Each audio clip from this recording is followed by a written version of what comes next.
Here we go. I don't know if I'm gonna make this. Or if I make it, if anyone will be in there.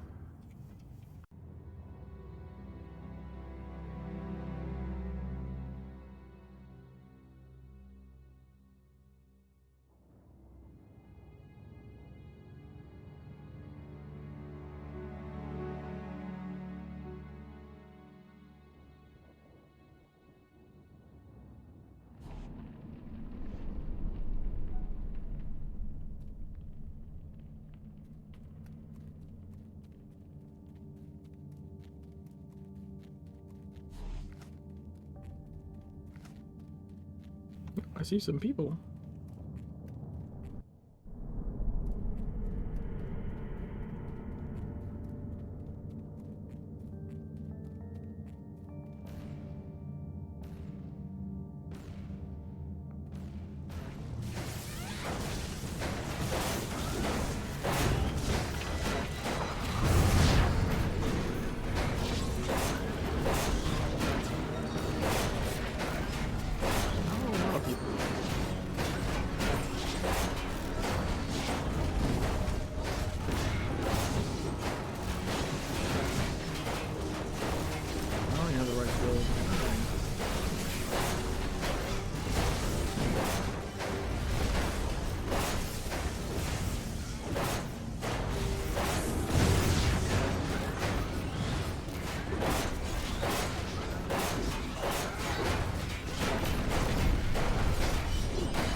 Yeah, I knew I wasn't gonna make it. Alright, unless we can change some things here, I think.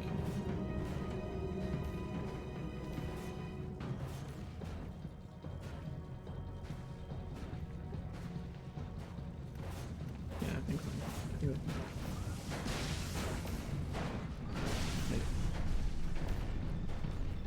Dude, can I stop having an invisible hammer, please? What the fuck?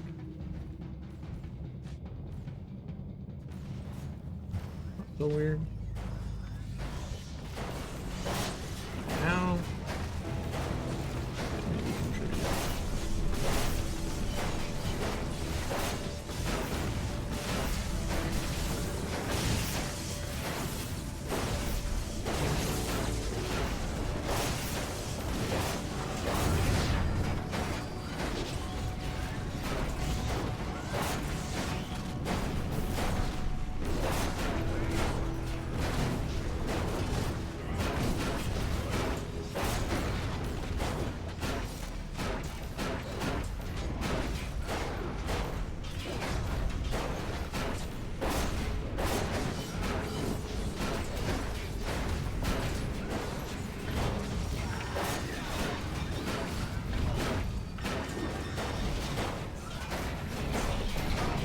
All this stuff.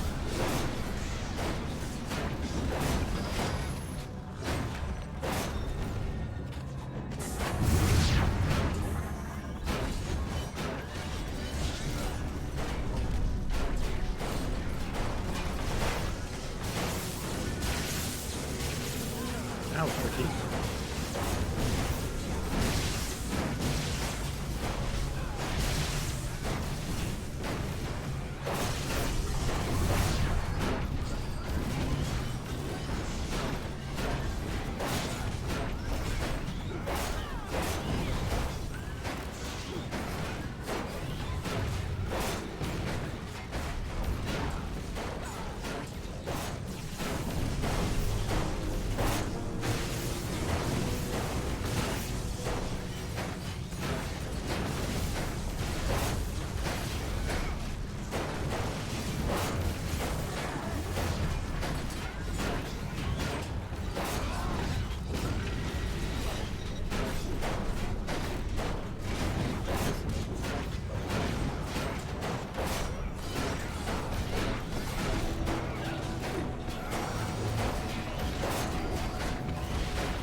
Woot.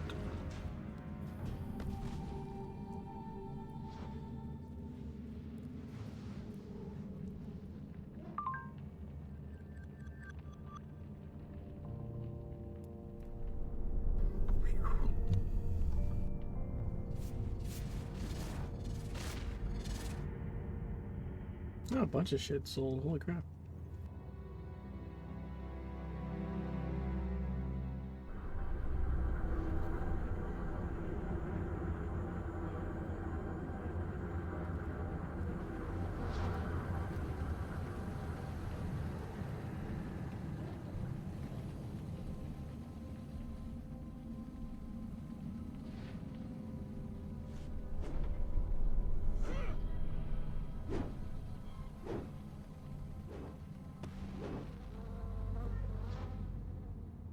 Hey, Bomber. Yeah, it's going.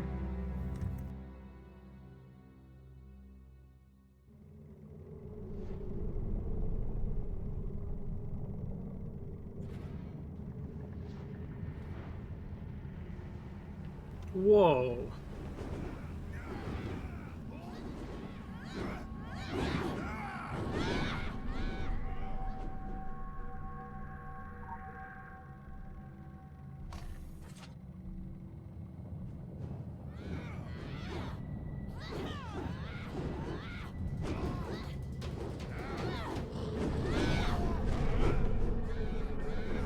That's not creepy or nothing.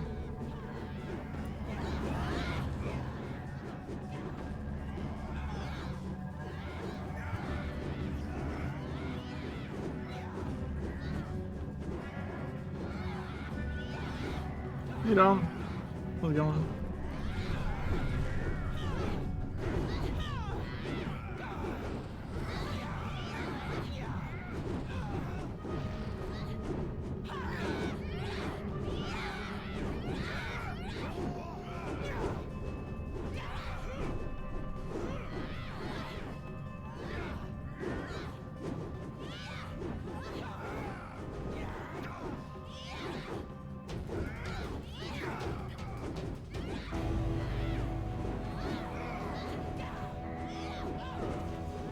Great to A pose, yep.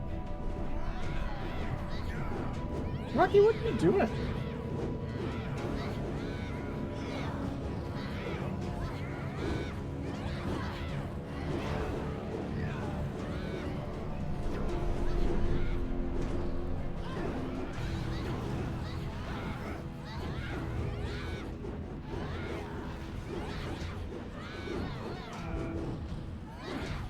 The dog hid something in my green screen. Not sure what he's doing.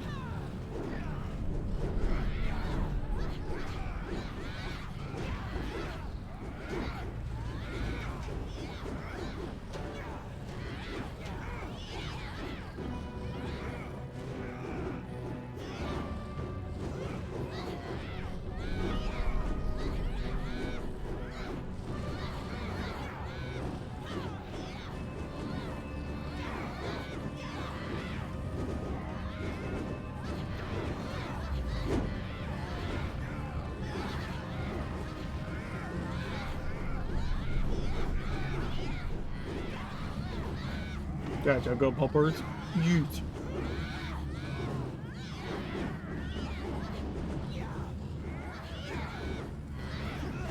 Oh shit.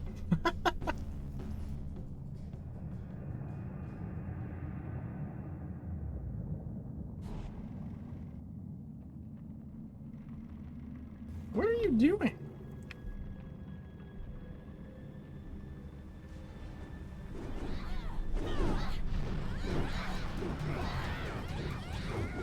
Hi.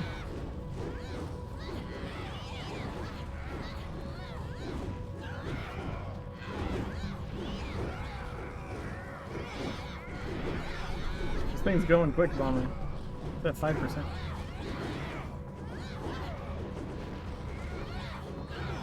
We're the 100% puppy. DTD.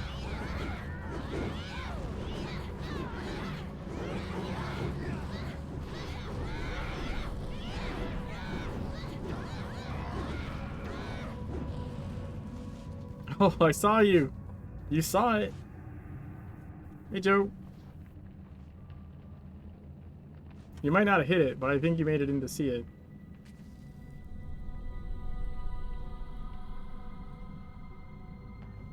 See it idle scratch, it's on your butt.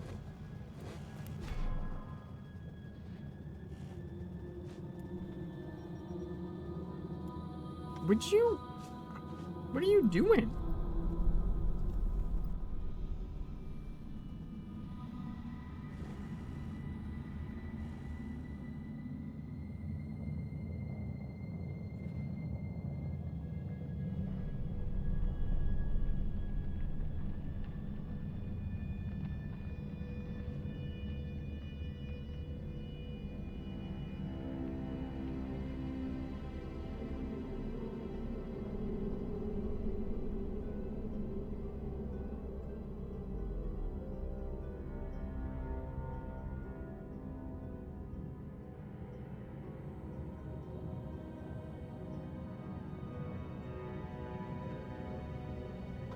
Okay.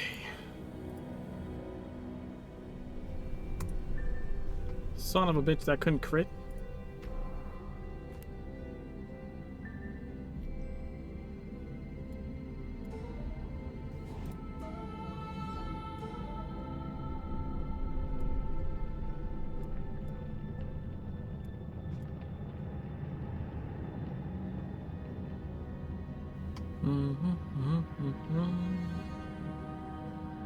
Hey, this one's finally 50.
Well, they're trying to do a hay peeper.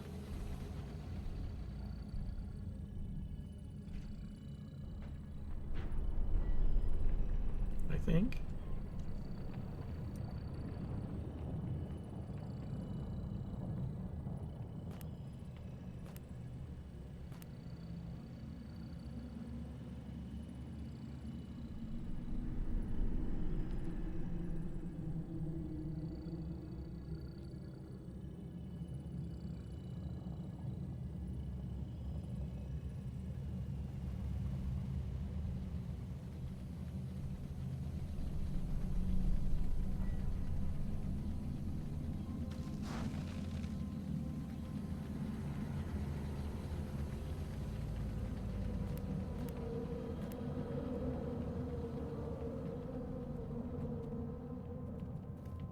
Furious is good.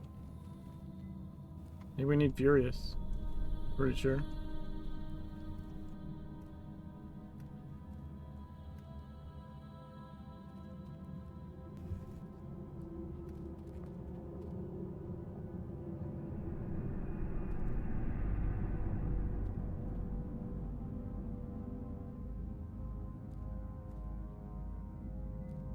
Mm-hmm. 857. Let's go. Gain an IP already.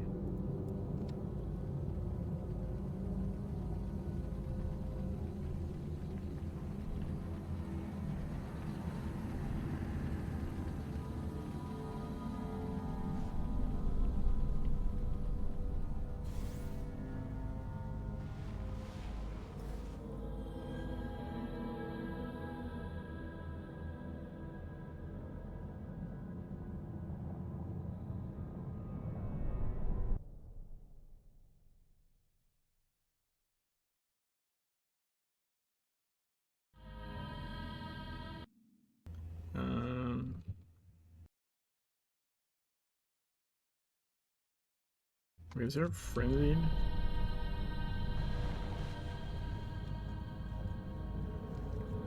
I think I can bring a frenzied.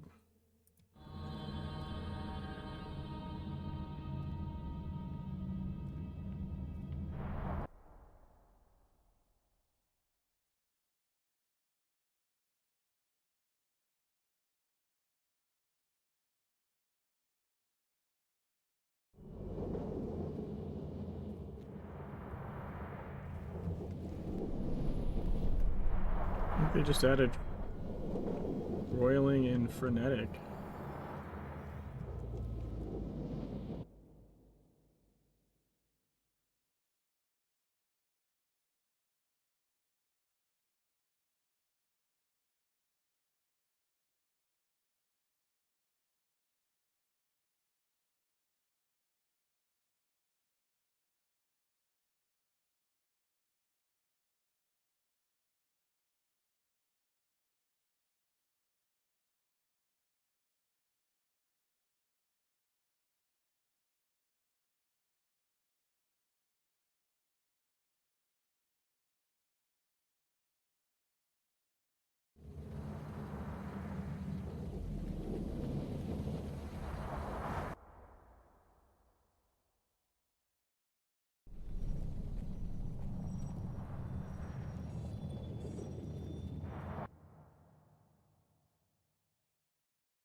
Yes, you do.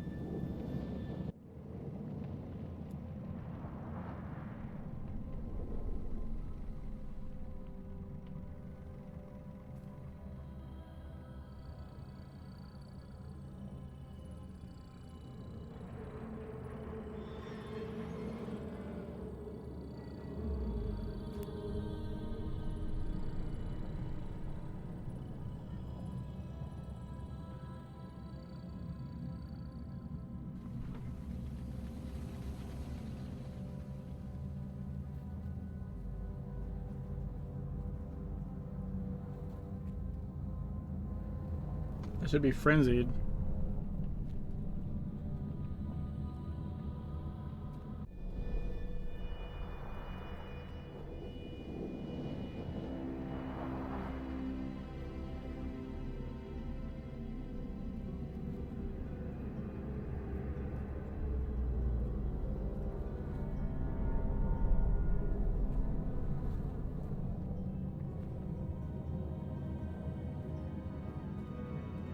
We're just missing one. Missing crazed.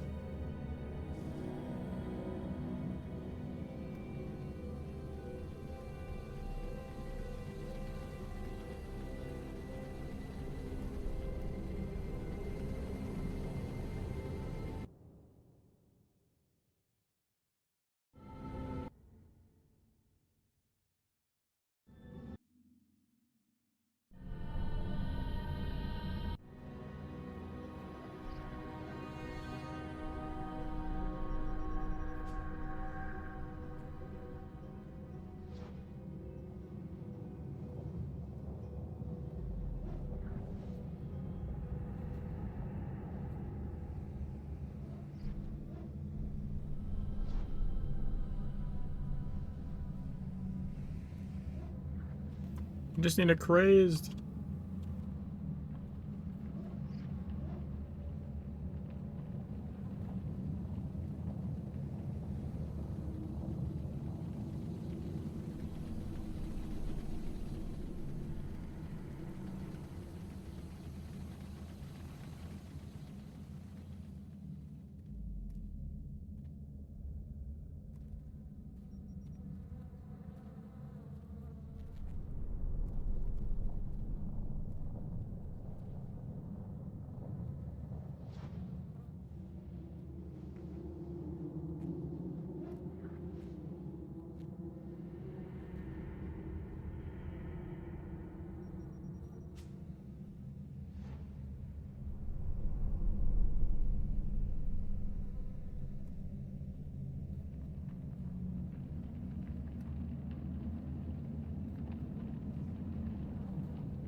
Come on.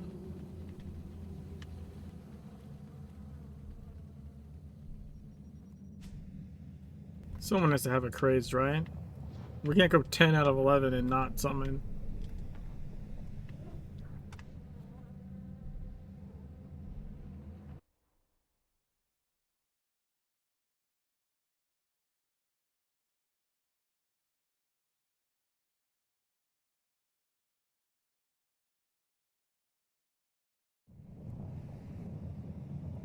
Wait, something just left.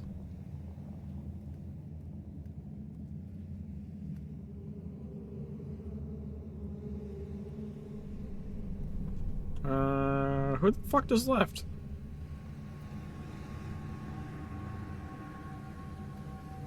We're short 2 now.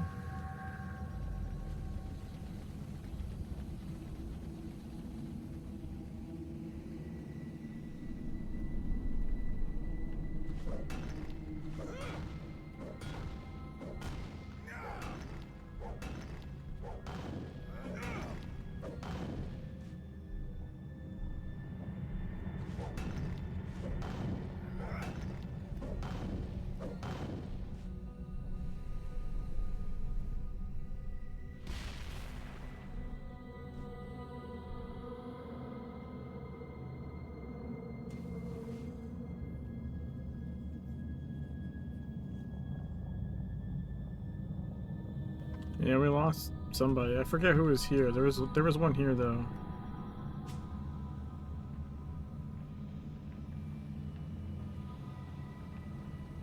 Is it a Rascable? No, I have a Rascable. I think it's destructive. Who said they brought destructive?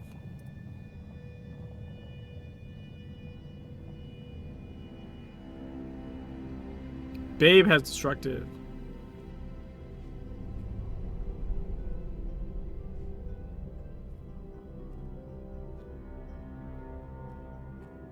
Bomber, do you have a crazed? Are you hoarding a crazed?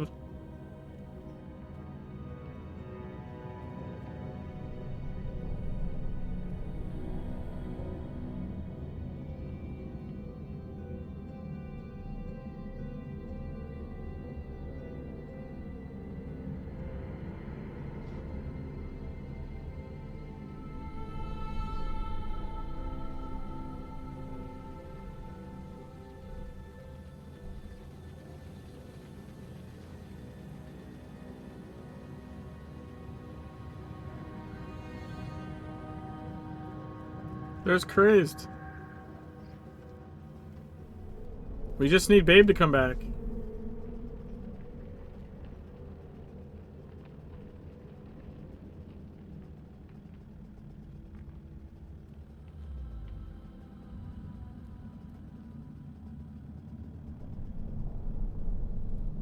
They're fucking offline? Are you serious?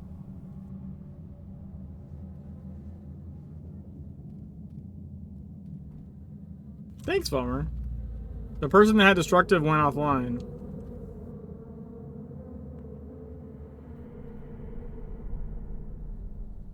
New craze for events to end. Wait, do you still have the 10 others?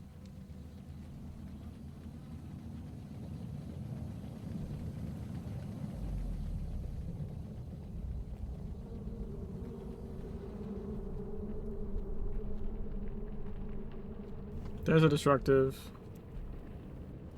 Yay! We did it!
Well, I appreciate you donating for your collection, Romer.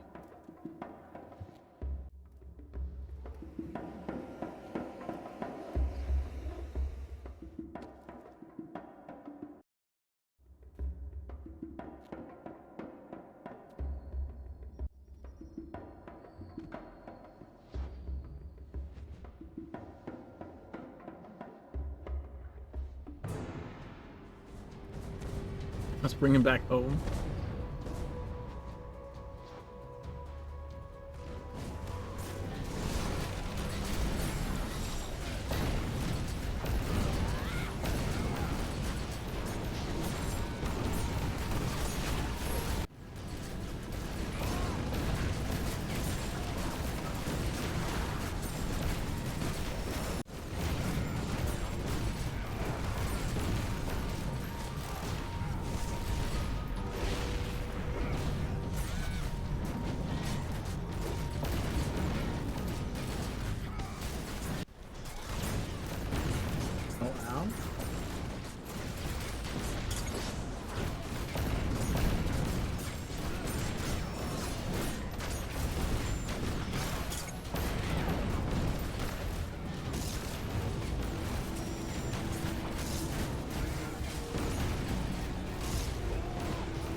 Why is no one else on the fucking custodian? Jesus Christ.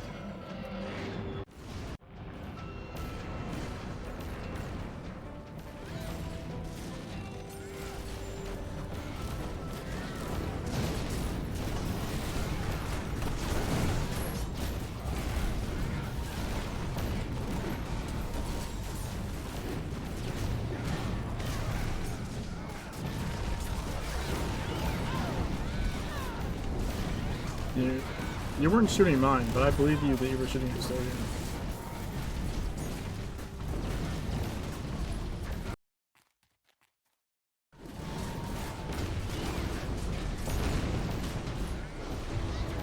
I was literally the only one on mine. No one else was remotely near it. I think like both wrecked at the same time.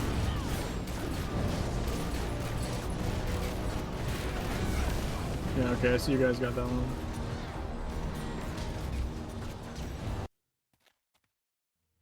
This guy still can't get out of the, there we go. Oh, what the fuck?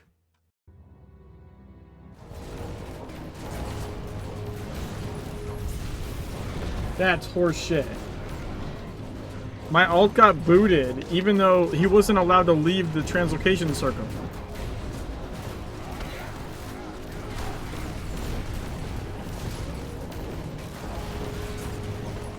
That's some horseshit.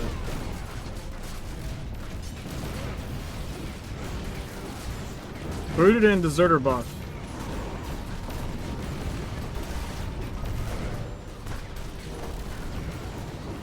But he was literally stuck there, like it wouldn't let him out.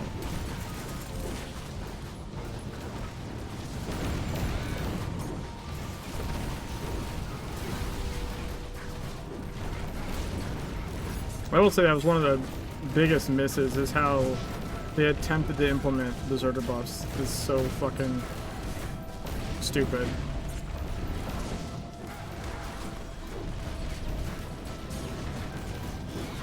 Cause it, like, people still AFK like crazy, and the game does nothing.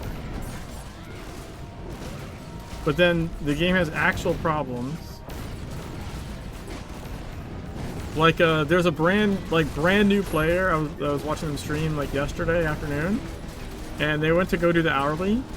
They walked in, and upon loading into the zone, it just crashed because they're like new. I think it was still downloading stuff. It just hardcore memory failed, and so they go to log back in, and by the time they get back in, like the game relaunches, they're kicked out with deserter buff stuck in the portal. It's such a bad experience. And it does nothing to prevent the actual AFKers. That's the other thing. It's not like, it's like, oh, well, it's a trade-off because it stops other people from just AFKing in the fights. It doesn't. At all. Those motherfuckers still AFK for goddamn ever. They just have like a script that makes them shoot like, I don't know, once every 2 minutes or something. Nothing happens to those fuckers. I've seen it in mega bosses. I've seen it in event bosses. Like, all the thing does currently is punish people for bugs in the instance or in the game in general. And I said that, like, when that shit started happening originally, I remember, I'm pretty sure I said that to somebody, like, there, like, hey, this needs to go. There's no benefit to this. It's only hurting. And somehow, like, that's the thing that gets left in, as if it's doing anything but pissing people off and making people leave your game. Super frustrating.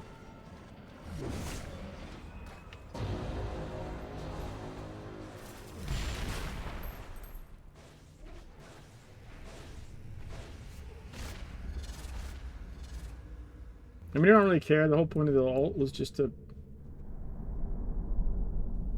contribute his shard.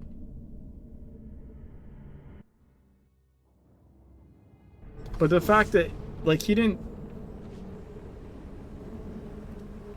The fact that he didn't,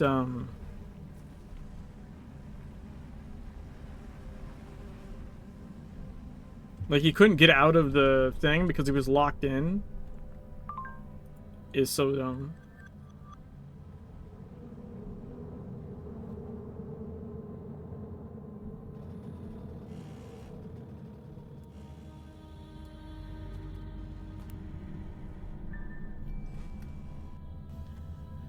Crashing Zoning to Mega Boss, attending the event, and got deserter when I logged back in. Yeah, exactly. And the thing is, like, I've tanked many a Mega Boss where, like, someone was fucking AFKing. Clear, like, and, like, one of those times where it's, like, late at night and we have, like, all of 10 people. So, like, it really matters when someone's AFKing. There's not, like, you know, 40 people and one person AFKing kind of doesn't matter. Like, we needed everybody, and this fucking dickhole was, like, just sitting there for the, you know, 20 minutes it took us to down the Mega Boss. And I would, like, I was dragging the boss over to them.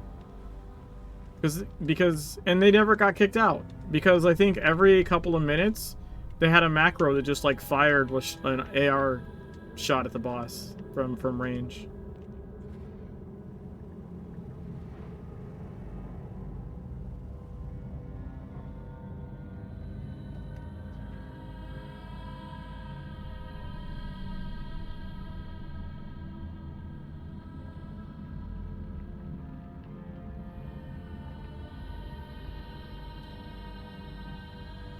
And do a couple of sides.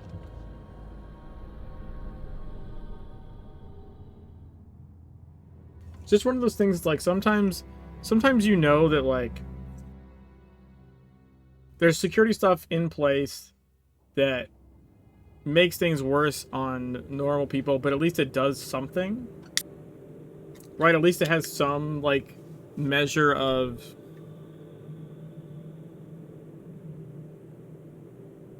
like, maybe the security is worth it for the small inconvenience it causes. The regular players get caught. It up in the wake of it not working properly. Like, it has some benefit because it, you know, it actually helps block some certain bullshit from happening. The deserter debuff, that's simply not the case. Doesn't work something good in general. Yeah, exactly. I've said that for literally years. Even before the game was, you know, not being touched by developers. I was like, this shit needs to go. I was pretty aggressive about that. Like, all they did, like... So, remember, like, how upheaval used to knock you up in the air?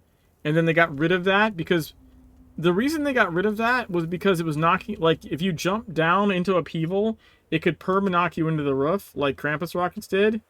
And, like, you'd be stuck up there in the Talos hourly, the ones that have upheaval. And then it would kick you with Deserter. So the solution there, instead of removing Deserter, they just made upheaval not do anything. Even though Deserter has never once provided any benefit to the game fucking ever. It has literally never stopped anyone from AFKing.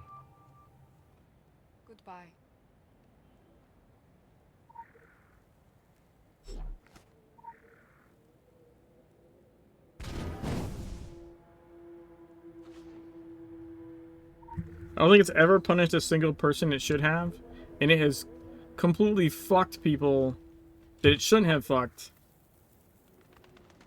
And because of the game's crashing issues, especially with new players that are still downloading the game, it literally drives people away from the game.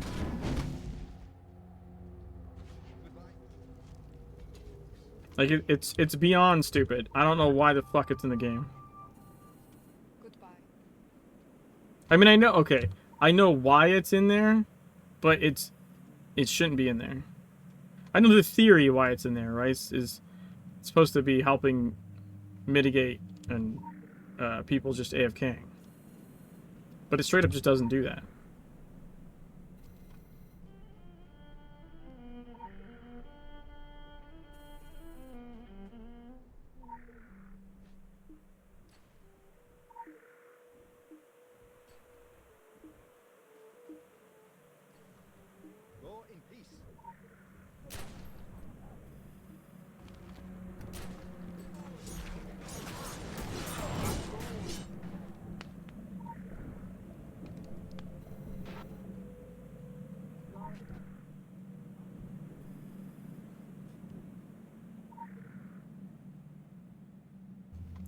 Getting refuted, man.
What are you doing, Dom?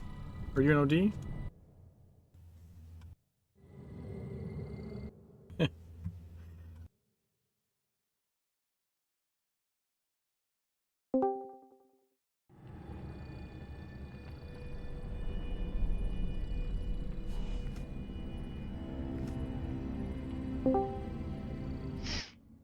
Testing, testing. Hello, hello.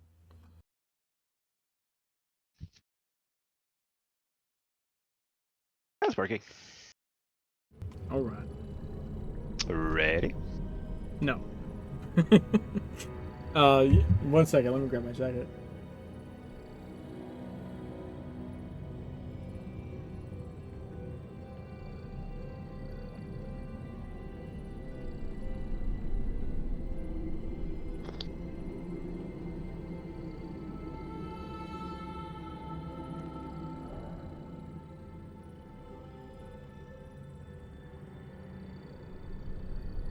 I swear to God, I have to wear a jacket all summer long.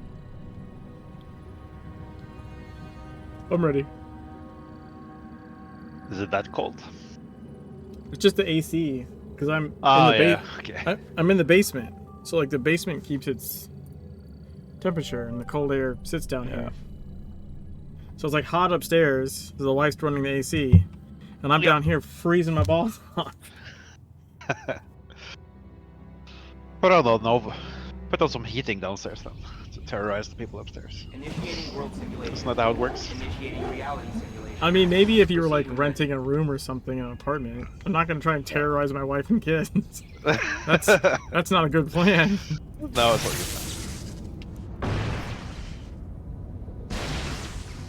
good. It is like legit though. Like I'll be wearing like a hoodie or a sweater like middle of summer.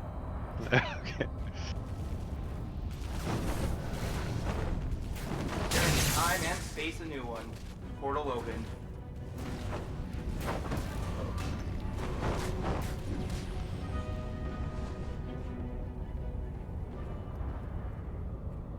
And those fuckers are moving. Yeah, the Avengers are fast. So.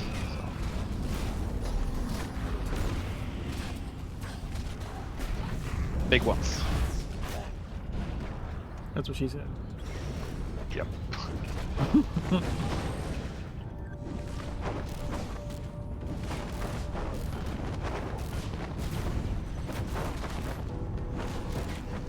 And it apparently likes both of these portals.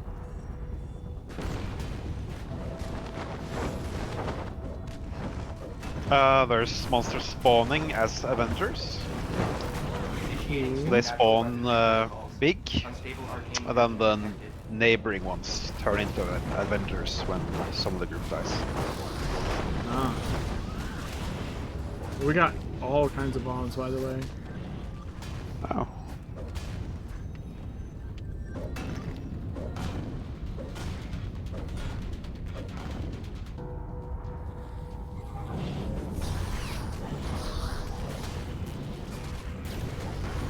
Just gather them here? Yeah, let's try it. I'm gonna bring them towards the front where these guys are. Most of them are dead already. Well, That's not a big deal. I can come back that way. It's fine. Hunter killer protocol engaged. Watch your back. Got a revenant. We don't have to be OD purists. Midnight of the game. You have impair? Yeah.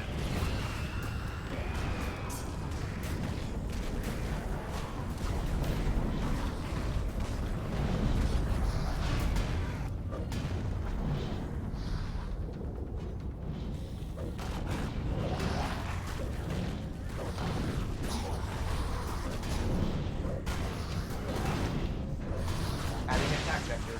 Prepare to adjust. This healer won't die.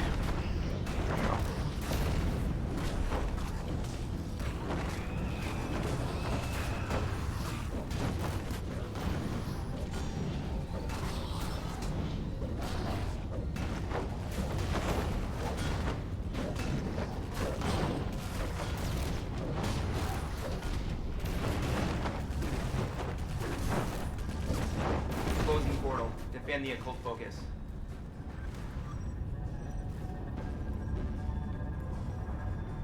Boss spawn. Good luck.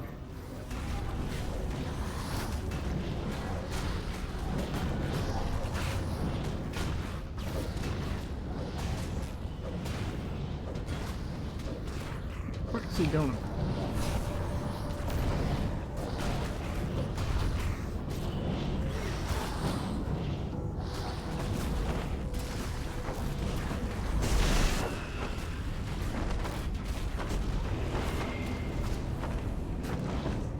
Oh, there's still a bomb here.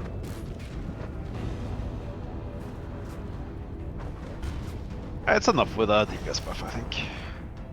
Wave completed. Yeah, Oh, dang it's it. enough. Vote to increase difficulty. Right when I was continue, activating or it stop too. Exercise. Yeah. Son of a bitch. Yeah, I know it's sad. Just for that? I just have to. I mean, it's not like we're saving it. No. Spawning loot. Thank you for your participation in this simulation. Maybe there was an invisible hell soldier there or something.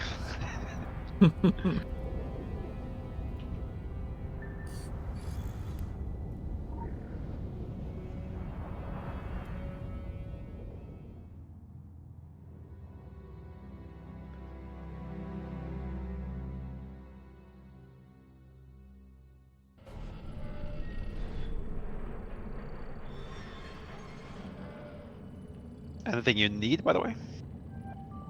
Anything you're looking for? I don't think so. The only thing I'm actually like currently looking for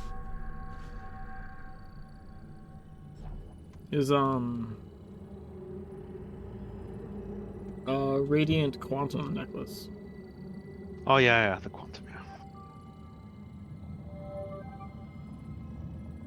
I can look through my characters. Maybe I have something. I've seen I think I've only seen Faded and this one Luminous I like bought. Because I think even the only Luminous I have ever seen since I made the picture.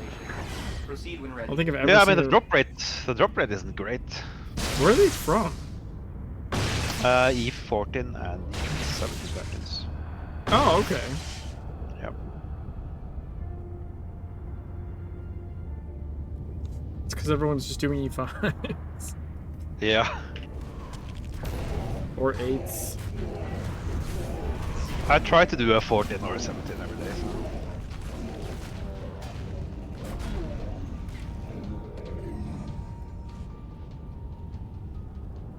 It's like the cold silver dice and cobra ring drops for E14 higher. Wait, can't you get... I swear I got those in the lower level than that. No? No. Time and space a new one. Portal open. I swear to God I saw one of those in E8. I'm pretty sure. Randomizing enemy weighting. Never Various seen that in physical yet. anomalies. Fuck. This is an attractor and I have a hunter over here, by the way. Portal shut down. Spawn And I don't have it routed. impaired for 8 seconds. Yeah, I don't have this impaired. Oh, I got it at the last second.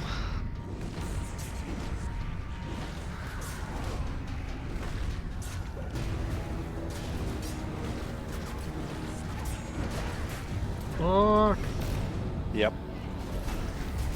It like pulled me like right as I was gonna impair it. Yeah, that's totally fine.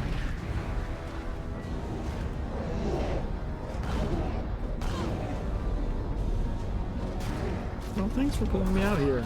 Yeah. Dickhole. Fucking...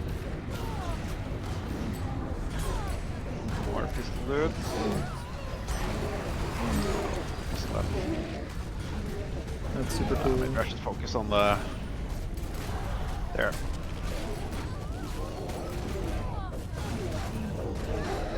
Time and space a new one. Portal open.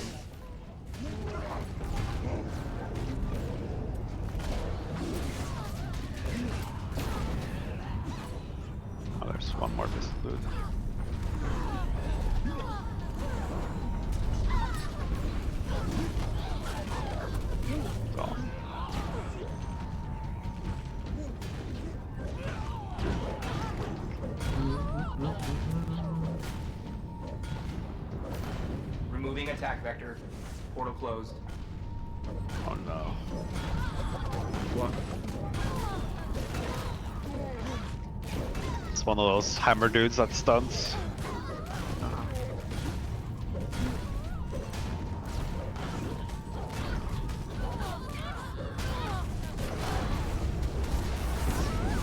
Okay, I got the aim. Sound created. Defend the occult focus.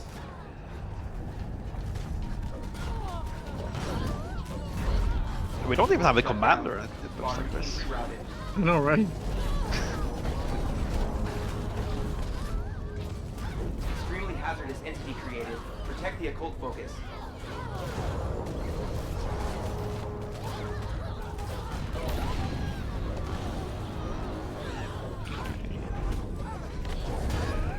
Just bring them south and moving. Yeah. J-Wings? Yeah. Yeah, that dude won't move.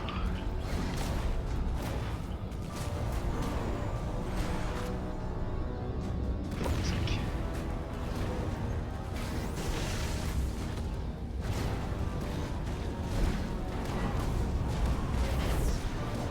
Halting spawn routine. Move to continue Yay. simulation at a higher difficulty or in simulation. Authorizing loot distribution. The Council of Venice and the Druids of Avalon appreciate your assistance. Critical empowerment results. Hey, we crit. Nice.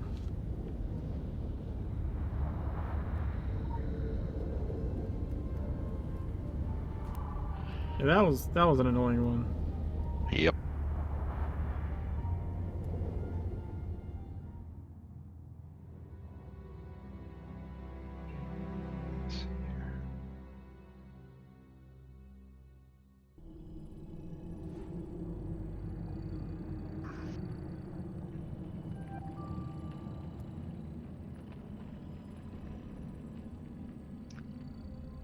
Capstone, by the way. Yeah, that's what I was doing. Yeah, okay. Okay. That's what I was doing. Okay. But thank you.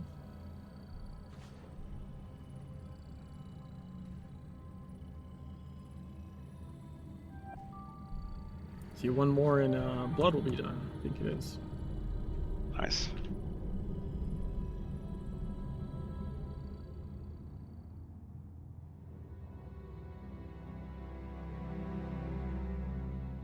My time and space is Mythic 7. Initiating world simulation. Initiating reality simulation. Proceed when ready. Instantly, I'm leveling time and space on both dudes at the same time. It's kind of weird. I kind of forget which one. I'm making a belt on both, and I forget my progress because I'm mixing them up. It's so annoying.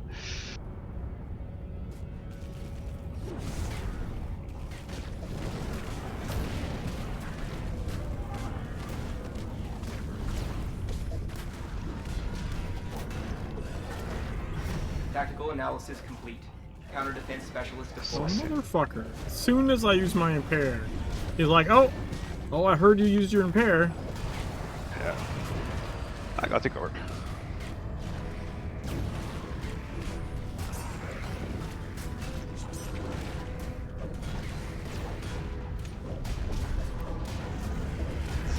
Clearing time and space a new one. Portal open. Got it? Yeah. Commander spawned. Defend the occult focus. See those feathers? They drop Closing all the time. portal. Defend the occult The what? focus. The feathers from the Revenant. Oh, what about him? They dropped from me now. Oh, now you're...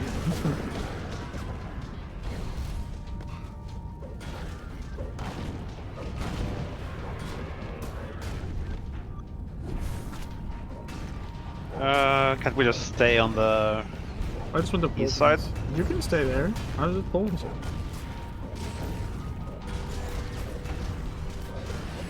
I can pull as well. Dude, I have got chaotic pull, man. Kelly pull. Proper TSW name. A Vol'jin?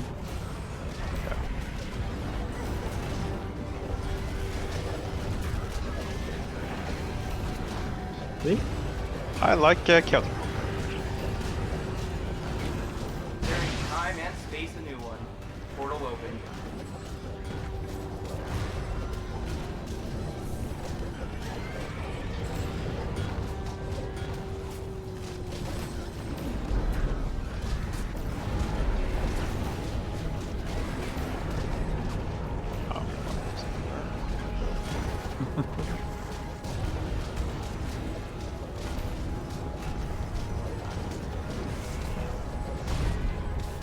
How the fuck am I supposed to Well, that's isolate not this one?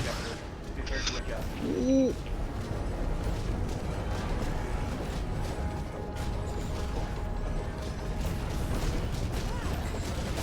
I can't fucking get out. Jesus Christ. Yeah, I'm pancaked as well. No, that's your other character.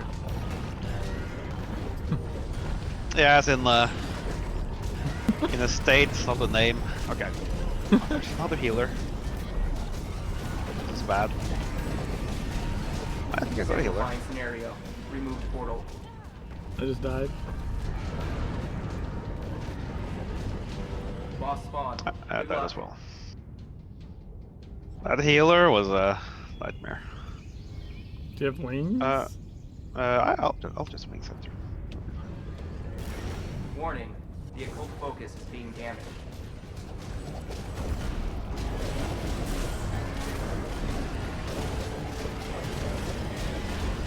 Fuck! I thought you were gonna wing! What happened to the winging? You survive another few seconds. Maybe.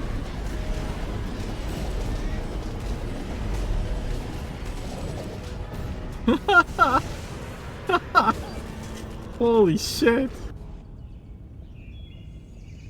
Okay. Oh shit! Get the stuff in the center. I'm running back.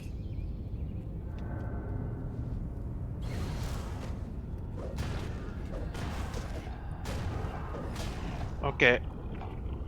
Oh, I got the flicker bug! Oh shit! This is amazing.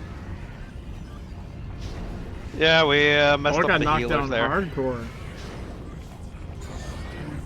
I can't. Hold on. Oh, that's not good. No, I don't. We messed up the healers. Oh shit! Are we actually going to fail this? That's... I mean, maybe. I'm trying to get everything, but I can't see anything because of the player bug. Oh,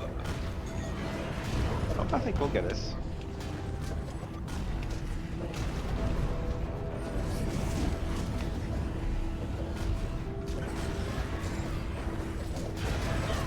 But I literally can't see.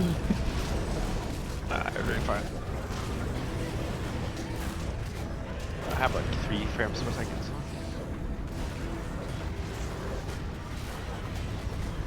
I'm assuming you can still see though.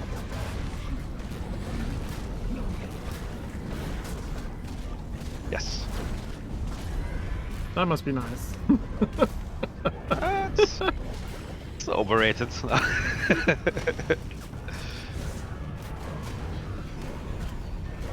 Yeah, we got a really bad healer there. So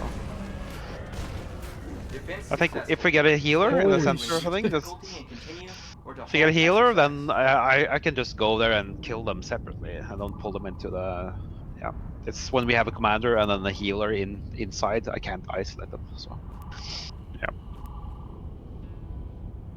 there we go. Good job. There we go. Yeah. Problem is, I had so low frame rate, I had problems placing the wings. Right? Yeah, yeah. No, I've certainly been in that position before. Yeah. I'm guessing that's a restart. I don't know. We'll see.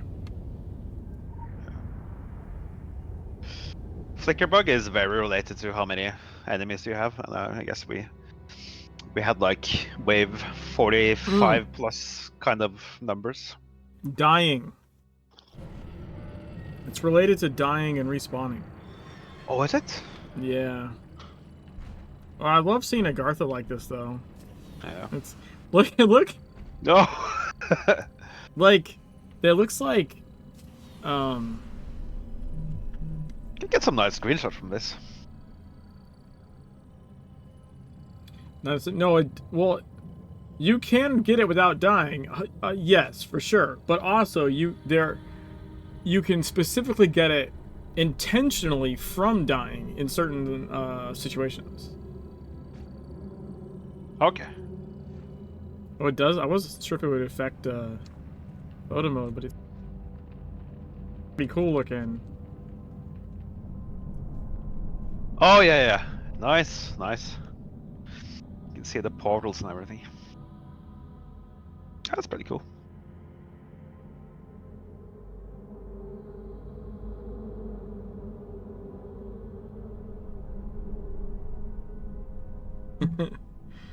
Let's see, what else can we do?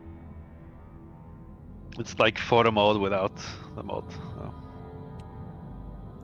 Oh yeah, this.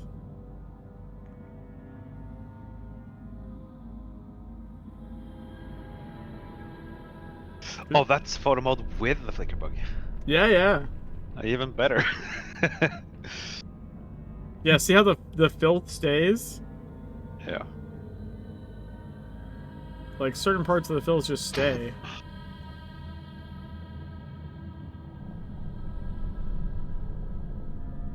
I think the engine has like a matrix per object or something, and then maybe there's too many objects spawning or something, and it gets corrupted. I don't know.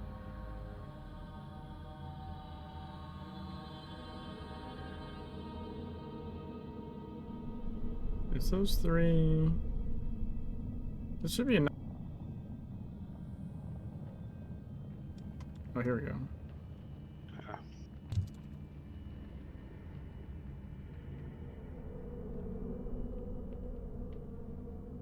Oh, no, I didn't lose it. It's just not wanting to. There we go. Come on. That's a bummer.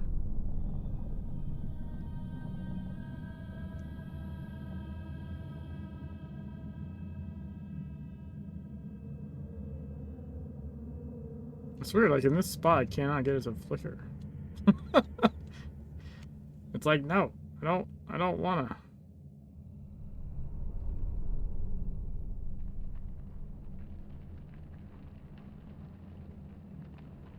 Another good one.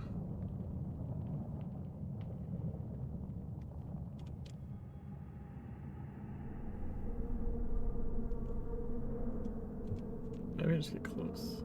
Oh yeah, that looks cool.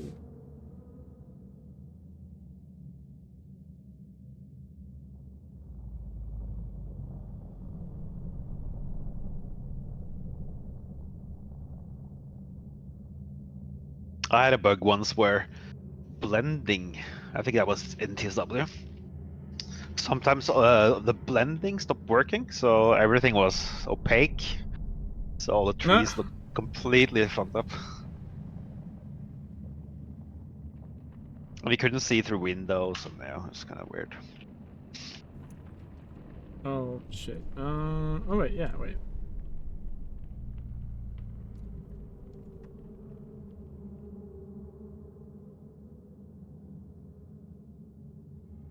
Well, that's interesting. This this part, the portal blinks out, and not the shell. Does the light disappear as well? Yeah. See? Oh, maybe it's the light. No, no, no, it's not the light.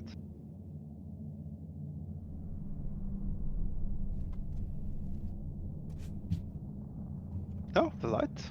Yeah, the light disappears. Yeah, the light. Yeah. Weird.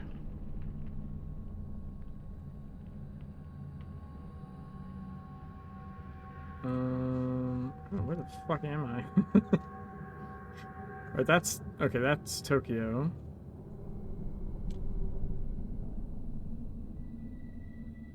Yeah, see on these ones, like This one, the whole thing flickers out. The whole platform. Yeah, you run. This is the X11, right? Yeah. Yeah. Yeah. But what I'm saying is, it's like certain ones the platform goes away, other ones the portals go away, but the platform stays, and then down there with South Africa, the whole thing just goes away. Like they're like all different. Yeah. In fact, look, this one is. What is it? Venice is different?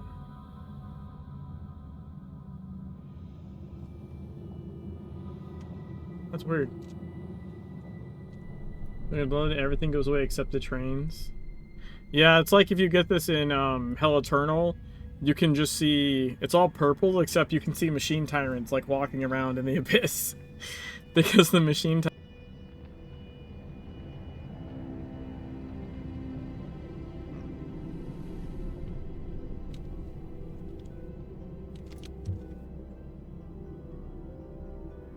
Now, I have in the past played this long enough that, like, that flicker bug just went away. Oh, sorry, my push to talk sorry went off on me.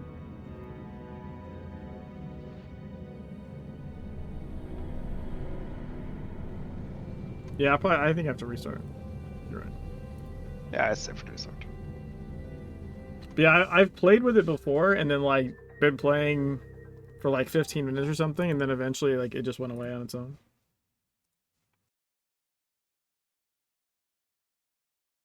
Yeah, that can happen. In Hell Eternal, I can get flicker like rares. Like it's rare, but it can happen. But once you get to the fourth boss, it usually disappears. So I have a video where I did the cost of magic, like the jumping puzzle part, the sleight of herb, with the flicker bug. And how I did that was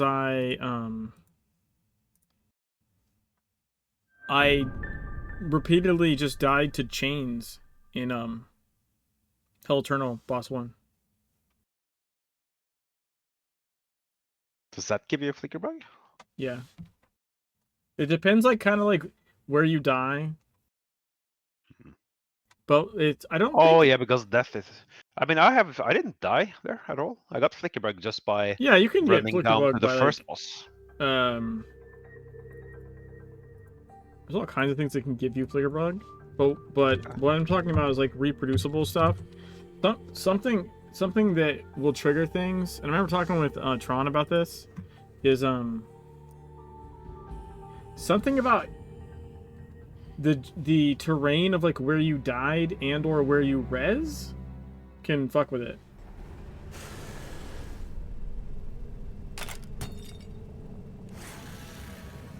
Tried your method for HE once. It took 3 hours for your flicker and only triggered the point because, like, climbs as like over them screaming me with the sheer massive scripts. They're constant dying. That doesn't make any sense.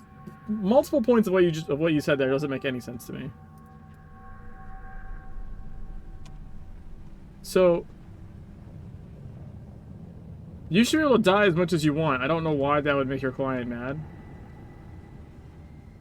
But also, like, it's dying to chains on certain spots of the terrain when fighting the Jinn there. I remember Initiating world simulation. Oh, it was a certain dip in the terrain where I was doing it. Proceed when ready. And it took me, like, I don't know, maybe a couple of minutes to get it or something.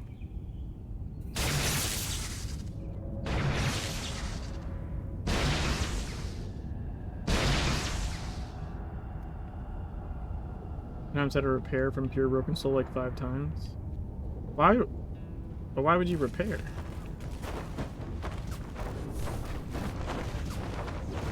You don't need to repair. You're just going to die. Randomizing enemy waiting. Prepare for statistical anomalies. Bombs.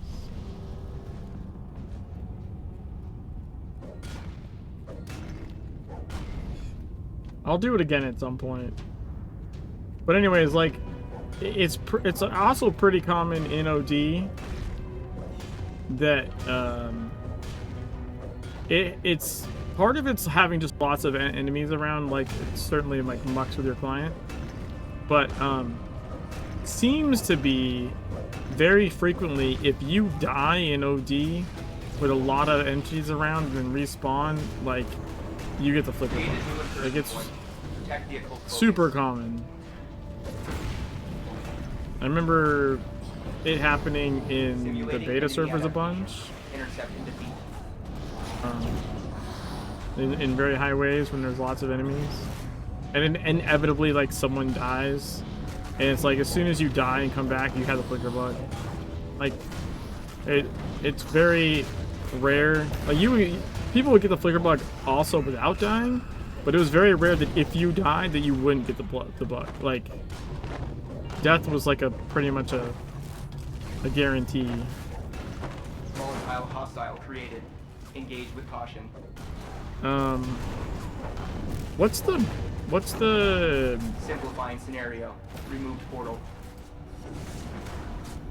the big fat one that's like Polaris boss 4? The Broodmother? The mother, yeah. Yeah, that one in OD. That, for whatever reason, getting that one, people would get flicker bug a lot. When we were Never testing. got flicker bug in this. Huh? Never got that in Polaris. No, not Polaris. She's a Titan. Oh, the Titan. The Titan version for Right. an OD. Modifying Like if you're in Isn't that hot, because she spawned so many things? Like some small drugs or something? yeah, probably. I'm just saying, like, you would, for one, if you're in a super high OD with like multiple players, right? There's already a shit ton of entities. Then you get her dumbass that has even more. But usually it was because there's so many things, someone invariably will die, and as soon as they come back from dying, I think it's a combination of entities and death. Yeah. Or maybe not even dying, but like respawning. At least in here. Removing attack vector. Portal closed. This seemed way easier comparatively. Yeah, because we didn't have a healer. Extremely hazardous Stuck entity created. inside 50 Protect the mobs. occult focus. That you can't isolate. How come I don't see the... Oh, there it is.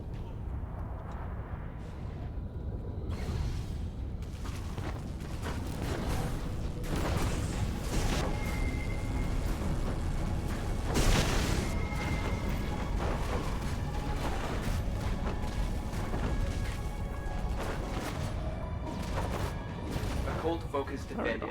User input required. Go hard or go home. But I survived this. Nice. Only half health. So I'm cool as well. Authorizing loot distribution. The Council of Venice and the Druids of Avalon. 2 of them is a bit too much. So. Oh shit, I had like 1 billion belts from the last one.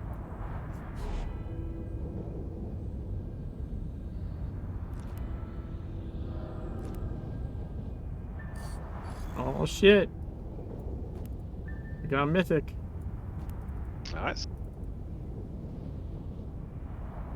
Oh, I got another Radiant Pentacle Wrap.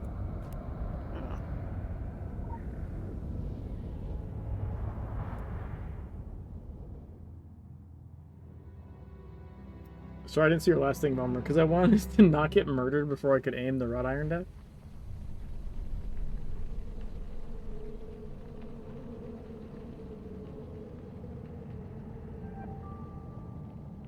Nah, I still don't get it.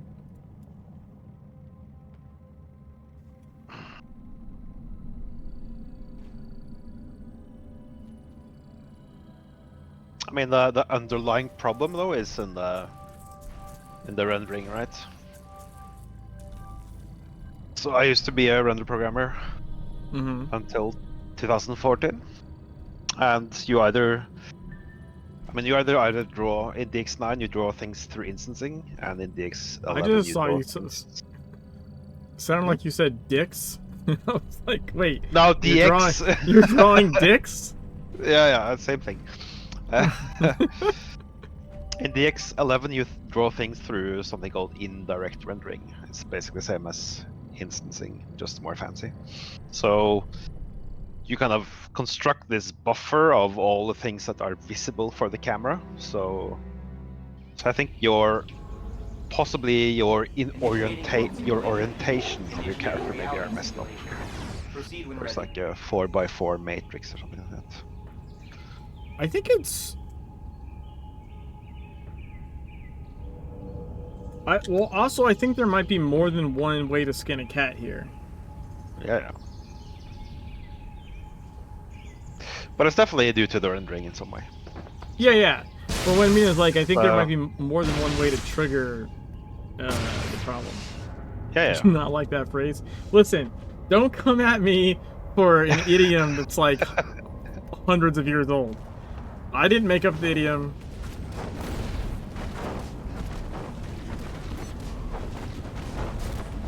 It's a tried and true, tested idiom. It's not an untrue statement. No one's saying you should skin a cat. It's just that there's more than one way to do it.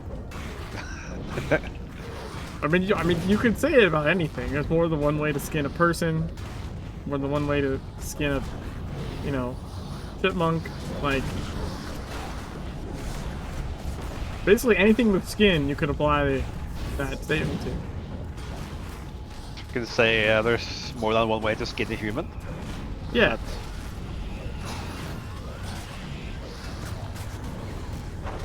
We'll say that instead of cats. Simplifying scenario. Remove portal.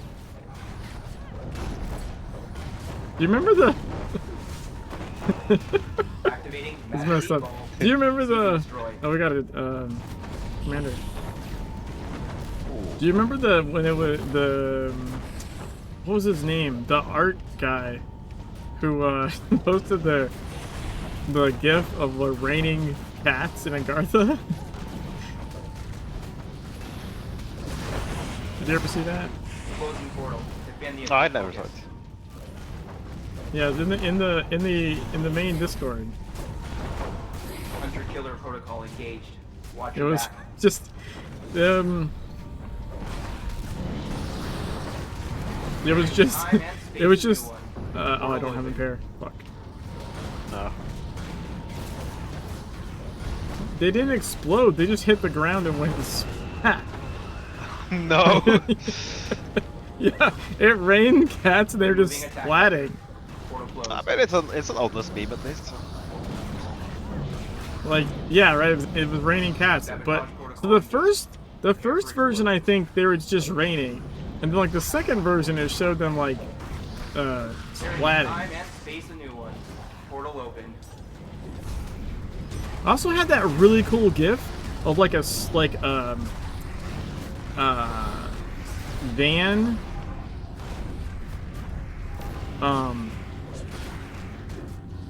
It was like a. Oh, was that the? It's like a van heading towards a player, and then like he uses the sword ability, and it just causes the van to crash and like flip over. It was super cool. It was like it looked like a Time and space a new cinematic one. thing. Portal open. I think, oh, there's still stuff in the center. Alright, I might have got that. Oh, we have a sapper too. Portal shut down. Oh, I hope you didn't cap. Nope, not yet. Lost spawn. Good luck. If there's a healer coming. Oh, okay, there's. Yeah, we got blood magic.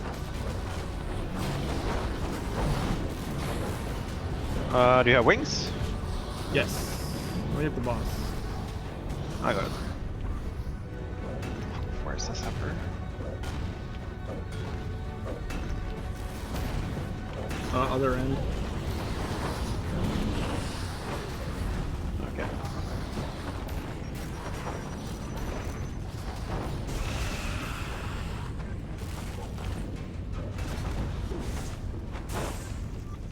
Yeah.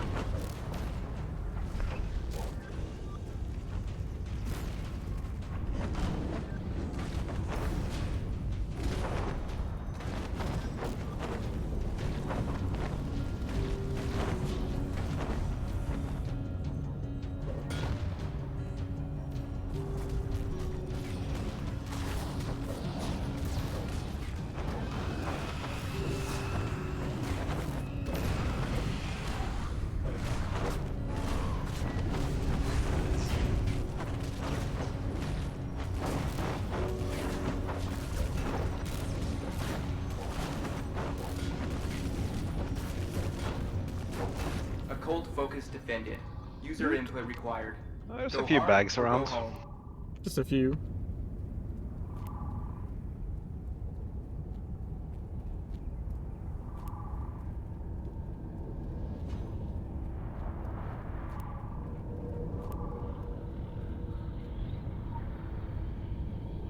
Authorizing loot distribution.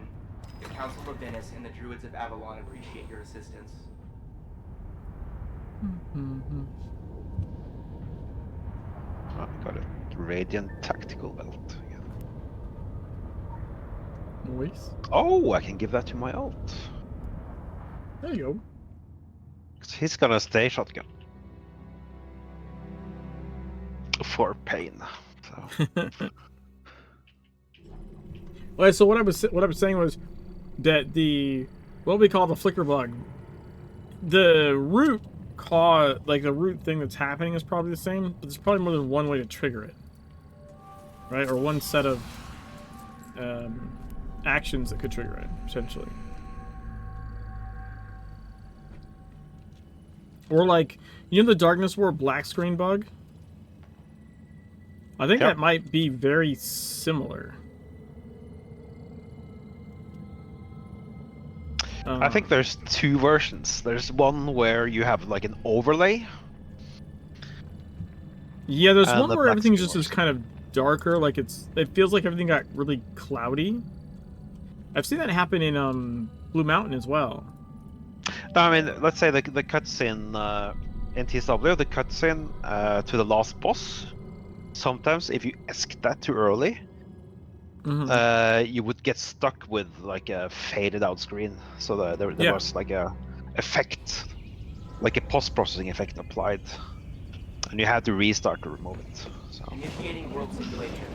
Initiating reality simulation. I do remember talking Proceed when to ready. Nerval, and there was some like guesstimation that like the Darkness War black screen bug, kind of like, so you can get the flicker bug, especially in like some of the Transylvania zones, by just fucking like running around on the terrain, and all of a sudden you have the flicker bug. So the same reason that happens there, like Shadowy Forest, I think is really easy to get the flicker bug just by running across certain areas where the terrain is weird. It's all bumpy, and all of a sudden you just have it. So there's something similar in Darkness War, they think, where basically your toes dipping through the geometry into the blackness underneath for a second, and then the game just decides that's where you are. So you're gonna see black now, as if you were in the black abyss underneath or something. Simplifying scenario. Removed portal. I don't know if that makes sense, but I remember that that was something that Nerval was talking about. Because I had the black screen bug during the E17 tests. Simplifying scenario. Removed portal. In Darkness War specifically. We have a commander, by the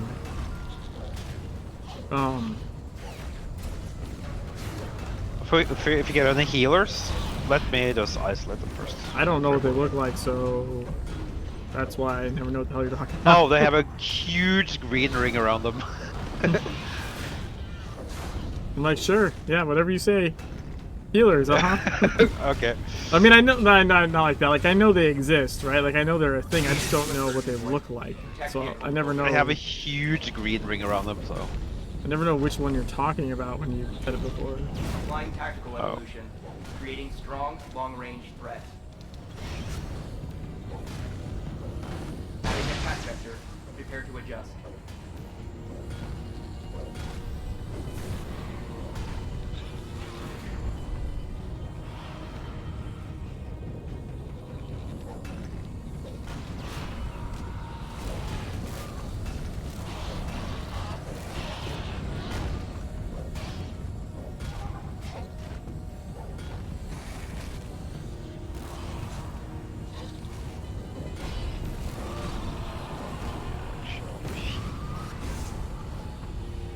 Fuck's sake.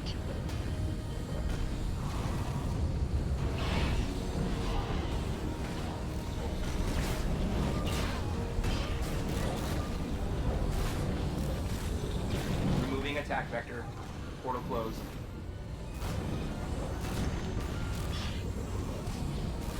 Hey, 500 Long specters. range Very hostile nice. created. Protect the occult focus. Portal shut down. Spawn routines rerouted.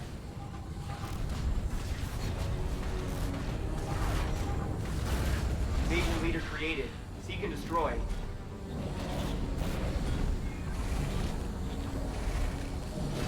I hope you didn't cap. Nope. Got bombs over here.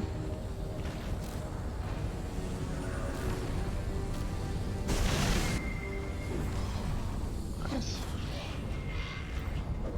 Are you fucking kidding me? This asshole went around the fucking rock right as the bombs went off. How far are you away from wings? Very far away. Like, well, we have more bombs, by the way, though. Just drag everything over to the commander side. Yeah, there's bombs over here. I'm gonna go get the commander. Yep. I can't believe that little prick was just like, I'm just gonna walk around this rock. What a dillhole.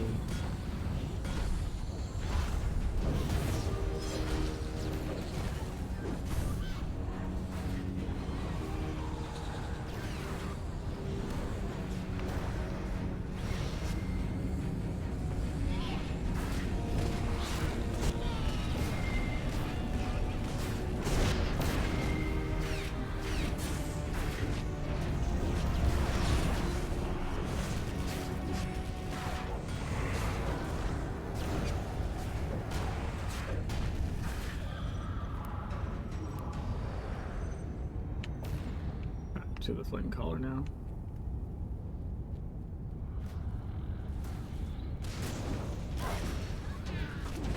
Wave completed. Vote to increase difficulty and continue, or stop exercise.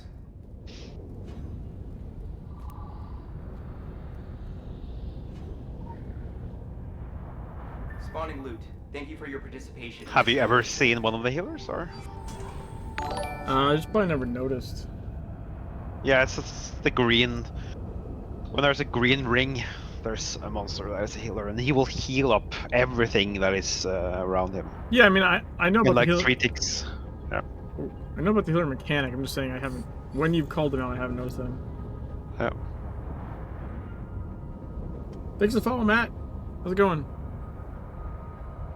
You found the bacon sprint they made? What the fuck are you talking about? Also, they made a bacon sprint?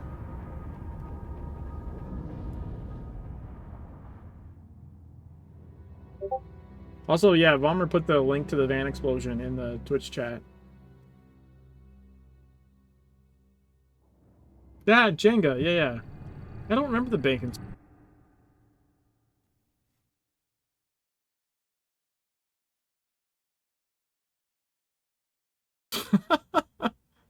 I did not remember that one. That is horrifying looking. Well, you can spam Twitch chat, I don't care. My time and space is red, so I think I'll switch characters. I'll take a small break. Okay, doke. Maybe some sides. Yeah. That was 6 waves. 6 waves. It was.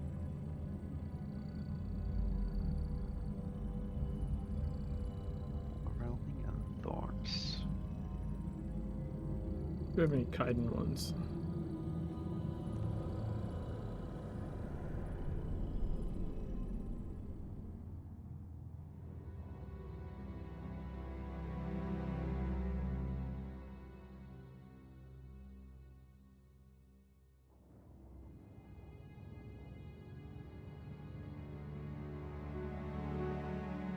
Do we have any Kaiden sides left to do?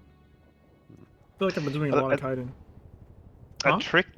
A trick when you have a healer or 2 inside a huge blob of like 30 mobs. There's no way you can kill them, right? So what you can do is you can zigzag you can do slalom around the pillars, right? And they kind of spread out, and the DPS can kind of push down one of the healers and get it. Mm. Yeah, because the healers usually move faster than the other ones, so Yeah. they will always reach you, while the other ones lag behind. So, but it's hard to do in the chaos. So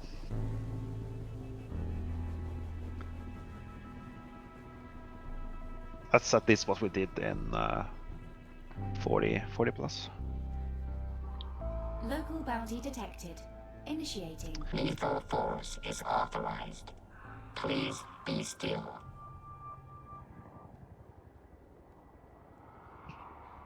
Anyway, AFK. March of the Gilded Lethal Unicorn. force is authorized. Special assignment received. Please be Initializing. still.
Oops. There's a lot of fucking drone dudes missing.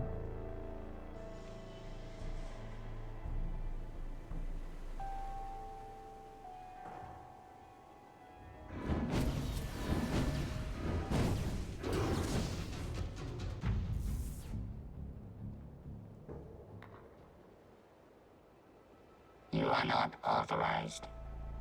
You are not authorized.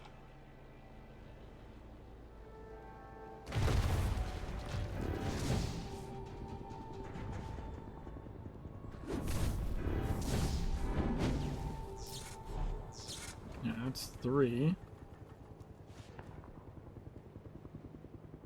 How far did you get on the glyph, by the way? Please be still. Mythic 3.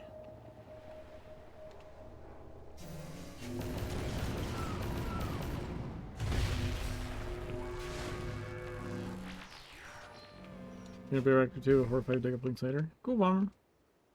Did you, Dom, did you see the link that Bomber posted of the van explosion?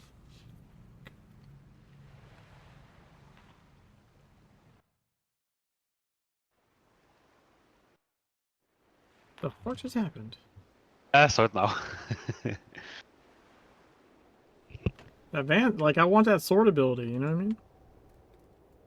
Also, I just want vans to be charging at me. Quick access inventory updated. I'm playing around with the cutscene system or something. Local Huh? bounty detected. Initiating. How did they make that? That's one of the Funcom dudes. That's All right. Special Django? assignment received. Initializing. He's on the Discord. Like for a little bit. He's the one that posted the cat thing. So that's an actual, I don't know, like effects package thing he's working on or something.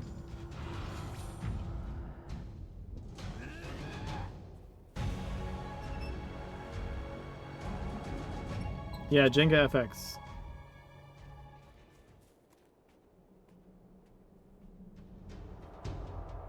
I'm pretty sure I saved the cat ones somewhere.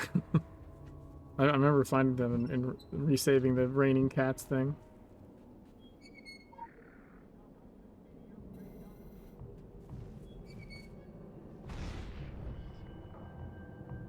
Fuck, there's so many went by at the same time. I couldn't even... It goes on cooldown. I couldn't tag more than one. That's fucking bullshit.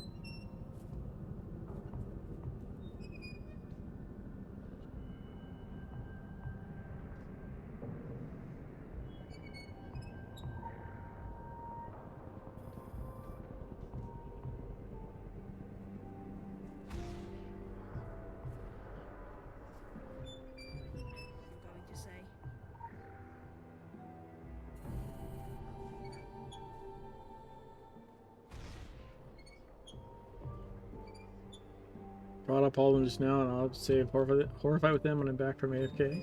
Okay.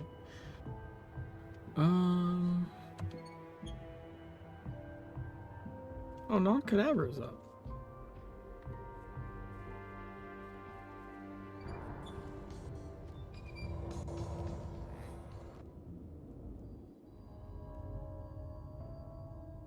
Visual tracking initiated.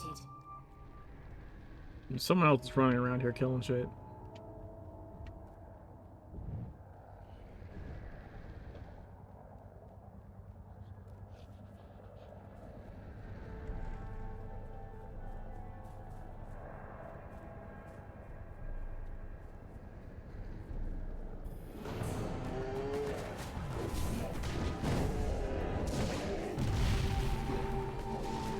There we go.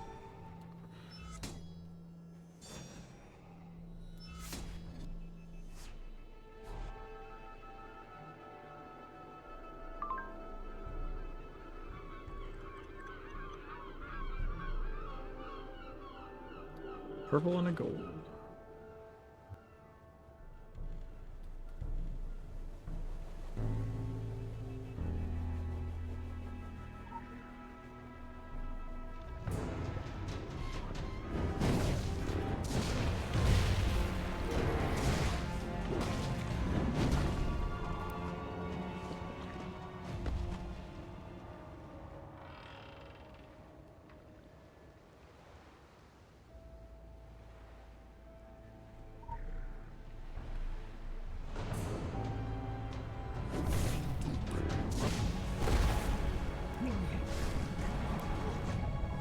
Ow.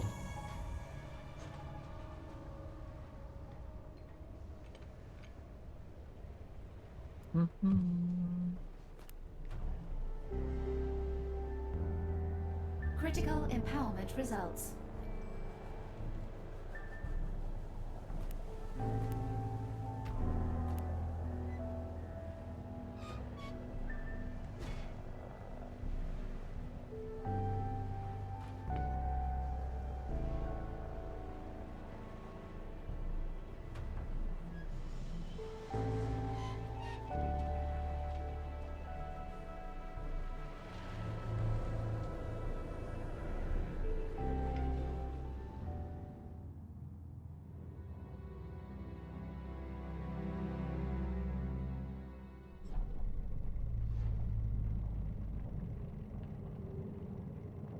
Alright. Yeah, I'm back and ready. Okey doke.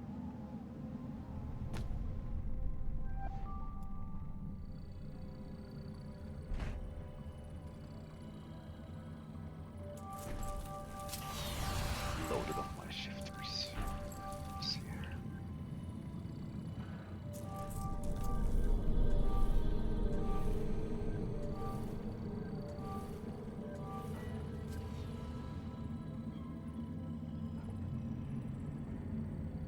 You're flashing your double clicking. I do it without thinking about it. I think I was literally probably doing that for like maybe like a year or two before one time Shoddy noticed, was having to watch my stream, and we were in Discord, and he was like, "What the fuck was that?" Yeah. I legit just assumed everyone else knew how to do that. Yeah. I think I learned it and forgot it like 2-3 times. Because you can do that in TSW as well, right? Yeah, I think so. Yeah.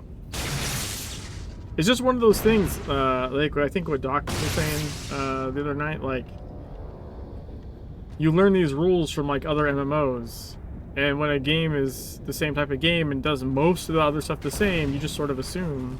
Simplifying scenario. Oh shit, I'm in the wrong Portal. build.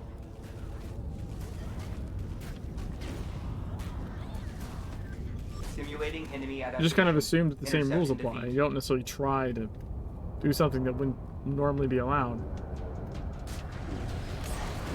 Yeah. I got it for teacher. I think I forgot it the first time when I used there was a bag mod that auto sold everything, right? Yeah, Point. essentially. Protect vehicle focus.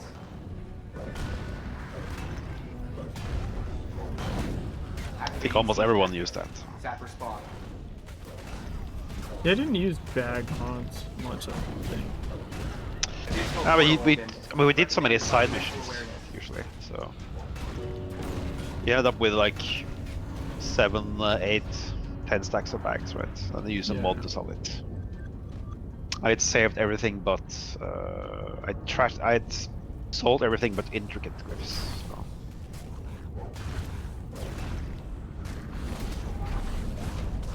You mean for Legends?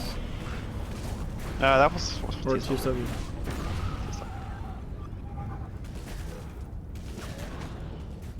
I don't know if it's ever updated for Legends. I mean, there was some kind of stuff Simulating for enemy adaptation. Legends, I'm sure. Intercept and defeat. The one I remember for TSW was like the Crafter mod, I think.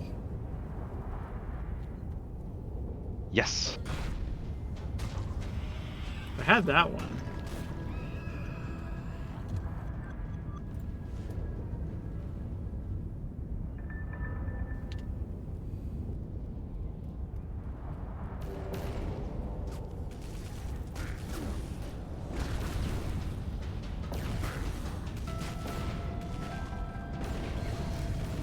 Removing attack vector. Portal closed. I completely forgot about the runes and the metal and fire and so on. I logged on to TSW like half a year ago. Yeah. I was like, what? So much. There's so much Inventory shit. was like, yeah, Portal closed. yeah, so much stuff. Yeah, so I mean, many items. That was the big thing when I was doing the Hey, side that's by a healer, right? Long range hostile. You see this healer? Protect Oh vehicle yeah, yeah, focus. the green AoE. I see it now. Yeah. That is bad stuff.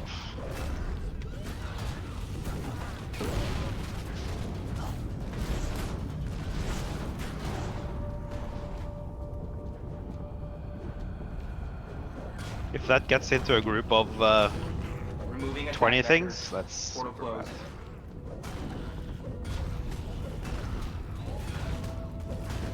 Boss spawn. Good luck.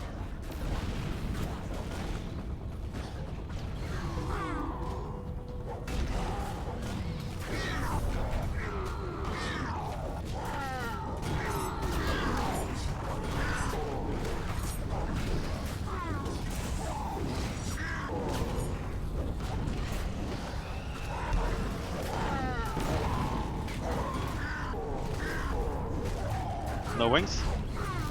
Nope.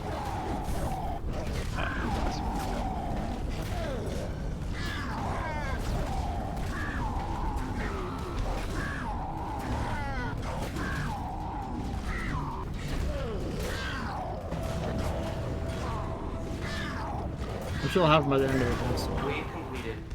Vote to increase difficulty and continue, or stop Yes, sir. exercise. Spawning loot. Thank you for your participation in this simulation. I remember the page just for once.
sec here. Yeah, no stress. Still have 45 seconds. Or you can let it time out, so it doesn't matter. Alright.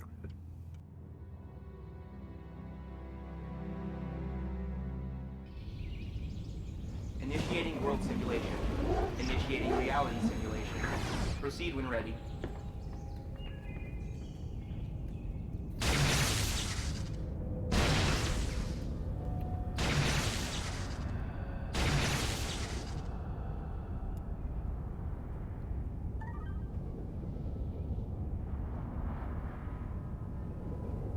Closing portal. Defend the occult focus.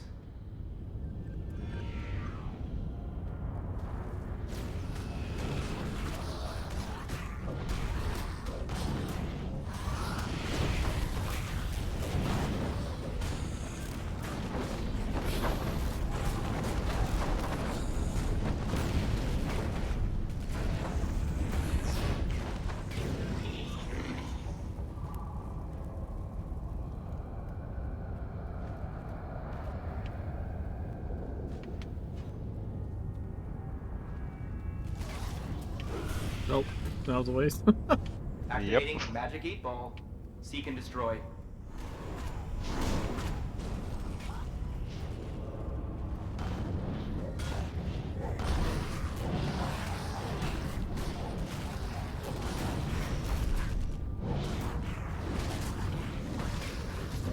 It's a healer.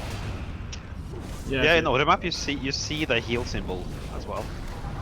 I don't. I think mine's too small. Or I don't recognize You it. see the green thing on the map. It's on top, like my yellow's on top of that. It doesn't mean Oh, shit to me. Scale up your minimap. Closing portal. Defend the occult focus. You scale up yours. I'm just kidding. Hunter-killer protocol engaged. Watch your back. It's a, I have it's a nice time. Adding attack vector. At Prepare to first. adjust.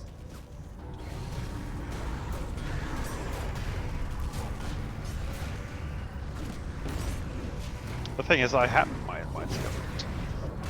You what? I have my map scaled up to.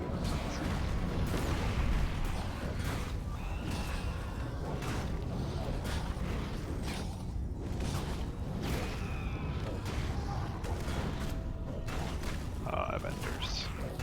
There's like a health sync issue with Avengers. Because when they turn into Avengers, they get more health. But on the client, they have 0 health for a long time, right? So, Hmm. yeah. The current health doesn't update when they change their life. Additional portal open. Recommend environmental awareness.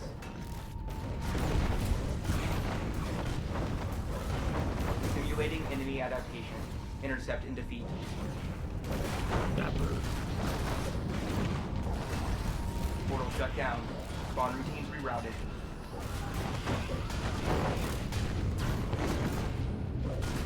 Extremely hazardous entity created. Protect the occult focus.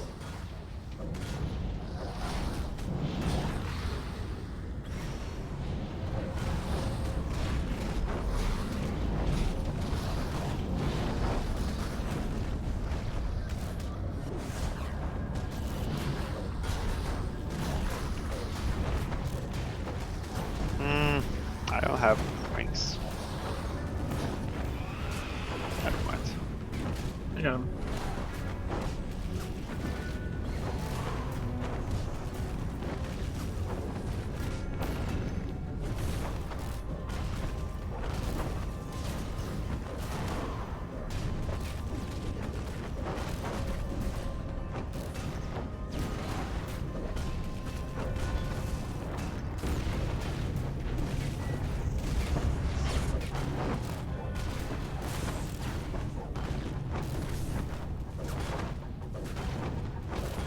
Wave completed. Vote to increase difficulty and continue, or stop exercise. Activating reward protocol. Thank you for your contribution.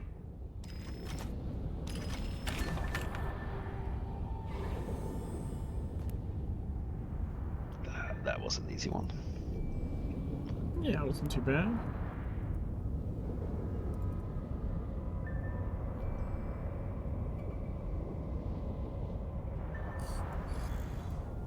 Mythic 6.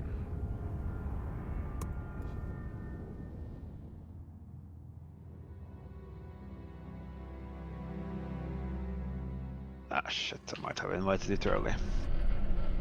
Yep, you did.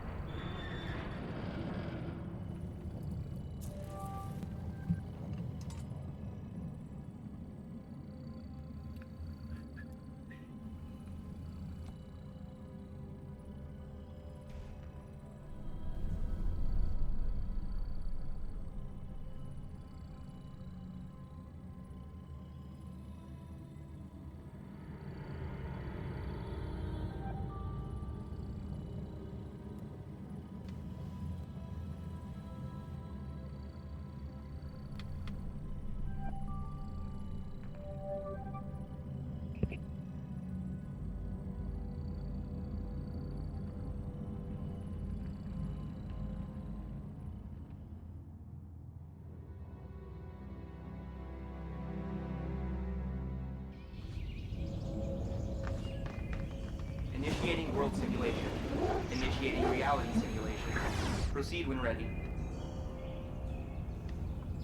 How many OD do you think it takes to make a legendary? What? A legendary? 8 maybe? No. Sorry.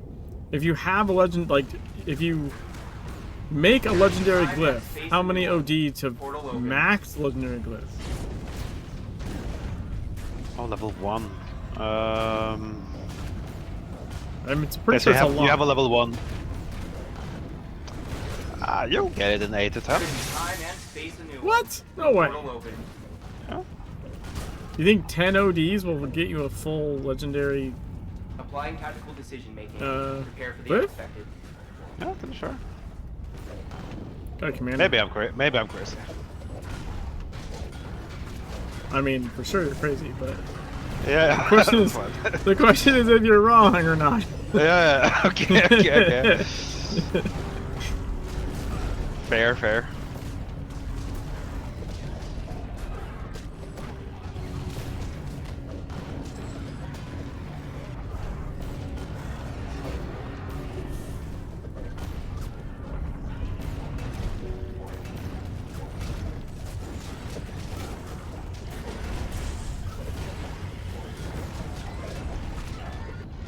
Oh no, sorry, 1 level. Yeah. There's a healer in the middle. Healer in the middle by himself. Okay. I'll get it.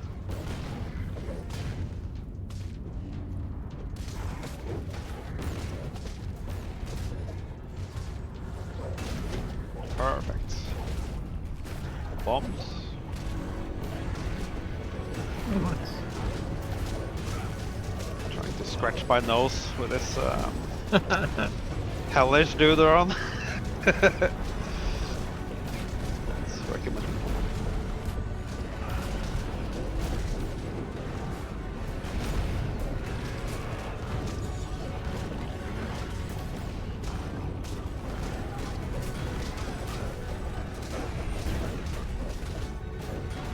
Applying tactical pressure. Unstable enemy Yo, spawn. sleepy cats. Why do you subscribe with "I'm sad" as a message? The Spider-Man game made you cry?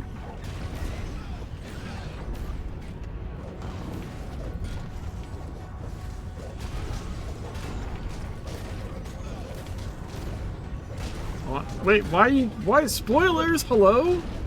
Spoilers? What the shit?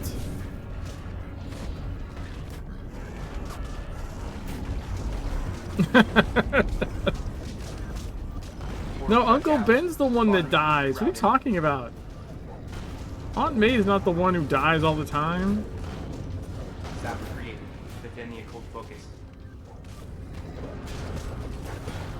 I think I actually remember when they first killed May up in the Simplifying comics. scenario. Removed portal. But no, it's Uncle Ben. It's a good game though. It looked pretty Extremely cool. hazardous entity created. Protect the occult focus. Ready, jump. Whee! We want to pull the commander. Yeah, I'll get him. I can get him. I can get him. I got a Volvin.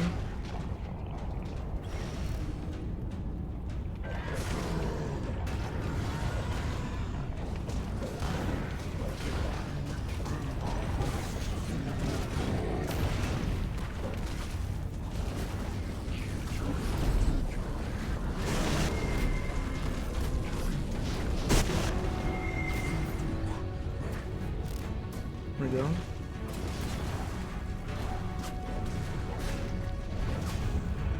Steam Wave sale. completed. Vote Nice. to increase difficulty and continue, or stop exercise. Oh yeah, the Steam sale started yesterday. It's been going for a little bit, I think. Actually, I bought Only Up on the Steam sale. Only Up was like $5. Oh, right. Activating reward protocol. Thank you for your contribution.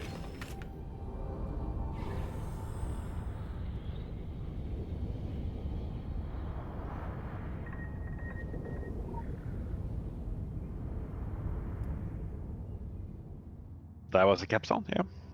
Mm-hmm.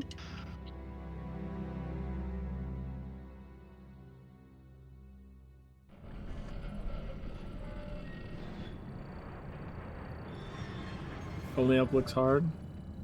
Yeah, it's a pretty weird game. I've been watching a lot of speedruns of it. Technically I beat it with the ragdoll glitch. The ragdoll glitch is used for like I think the 13-second speedrun of it. in the like any percent like all glitches category. Can you do it in 13? I saw people doing it in 40. No, 13 seconds. 40 seconds. Yeah, someone did it in 13.8 seconds or something. Oh, okay, so they got a really nice ragdoll Proceed when ready. bug then. Yeah, they basically just like this. They start the game and then just fucking ragdoll straight up to the top and drop. I saw someone roll in front of a fence on the ground level, and you. It's the newspaper. Up. Oh. Yeah, that's the one that was like 38 seconds or something. Someone did with that one. I was trying that one for like a couple of hours trying to get it, and I could get it. I could actually duplicate the glitch, but I couldn't get it all the way to the top. Like it kept bumping into shit, and I wasn't getting the same speed that they were getting somehow. But then I saw that like the same day, like a ragdoll glitch had been found, and I was like, well, this looks like I didn't get it in any kind of super fast time, right? But like I was able to actually do it. I did play it like regular. I do want to kind of go back and just beat it like regular. I mean with like skips and stuff, like it's cool to know like routes and like where you can is this double healer? Removing attack vector. Am I looking at this right? Double healer and healer avenger, actually. Well, that's just a whole pile of bullshit. Yep. That's a healer avenger. So he has 0 health. But yeah, I played it for a couple hours on stream, maybe like a couple weekends ago. Like on like a Friday night or something. Oh, there's a Well, healer. who cares about one? Yeah, you got another healer. Jesus Christ. Applying tactical decision making. Prepare for the unexpected. Adding attack vector. Prepare to adjust. Fuck's Super sake. cool.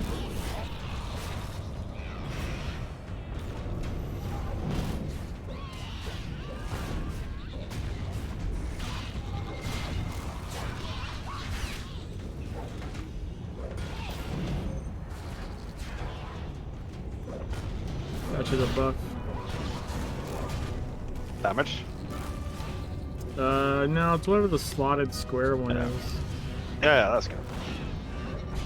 Most of the buffs have some kind of benefit. Yes. Any Modifying buff. hostile behavior. Commander spawn. Oh, we got a commander right at the end. That's cool.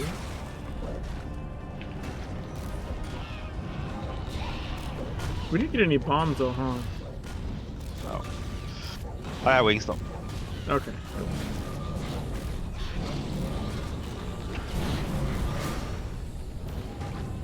Removing attack vector. Portal closed.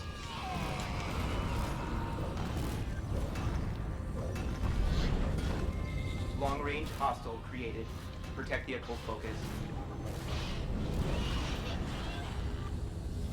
Simplifying scenario. Just gonna Remove get this. portal. 2 flame colors there. Awesome. Fuck's sake. Boss spawn. Go Good far. luck.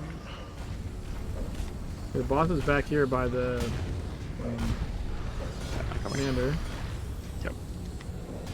I'm just Grab gonna pick the- up, I'm gonna pick up yeah. commander. Yep. Perfect.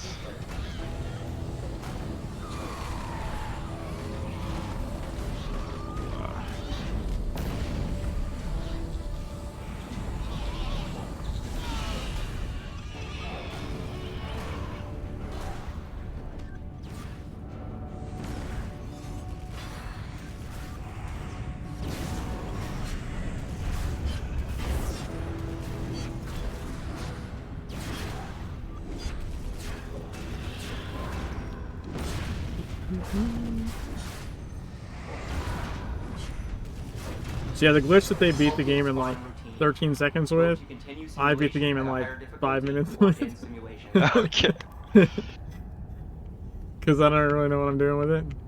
It's better than breaking your monitor and your keyboard, isn't it? Yes. But I think I can. I think I could. I think I can honestly just, you know, play it like regular and eventually get it. Yeah. The thing is, like, you can't save. But you have to have the time to commit to doing it all in a row. Because there's no checkpoints. You can't come back later. You either fucking do the whole thing or you just start over next time you load up the game. Yeah.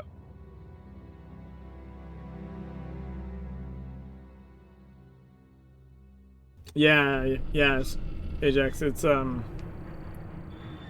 it's like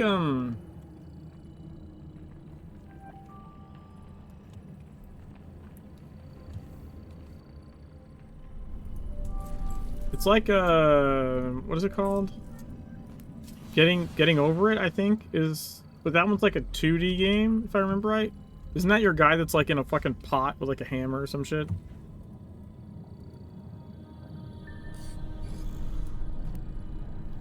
So it's kind of like similar, or like, what's the other one? Jump King? I think it's the one where you can like, but that's like a 2D game.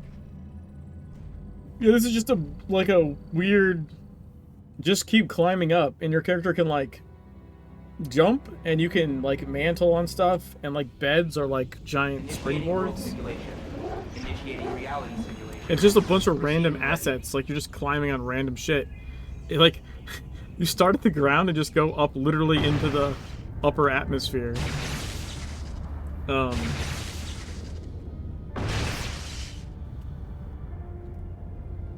speedruns are really fun to watch. So there's like obviously there's the super broken category where you can just do anything, and that's where like the 13-second one is. But the any percent, it's any percent, but like no major glitches. Portal closed. So you have like minor glitches that are like considered acceptable, shortcuts and stuff like that. But like you can't do the ragdoll or the roll onto the newspaper that just shoots you up at the end of the game. Like you have to actually, you know, play more of the game. Distortion 2 was holding that for a little bit. I think someone finally found a new skip in his time. But he was grinding that game for like a couple weeks. His runs are really fun to watch. Simplifying scenario. Removed portal.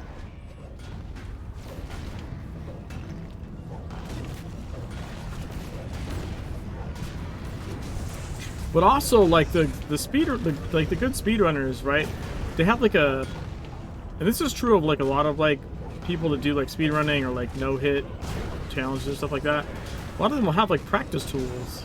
So like while you can't normally save in the game, they have like an external tool to let them like save and. Oh, there's like 2 healers. Asshole. They have like an external tool that lets them like save the state of the game and like reload wherever they want, so they can practice certain jumps like over and over. Whereas like, you know, us regular schmucks that haven't downloaded those tools and set them up, like have to, if you like fail a jump, you have to climb all the way back up there and try it again, right? Whereas they'll just like practice a certain specific skip, you know, over and over and over again, because they have like the save state tool.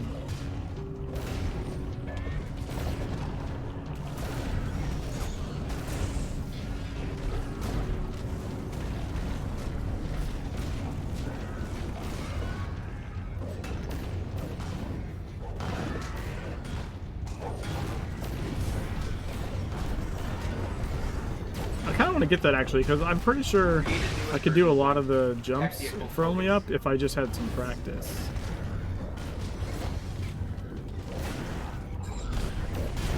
It's kind of like in Secret World, if you're trying to do like Lava Game Champion, right?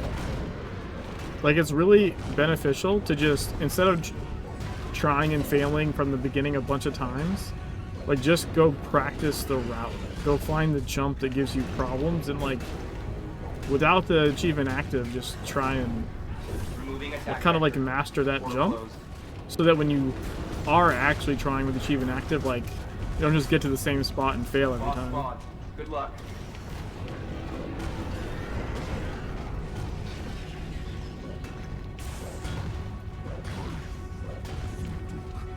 I did that a bunch on my side scroller Lava Game Champion thing.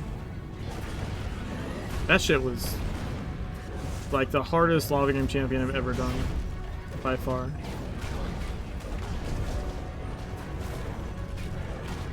That was harder than doing it on Mountain Dew cans.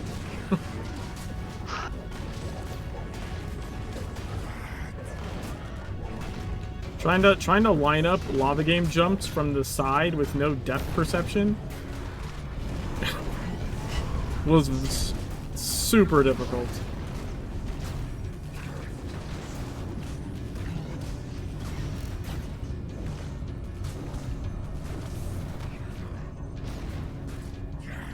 That I can imagine.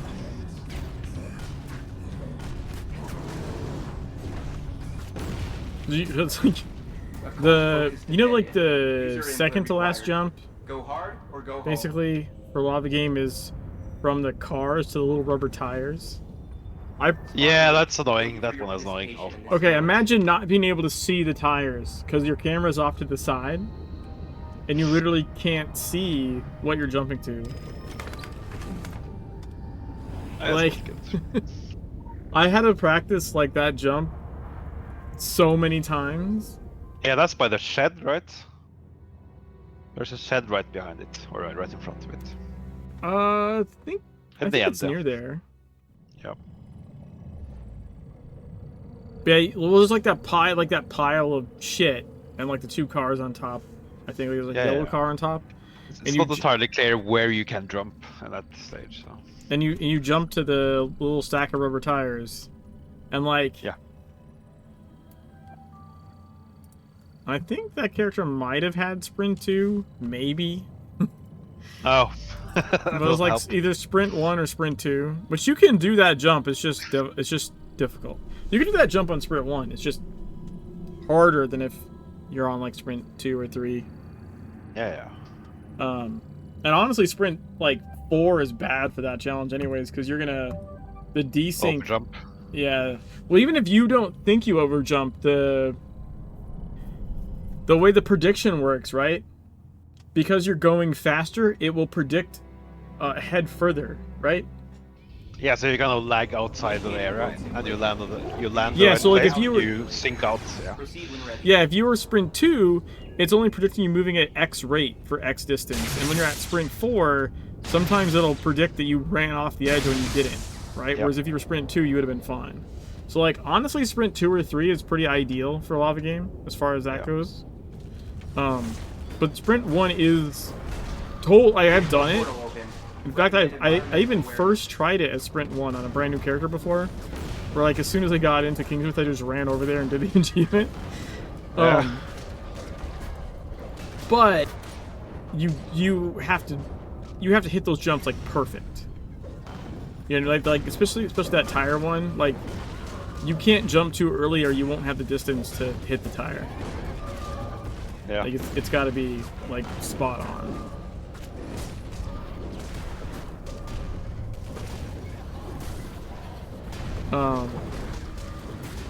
But yeah, sideways was like I had to try and line up where my guy was standing, Prepare for statistical and anomaly. like aim his angle so that, because part of when I was testing the jump is I would make it to the tire, Portal closed. but I would make it like to the left or right of the tire and not on the tire. You know what I mean? Yeah. Because not only is my view from the side, but it's locked at like essentially like chest level of the character. So like I can't look down. You know what I mean? Yep. Oh god, I think... No, wait, nah. What's up, Coles? How's it going? Applying I'll just kill tactical the creating strong bombs long-range on the west side. West side? closing portal. Yep. Defend the occult focus. It goes and goes and goes and goes. Like the Energizer Bunny.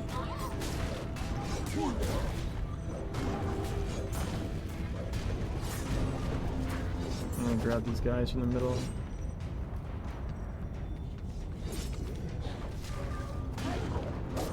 There's a healer over here as well. Jesus Christ, how many healers? It's because I just hadn't seen them before, so now the game's like, oh, you didn't see them before? Hold on. Let me show you all the healers. Exceeding spawn your cap. fault. Triggering swarm. Swarm. I will Time resist and space anew. looting the bags next to the bombs.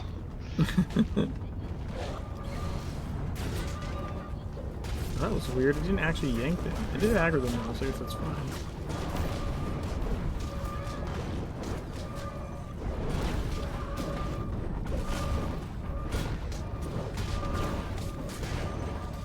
Get you the damage buff here.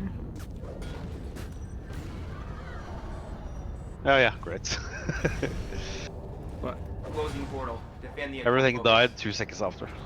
Because of the damage buff. It's because you ran away from the things I grabbed for you. Lost one. Ah, yeah, okay. Good luck. I didn't see anything. Uh-huh. The flame color got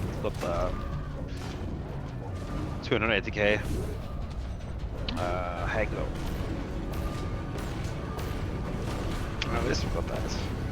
Can you bring that she-bitch over here?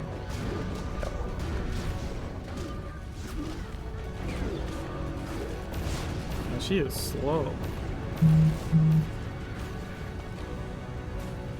What the fuck? Good night. There we go. Yeah.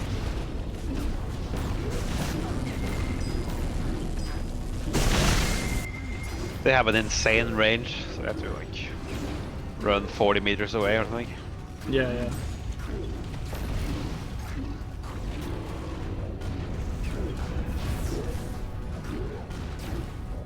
Wave completed. Vote to increase difficulty and continue, or stop exercise. I'm on fire.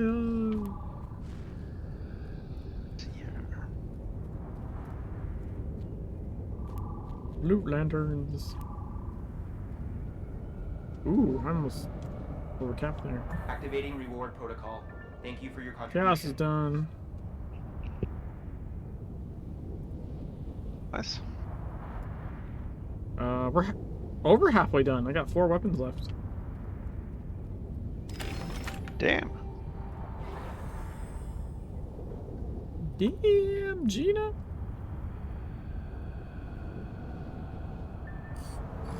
Mythic 11.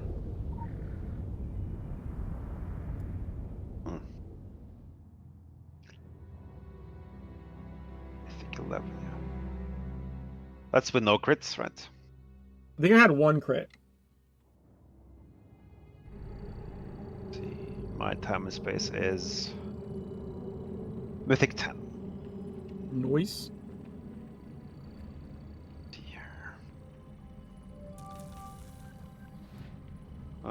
I'll go for a quick bio. Okay. And more after it. Yeah, sure. We'll try to finish the glyph.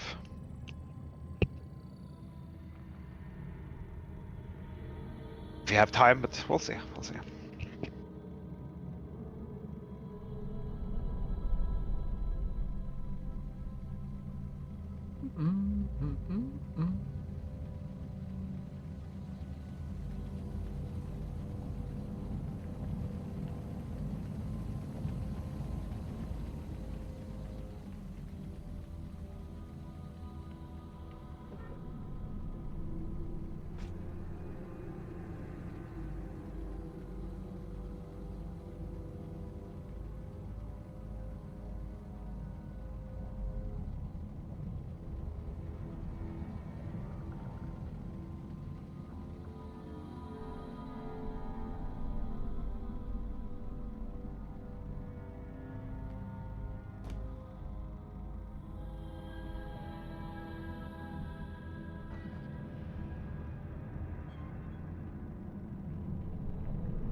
One capstone, is that 10 attack rating, 10 heal rating, and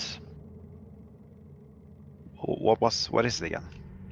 30 hit points, 10 attack rating, 10 heal rating.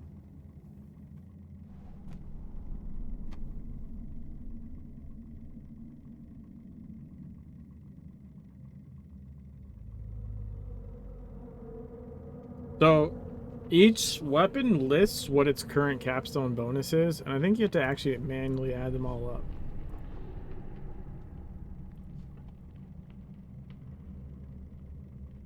I think. Yeah.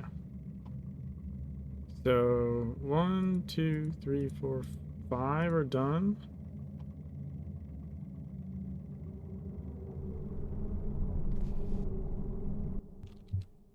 I kind of don't care about the heal rating, but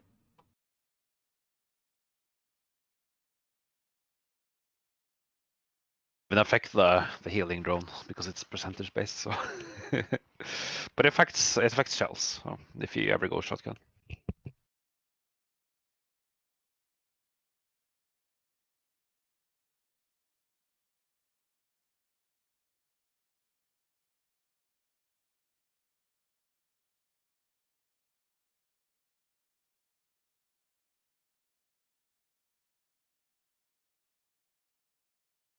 I'm in the kitchen. I'll be there in a minute.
I do wrong here?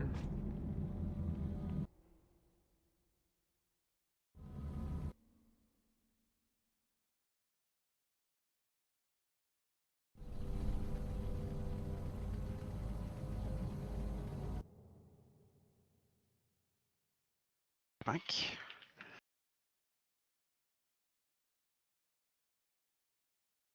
How many do you think we have time for?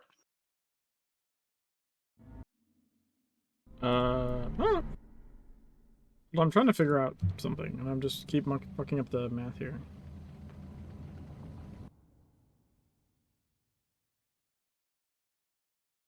Oh, I see what I did.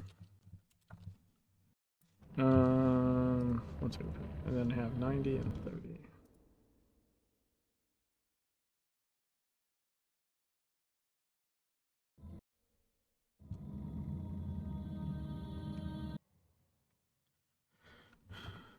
So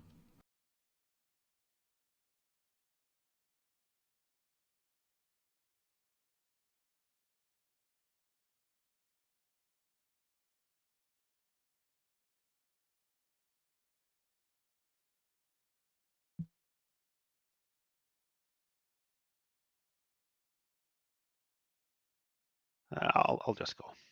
Ready?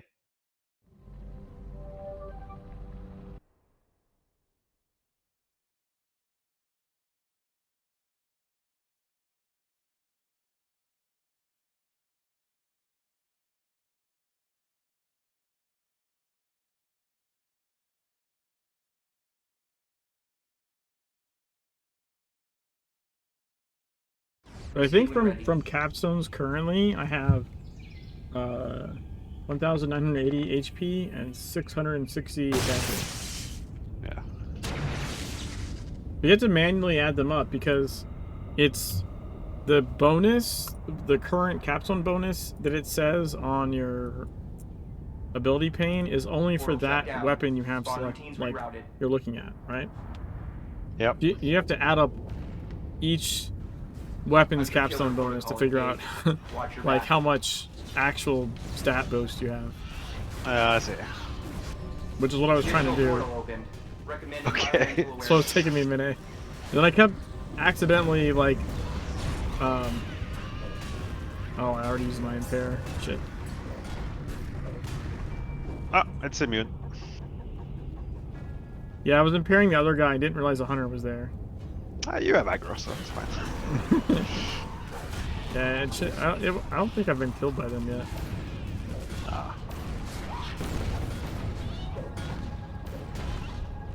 Portal shut down. Spawn routines rerouted.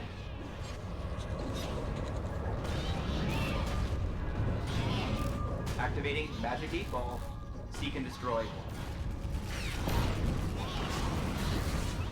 Is that another hunter? Additional portal open. Recommended. Oh yeah, we have 2 hunters. Ha ha ha. Holy crap. Hope we have Master Walsh or something. That's not one of them. Okay, one of them is dead at least. Yeah, perfect. That was kind of wild.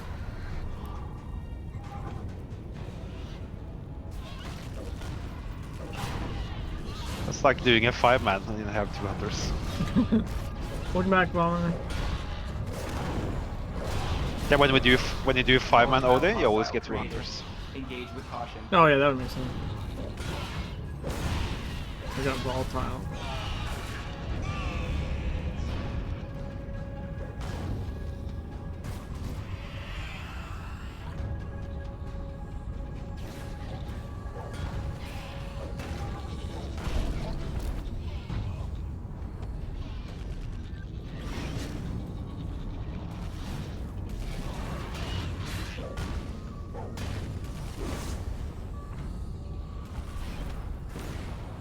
Jump up.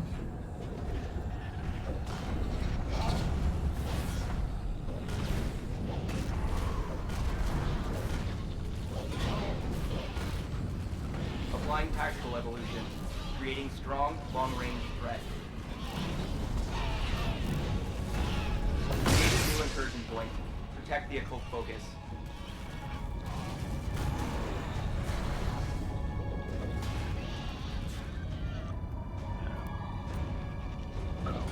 for the flame caller.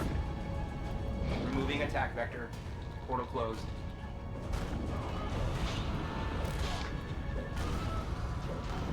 Boss spawned. Good luck. Oh shit, he's over here.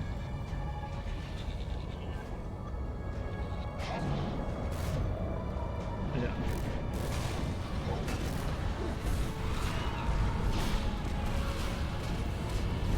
We don't have bombs or anything, right? Hi, wings. Okay.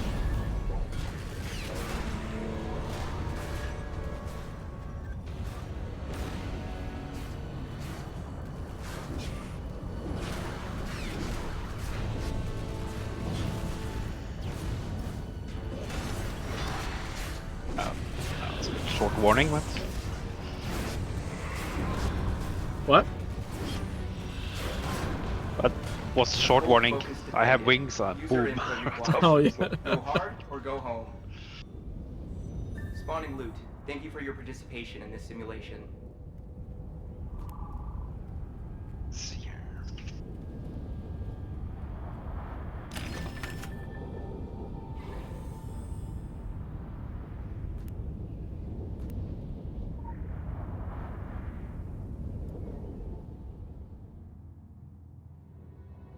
Shoulder tackle.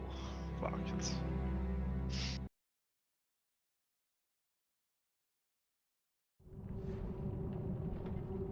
Let's see here.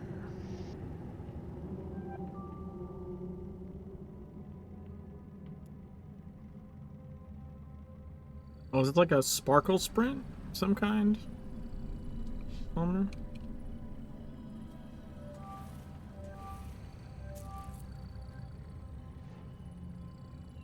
Oh, that's nice.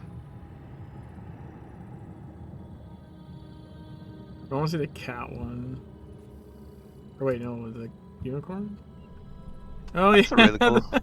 the unicorn one is fucking funny as hell. Oh, that's awesome. That's really cool.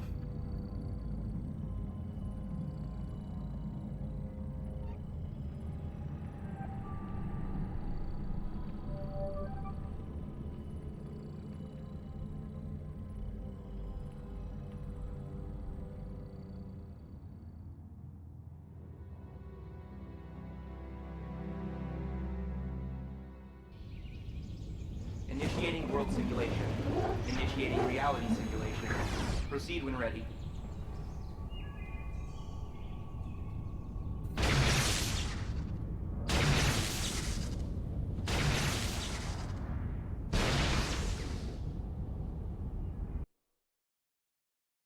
Any signets you're looking for?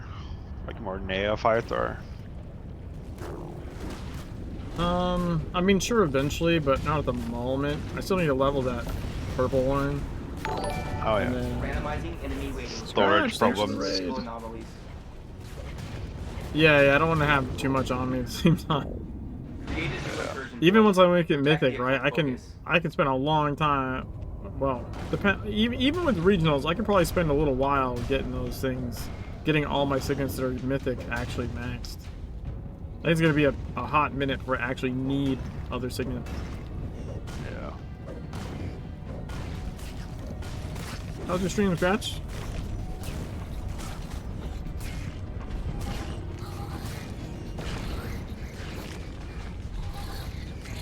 Valheim, nice.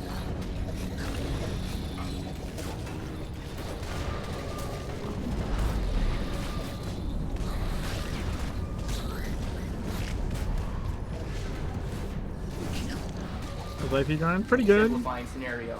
At Remove portal. 857. I think, what did we figure out? I'll go up by 9 once I get the Forcing clip done, I tactical think. reevaluation. Commander entering the fray. Commander, wait, what happened? Oh, I thought the bombs were Time and exploding. Holy space for shit. new one. Portal open. That scared me. I was like, no, not the bombs. Oh, okay, commander. Yeah. Let me get a healer on the other side before Okay. this goes crazy.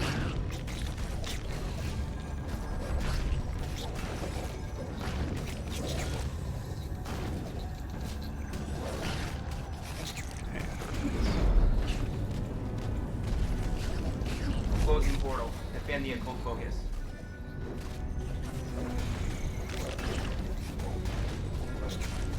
Activating Magic 8 Ball. Seek and destroy. Zapper.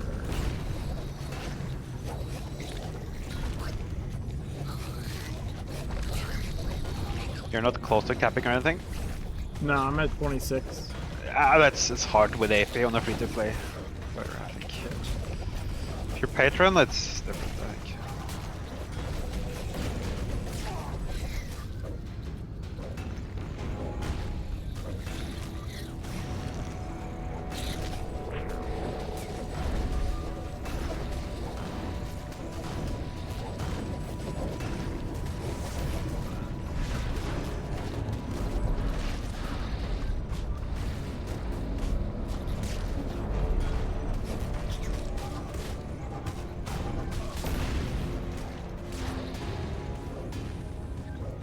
Removing attack vector.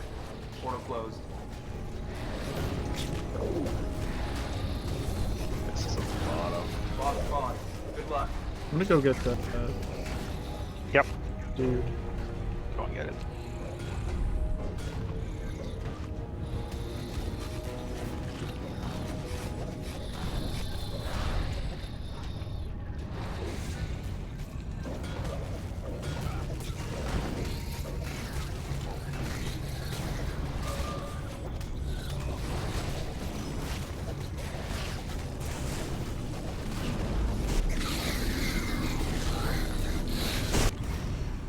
Perfect.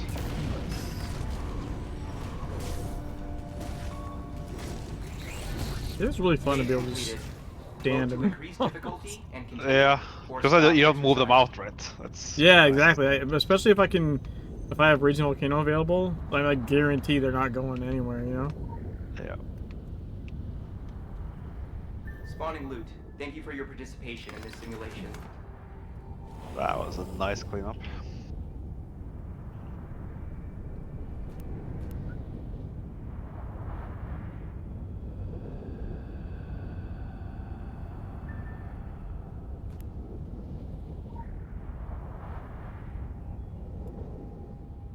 Should get a capstone next OD, I think. Nice.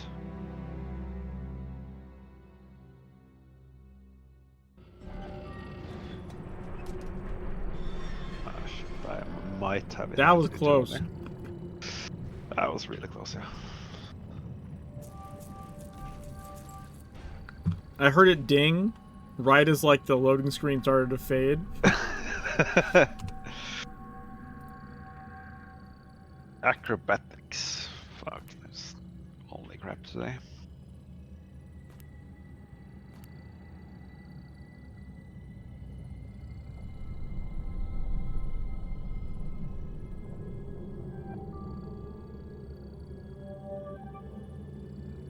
Glyph at 13, 14. Ooh.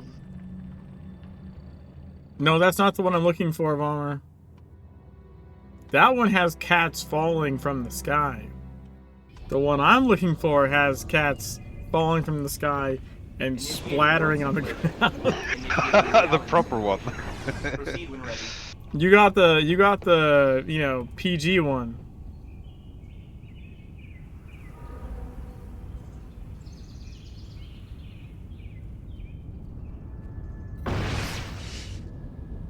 Oh, it's like cat cardboards or billboards. Yay, spirits. I assume that was sarcasm. I mean, on this you get Onryo and spirit kills, so. Emulating chaotic forces. Chance of chain reaction? Non-trivial. Not trivial. Portal shut down. Spawn routines rerouted.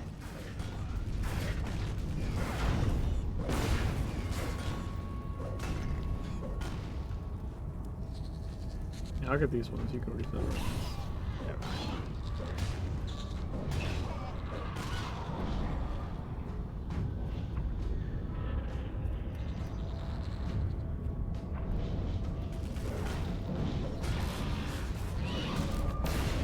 Healer. Healer coming. Simplifying scenario. Removed portal.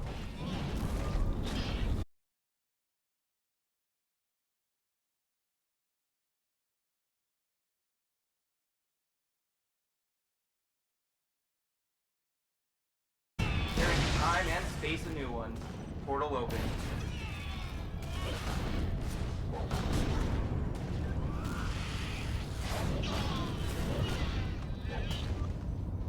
Nice.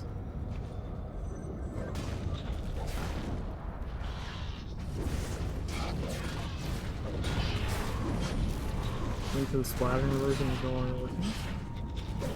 I'm pretty sure I saved that one. It's on my hard drive somewhere. Create a new incursion point. Protect the occult focus.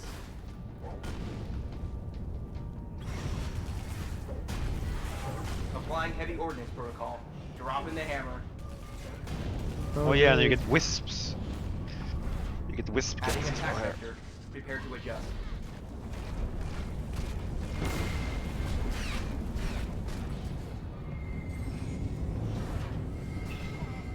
Oh, let's get that. King of the road. Healer coming in from the northwest. Yeah, I see it. They're headed to the center. I'll grab this shit.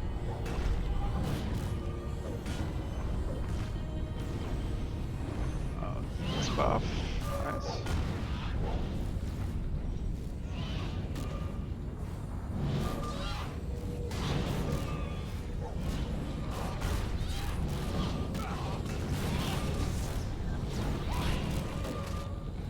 Simplifying scenario.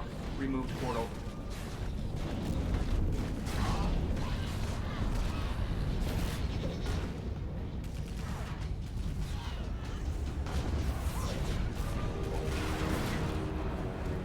Closing portal. Defend the occult focus. I set the sky on fire. Extremely hazardous entity created. Protect the occult focus.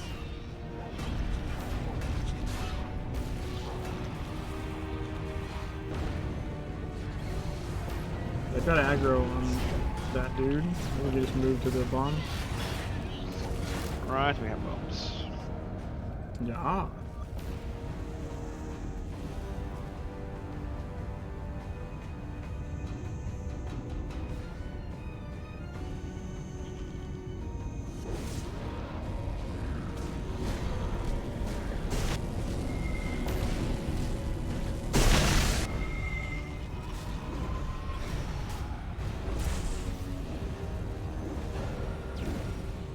Felt like those bombs hit more than usual.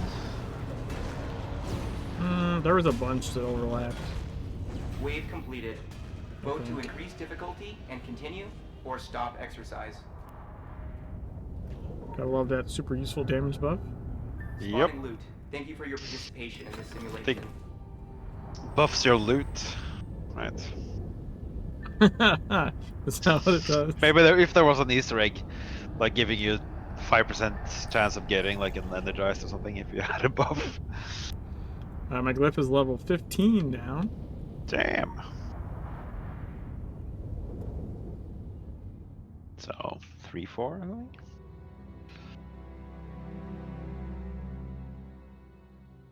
Yeah, it's definitely doable, I think. Because I have one glyph left over, so if we do like 2 more, then I can do a 5-stack upgrade, you know? I don't know if that'll max it, but like it'll be good. You know what I mean? Yeah. That'd be a pretty significant bump. Yeah. Wait. What does this say? What is it? Oh, it's a football. Well, I want to go say hi to this behemoth. We don't have to stay here for it. I want to go see it.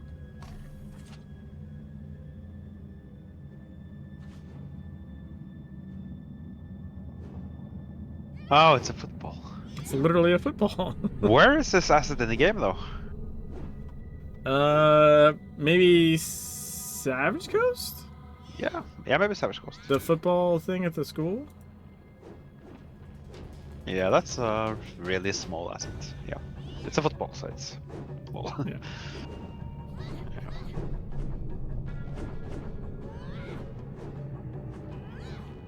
Lacrosse? Oh, you're right. It is a lacrosse field. Well, then I don't know. Scream when ready.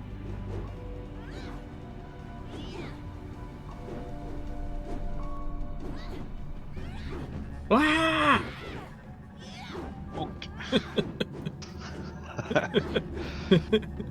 was, was that what you wanted? Yeah, it's like a primal way of communicating. It's just simple.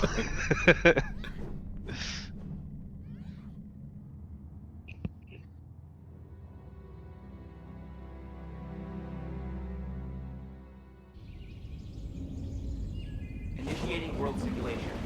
Initiating reality simulation. Proceed when ready.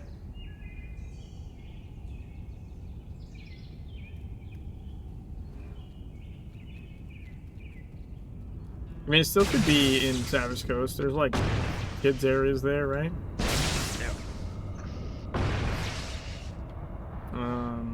Could be in.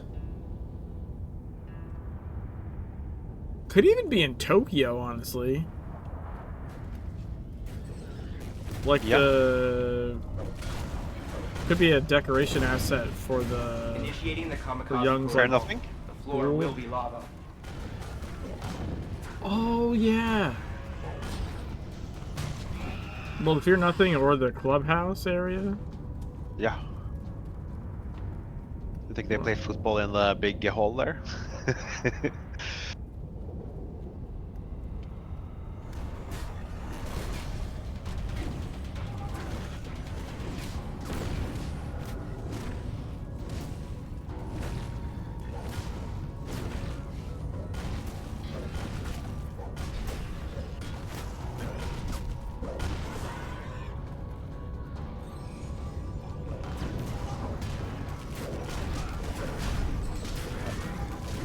Initiating the kamikaze protocol. The floor will be lava. Perfect. Tearing time and space a new one. Portal open.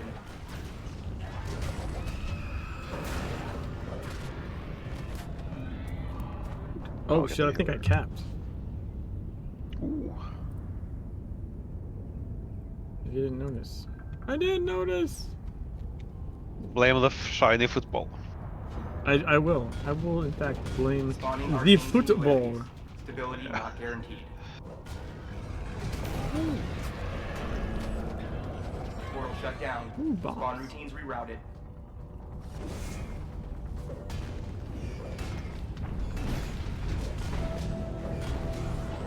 Even better.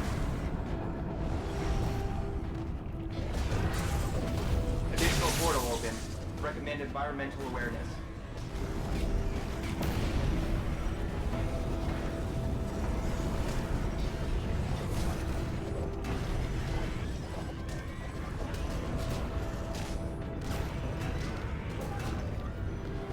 Don't loot. I'm not gonna loot bag. What? There's like 5 loot bags inside the bombs. So Oh, were there? I didn't so see them. tempting to just. Oh, 2 healers, 2 healers. Yeah, I see that. Removing attack vector. Portal closed.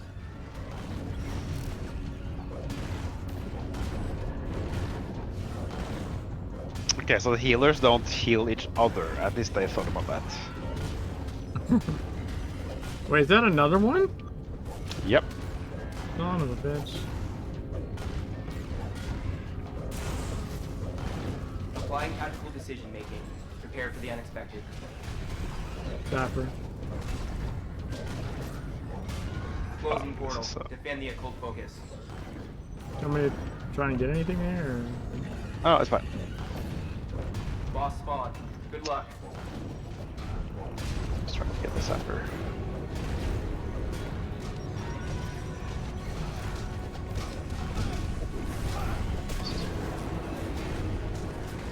Try to get everything. Yeah.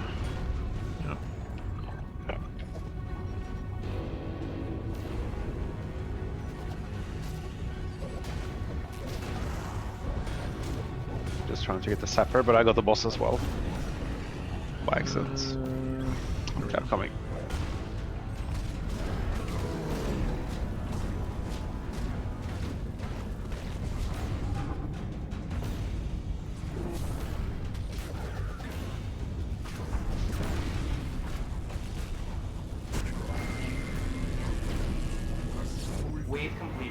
Vote to Nice. increase difficulty and continue Oh, I can or lose. stop exercise.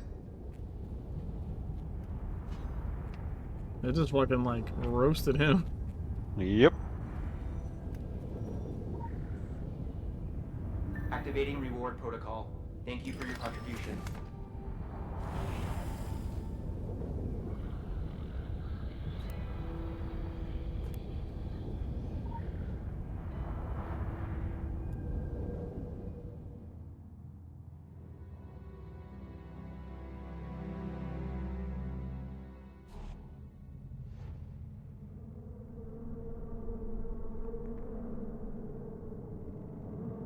I think I'm in a different instance now. See here. Oh, the ball. Let's see here.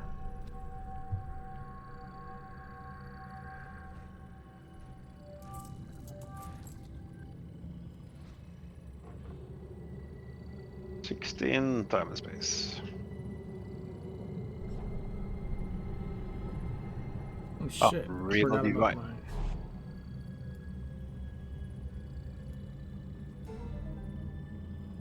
Forgot about my agents. No.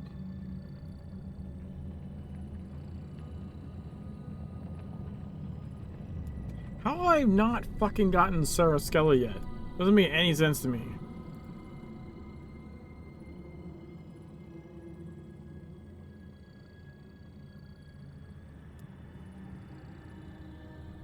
Where is he dropping? She's just Like anywhere? No, it's a mission you do. But I just don't understand like how she's not.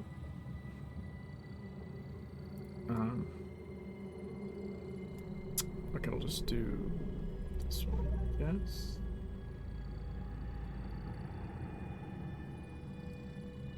Wait. Okay. Oh, that doesn't work. Shit.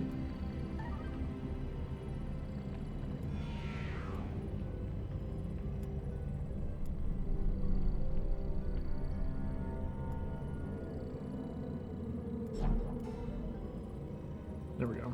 Now I can do Sarah Skelly. I don't know, like it's just it's a Oh tier- yeah, that's it's a the tier mission, 1 yeah, mission. Yeah, it's a tier 1 Yeah, mission that I somehow just fucking can't get. Like I've run it so many times and it doesn't fucking come back. Yeah.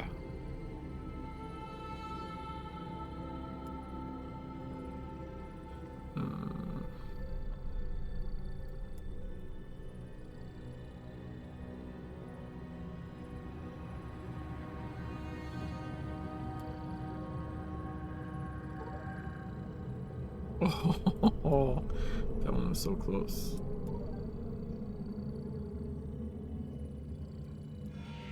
There we go. I'm ready.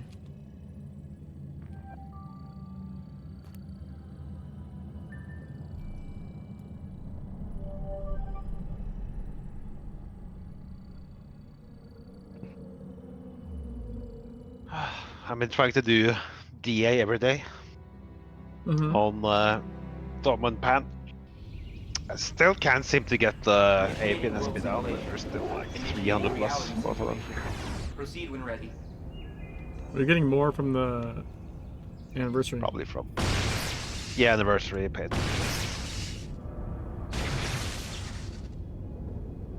Yeah, because just from the anniversary you get like 25 AP and 30 SP. Yeah, it doesn't help me. Mm-hmm. Applying tactical pressure. Unstable enemy spawn.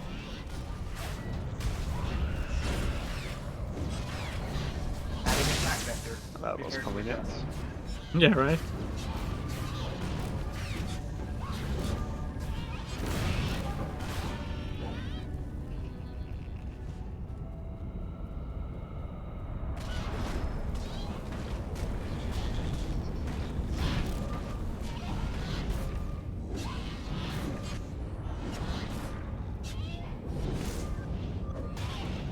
Fuck, another healer. No, yep, there's another one.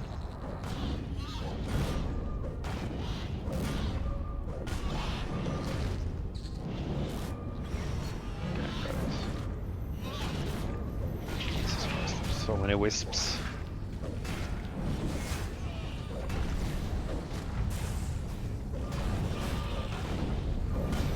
I think wisps are even more annoying than vampires. Because I they mean, are as far as like spreading. spread out. Yeah. Another healer, by the way.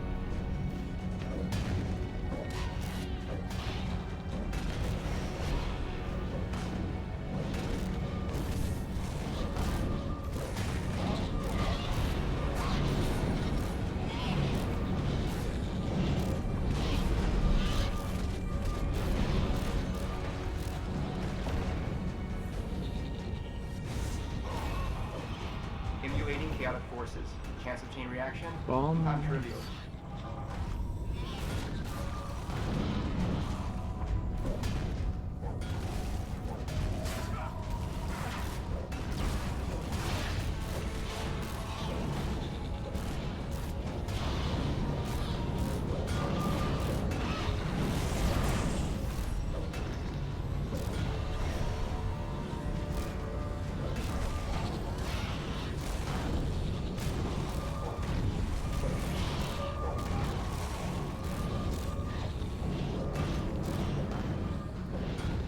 Portal shut down. Spawn routines rerouted.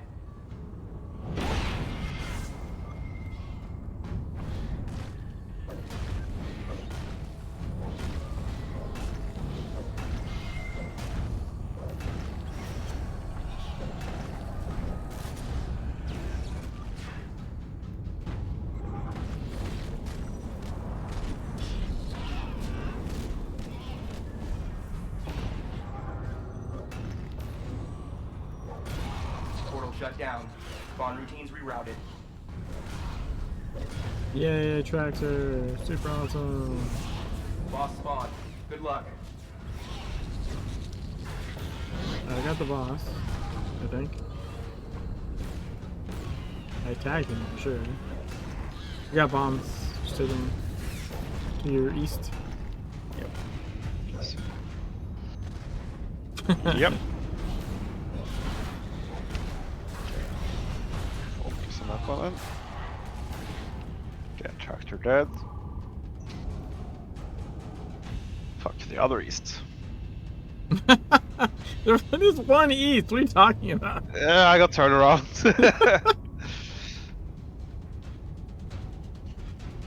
Oh, some shit's going center. Ah, I think you killed a curse thing and it didn't aggro on you. yeah.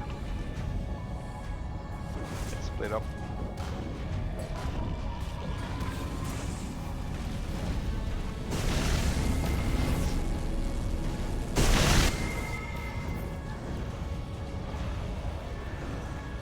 Defense successful. There you go. Select whether to increase difficulty and continue, or to halt exercise. Activating reward protocol. Thank you for your contribution.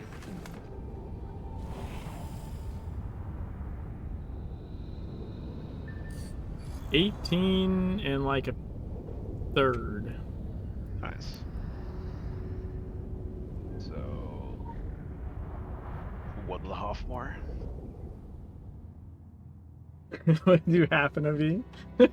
Yeah. My time and space is 18.2 or something. So yeah, so we're about the same. You're like halfway through the OD. Like, okay, it's time to go. Yeah.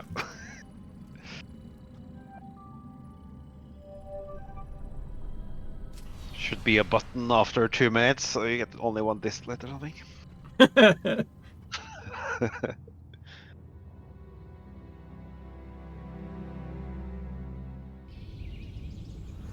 Kind of sad that there's no fail reward. Initiating world simulation. Should be like Initiating reality simulation. a limp of coal or Proceed something. when ready. Something insulting. Yeah. The virtual distillate, it's just a hologram of one. Yeah. Doesn't actually do anything.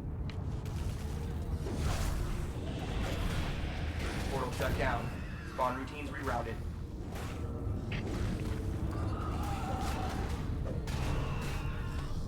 Applying tactical decision making. Has to be something useless in this. During time and space, a new one. Portal open.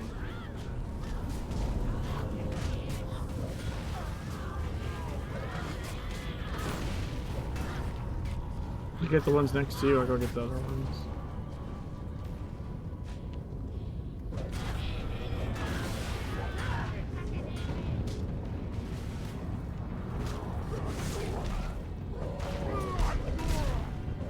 Oh, you have ranged ones. Portal shut down. Spawn routines rerouted.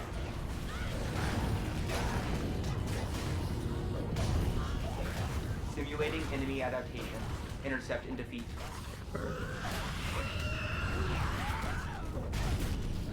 Created new incursion point. Protect the occult focus.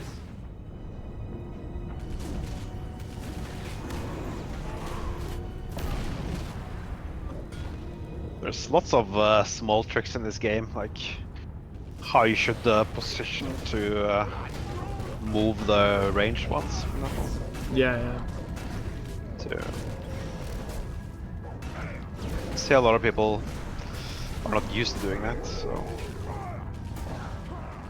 No, it's the same thing as you do with like Onk 1, right? Like Portal open. you yeah, exactly. or Applying heavy ordnance protocol. HR Dropping the 5, hammer. 5 recursion. right? You gotta like, especially as a tank, you gotta make sure, because in like E8 and up, you'll just end up with a yellow circle on her if you don't fucking control that shit properly. Yeah, in phase 3. Created new incursion Seen point. many a wipe to that. Yeah, I wiped today on that. So. I didn't like them.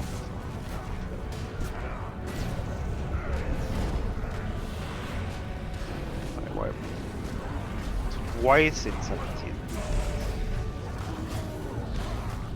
The biggest problem I see, even at like super high levels, is people just fucking hitting the shield. The reflex That was shield. actually not a problem at all for that Shut run. down. Spawn routines rerouted. I just mean like in general, right? Like in general, like even amongst people that should know better. Yeah, I think people also just part zone of it. Well, I think also part of it is like with AR, if the thing you're shooting at dies while you're like hitting the button, sometimes you'll have an extra shot and it just finds a target further away because Yes. AR's range is so long. Seek and destroy. Yes. So you were killing a thing that you were totally fine to kill. But then it died, and your last bullet like went across the whole fucking arena and hit the yellow shield line, and then you died a reflex and looked like an idiot, right? Like, Wings. yeah, I can wing. Yeah, you're right about that. So in that case, it's not really the person's fault, but other than like it's just something you need to be aware of, right? Like, But do you have that many? Oh yeah, of course the. I mean, you can trigger jump. things. You can jump cancel. That's probably like your only thing you can do, right? Yeah, Is like, it can be a problem with the trigger things. Continue simulation at a higher difficulty or in simulation. but yeah, on HR5, like it's really easy to be shooting one thing, it dies at AR, and your bullet just keeps going. Someone hags it and it dies instantly, and then you shoot at the trigger thing behind that is in the shield. Yeah, it can work too. Yeah, I have definitely done that. Oh shit, dude. Critical I'm done. empowerment results. Woohoo! Oh, you're done? Yeah. I mean, we can do another one. You need another one, right? Yeah. Or like a half one. Oh, You need another half one. let me see. I think I crit. I need another quarter of a wave or something. So. A quarter of the way. Yeah. Let me see here. The all-important quarter wave. Yes. Let me see. Well, let's see what IP I get for making an elaborate elusive legendary. So we're 857 right now. It's probably 10.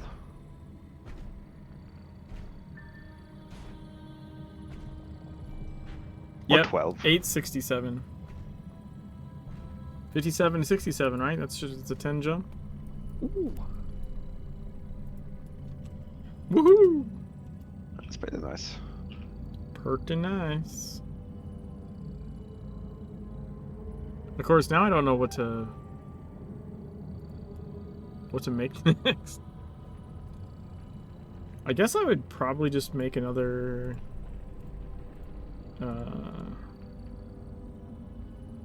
Do you need green glyphs? I have tons of bags, so. Yeah, I would need green glyphs. I'd probably just make like another stalwart or something. Yeah, so it's fine. Let me see what I have here. Elusive. I have one stalwart. Elusive. I also could probably Elusive. I could also probably just buy some off the auctions. Yeah, there's a bunch for like 200. I could just buy them. Is it mine? I don't think so. Okay. I have one of these. You have one stalwart. Yeah. Wait, how many do I need? I need Start with 4. well, 4 makes a purple, right? Yeah. I should buy 3 and then go from there. Oh, so I need 8. Well, I need 7. Yep. I mean, no longer for sale in the marketplace. The fuck?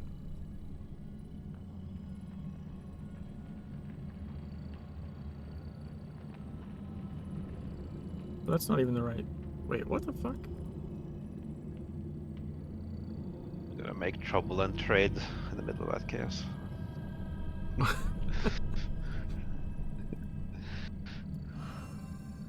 1, 2, 3, 4, 5, 6. Yeah, there's one that's out there for like 1,000,000 days or something. Yeah.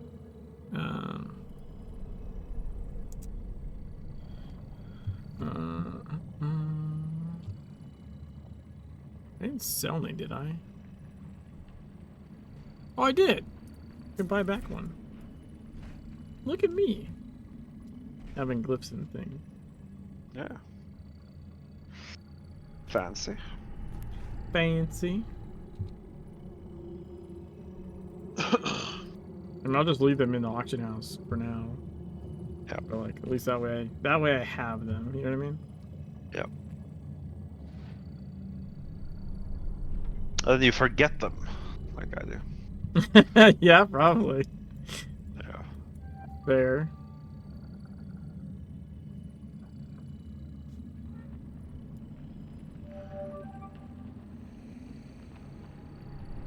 Let's see.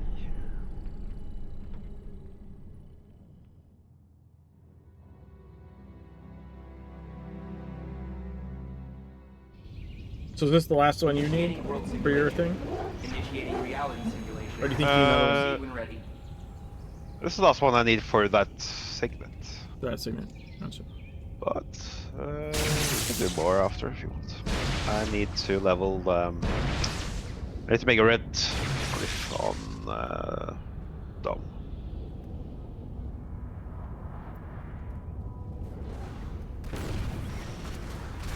I'll probably be done after this, I think.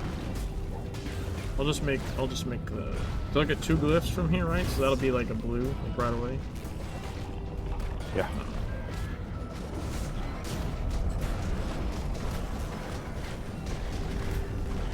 Because it's almost 12:30.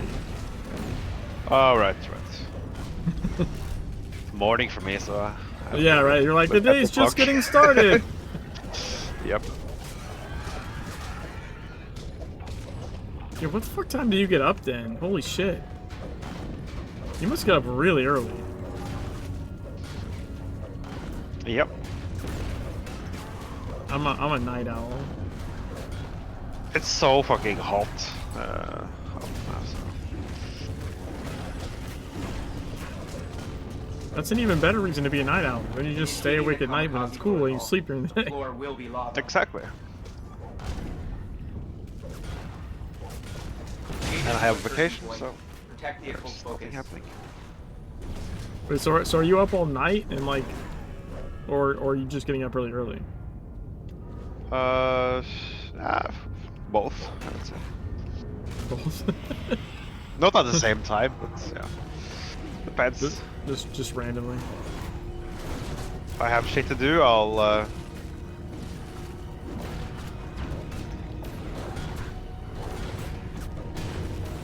shit.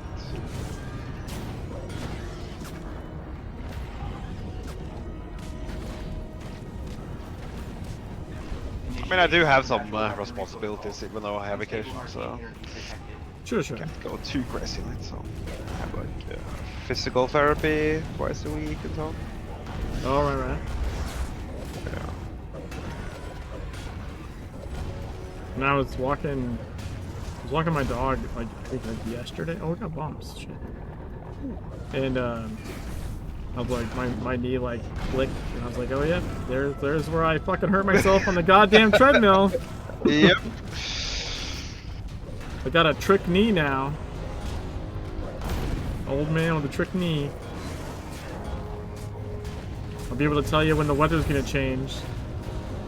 Yep. Unlocking new superpowers. I feel it in my bones. The storm's coming in. Yep.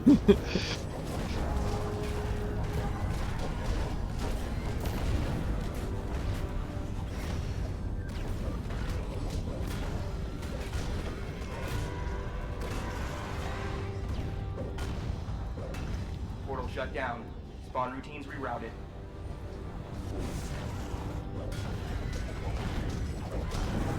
Boss spawn. Good luck. Almost looted. Coming your way. Trying to lure the boss.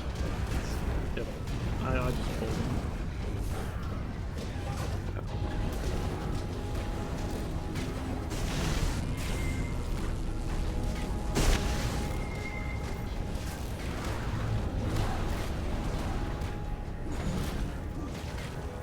Cold focus defended. Woot. User input required. Go hard or go home. Yesterday when we played, I think I was awake for like 20 hours or something.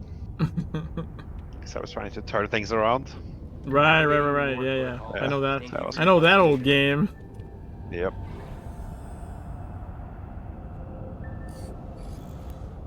Let me see.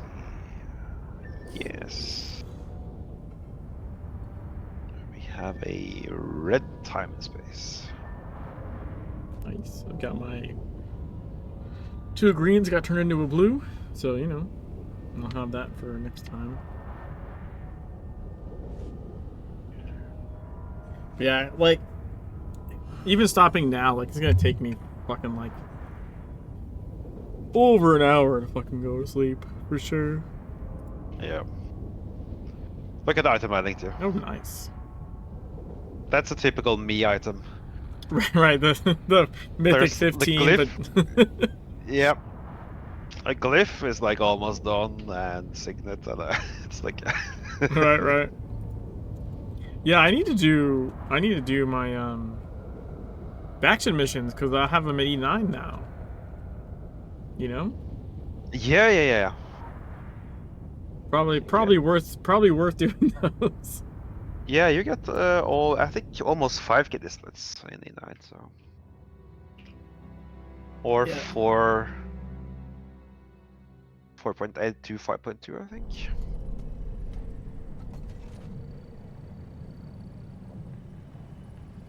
Yeah, and like this occult talisman is like nearly done.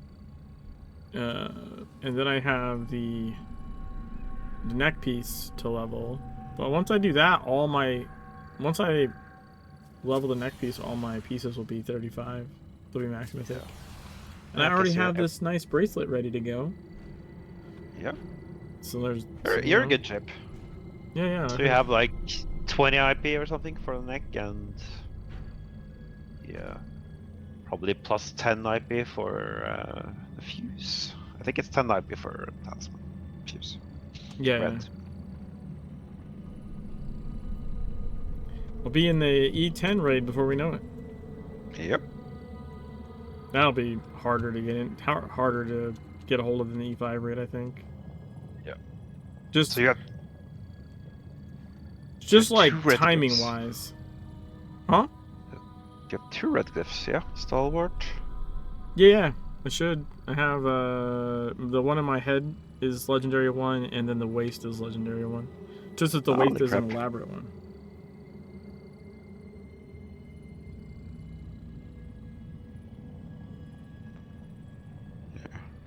And then the only have to time the hit rating though. Huh? Have to time when you level the hit rating, I guess. To time when I level it?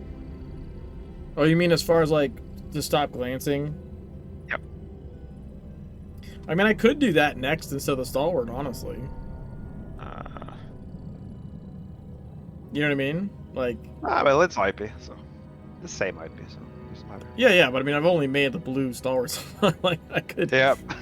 I could pretty easily be like, you know what, fuck it. Do a stalwart and then do a hit. That's fine. It's fine. Yeah. And what's the capstone status now, though? It's interesting to see. Let's see. We need 1. That's 4. 7. 8, 9, 10, 11, 12, 13. I think. Right? I need a bunch on AR, so 1, 2, 3. So 13. 4, 5, 6. Yeah. So you got 7 today then? Yeah. Yeah, that's pretty good. Pretty good. Well, Not 2 more of these and you're done? Yeah, as far as capstone go. Yeah. Then I have to start doing OD. Just to burn off the SPP. You know what I mean? To do OD what? So then I have to start doing, I have to start doing DA to start burning off the SPA. Yeah, exactly. That's the whole. That's almost the whole point of this, because the sooner you start doing that, right? Yeah. If And you're then- gonna get to 17, then you have to start that as soon as possible. Oh, you mean for the DA stuff? Yeah, if you're aiming for 17, Yeah, for sure. you need like 4 or 5 talismans. 4 or 5 talismans need to be. The 4 I pip? think. Yeah, I think. At least the head and major needs to be. Yeah. Don't think the minor ones need to be. But that assumes all signets and glyphs are 20 as well. So. Well, the glyphs can be 4 pip as well. Right?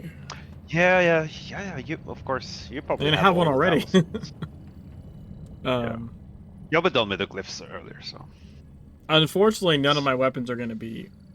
Although it doesn't really matter. Weapons doesn't actually affect the power. It only affects the suffix. Yep. Which is weird. It's super weird that that's the way that is. Yeah. But you know, it literally, that's just how it is. Which I mean, for me it kind of works out, right? Because I don't have to worry about them being 2 pip.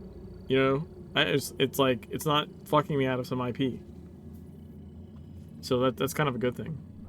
The only thing currently messing me up is the neck piece, because my neck piece is 2 pip. So you verify that the 2 pips don't give you a lower IP than 3 pips? For weapons? Yeah, I'm No, for talismans, I wasn't sure. no, for talismans it gives you lower for sure. Oh, it does. Okay. Yeah, because it changes the amount of the attack rating and stuff. Like, there's no way that doesn't affect your item power. I always been like a Radiant snob, so I never noticed. So. I'm even at even at like a green level, right? Like if you let me just look at like, I don't know, hit talisman or something. Yeah, I cannot check the green ones, of course. Right, you can look at like a luminous ash gives you 47 power rating, and a radiant gives you 53 power rating. There's there's no way that doesn't affect your item power, right? Like that's the power rating. Yes. So, yeah. So my only thing that's fucking me right now is my necklace. The quantum, because I wanted the quantum, right? The benefit, the receiving healing, 10% more healing for 5 seconds. Like, that's really good. It's worth the 1 pip drop, I think. But as far as like IP grinding goes, like ideally that should be a 3 pip, right? I just need to get one. You'll get a nice upgrade later. So like I'll probably like obviously I'm gonna leave that for last. Yeah. You know what I mean? Yeah. I'll get it to max mythic, and then everything else is going legendary before I, because I don't want to make that legendary, right? That'd be a waste. Yeah, that would be a huge I want a waste. 3 pip to make legendary, so like Yeah. I'll do everything else first. Yeah, I'll look for a quantum shift.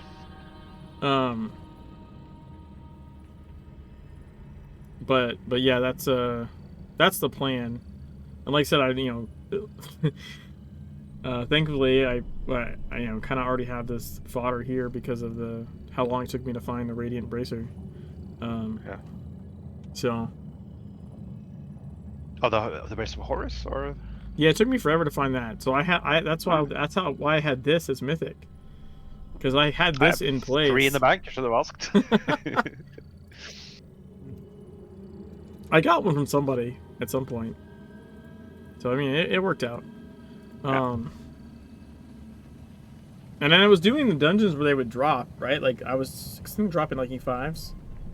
Yeah. So like, it was just a matter of like, I think one of the people I was running with all the time, like finally got had one drop and traded to me or something. So.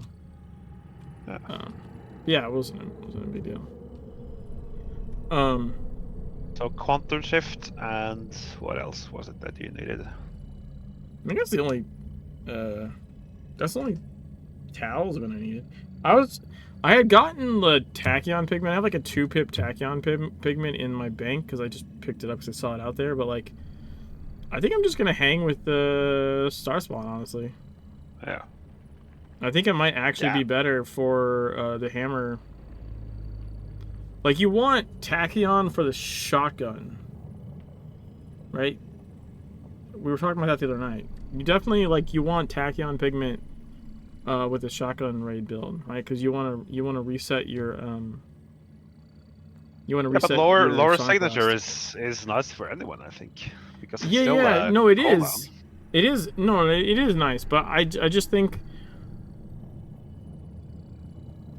I think that because there's no cooldown on the Star Spawn, and because the rest of your cooldowns are more of a problem on Hammer, like surviving between them, that like getting that constantly getting that 4.5% chunk missing health back, I think might actually be better for a Hammer in raid than the other one. Yeah. I want to try. They both work. I want to try. People tank with both of them, so it should be fine. Also, it's super good for OD. Yeah. Star Spawn is better for the only OD. thing you have to think about is the elite cooldown, I guess. So. Yeah. That's kind of the crucial thing. So. Yeah, I have the Ascendant for that right now. Yeah. I probably could. So that means you need efficiency hammer or something. So. No, I have Havoc. You have Havoc. Yeah. Yeah, but I see you have time to make probably 3 other red weapons before you're 17, so it's not a problem. Well, the thing is too, like, I don't think the suffix on that thing matters that much. It's you get this hammer for the passives, right? That's why you have this hammer as a tank. It's not for the suffix. Yeah, but the efficiency matters a lot though. So. Okay, so I'll look. What's the suffix on your chaos? Alacrity. Alacrity, yeah. Yeah, the movement speed one. That's fine. It was either that or the restoration, I think, when I was picking between them. I have a torture's instrument of destruction mark II. I guess that doesn't help. No, it's basically the same as Havoc. It fucking doesn't matter. But also, I genuinely don't think it matters. I for really, the really cooldown, don't. yeah, sure. Like, right. If I had like a Mark IV efficiency, yeah, sure. But yeah, Mark II is fine. I mean, it's better than I don't know. I don't know. I'm not sure I agree with that. Like, I mean, Well, yes, it's just to give you the elite back every pull. So yeah, right. Yeah. You don't need the elite back every pull. Come on, okay. you gotta live dangerously. So I'm the one healing you in the E17 raid, then. I'll do it. I have max 4 heal gear, so. I should be able to do I'll it. make Uni do it. Uni do it so she can Oh yes, yes. have fun killing me, and then I can blame Uni for me dying. Yeah. It all works out. Yep. Sounds like a plan. Yeah. I mean, ideally, that's eventually the idea, right? Eventually, I'll get this character to where I can attempt to tank the raid, and then just on a normal Tuesday raid, I'm like, all right, I'm bringing this character. Let's see what the fuck happens. Yep. Get everyone That off. sounds great. That sounds great. I mean, everyone else does that shit to me. Yeah. I'm the only fucking consistent. Well, I shouldn't say only. There's some other people that are fairly consistent at what they're doing, but like as far as like the main roles go, everyone else just fucking rolls for the roles. Yeah. I mean, certain people will tend to do like Nevi's tanks a lot.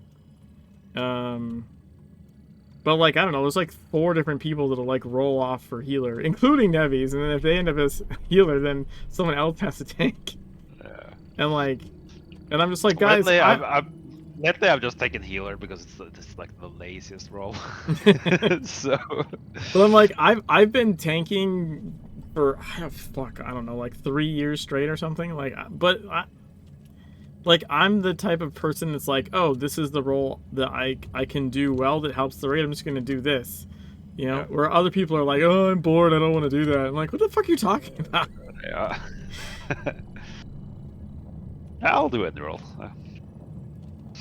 I don't think I've done every role in E17. I've done every role in E10, and it was forever before I fucking healed in E10. But I did actually heal a couple times in E10. Yeah. What's up, Lemon? Tanking hard? Tanking's not hard. Tanking and raid calling is a bit harder. Yeah, that's like, the acid test. So for a long time, I was especially when I was back when the E10 raid, before the rebalance and all that stuff, like, when I was, like, pistol, and maybe, I don't know if you remember, like, back in the day, you used to have, like, a cleanse, like, the cleanse wasn't the healer, the cleanse was someone else. Like, we used to have a pistol person needs group as the cleanse, way back, for, like, beginning E10 raids. So, like, I would raid lead from that position, which is actually a lot nicer because I can see what the fuck's going on, right? If you're DPSing from like rows, I can see. I have a wider view. My face isn't stuck up inside the lurker's armpit, right? Yeah. like you can see more of what's going on. You don't have to worry about like swapping stacks and all this other shit. Like you can do your DPS rotation and just kind of like pay attention to other things, and I could like flex to help. I could pick up an NPC if someone dies, or like I can go wing and get someone out. Like you can not only raid lead, but you can like flex positions a little bit. You know, healer gets potted, I would run out, that sort of thing. So that's how I raid led for a long time. I think it wasn't until, I'm pretty sure it wasn't actually until the E17 raid where I actually started raid leading and tanking at the same time. Which is weird that I waited till the harder raid to do that. Yeah. But like, everyone had to like refocus, and we had to like pull together a group that was actually going to do the, level up enough, and commit enough to do the E17 raid. So like, so yeah, I still can't tank and raid call at the same time. It's too much for me. So. Dude, Shoddy used to do it all the time and made it look easy as fuck. And yeah. And then I think you just have to start doing it, and the truth is it gets easier. Like it does, 100%. It gets easier. It also helps when you have people like Riffla's usually in the raid, and Riffla will if I'm like late to call something, like Riffla's used to calling stuff too. So like That's how we practiced calling as well in the Cabal. Like we had a new person calling and an experienced one who would interject if they forgot something. Yeah, yeah. So like, you know, it was funny because like I still call NPCs like TSW. Like I will say like shotgun, melee, you know what I mean? And then fucking people won't move because they're so used to hearing rows. Oh, right. And so like I had to start calling, like I still want to say shotgun pod, and people will be like, huh? Or just won't move out of the way. Which that doesn't make any sense to me. Like, who the fuck else do you think I'm talking about? The one that's holding the shotgun. Yeah. It's not even just that like that used to be like the circle you stood in if you used shotgun, but like literally Rose has a shotgun. Like Actually, the weapon name is actually easier, I think. It is. Yeah, I think so too. Because some people mix up Rose and Mei yeah. Ling. Yeah. Yeah, they mix them Now up. Mei Ling's easier because when I call Mei Ling, it sounds really close to melee. So like, Yeah. most people Yeah. like, well, if I say you know pod Mei Ling, like they'll just hear Meil and go like, oh yeah, it must be melee, right? But if I say pod shotgun, like no one does anything like Rose, and they're expecting to hear Rose. Yeah. And if it's Alex, it's long range. And if I say pod long range, it doesn't matter if you don't move because no one's fucking standing by Alex anyways. Right? Yeah. Like, no one's over there. Which is actually like a huge problem of the raid, in my opinion. It's like I feel like New York raid, especially like E17, is like super well designed. Like super well designed. The only flaw at all, really, to me, is the fact that like you just can't use Alex. Yeah. Like. Yeah, that becomes a shit show. Becomes a shit show if you use Alex. Well, but Filth. it's like yeah, it doesn't make any sense. Like, I don't, because I believe New York Raid's actually Nervel's baby, anyways. Like even from way back when. So like, and Nervel was the one that did like the new E17 mechanics, and I remember that we had lots of discussions where we were talking about how like just Alex doesn't get used, and the reason is like it's just not worth the DPS downtime. You just put healers out there to Filth place. No one's gonna fucking stand in that circle. It's literally just not worth it. We figured that out when the Nightmare Raid first launched back in TSW. Like I remember Shade tried to make it work, and if anyone could, Shade could have done it, and he did like decent DPS, but it still was like you have too much downtime from placing the Filth, right? Like you have to dodge out of the circle, put the Filth somewhere safe, come back, start DPSing again, and it's not worth it. It's better to just rotate a healer out, have them place Filth, and you DPS. So they wanted the healers on the Great and the one DPS on Alex placing Filth? Is that what they wanted? Well, we used to. I mean, I remember back in the Elite, before Nightmare Raid even existed, right? Back just Elite days, you remember when the circles were actually like weapon based? So like if you were using AR, you had to be in the Alex circle. Yeah. So I remember during that stage, you would have like 3 people in that circle, and you just take turns placing Filth. Whoever randomly got it, right, had to go move it. Yeah. And that's kind of how the raid was designed, but it doesn't. Once they changed how the circles worked, and then you weren't locked weapon wise, it no longer made any sense to have anyone in that fucking circle, right? Yeah. You just put the healers out, and they never really figured out, I guess, how to work with that. Like I said, we talked in voice in Discord on the beta about that a lot.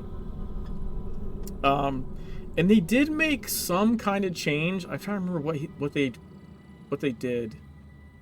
They did make some kind of change in the beta to how the E17 raid worked to like try and make this like Alex like something you would use.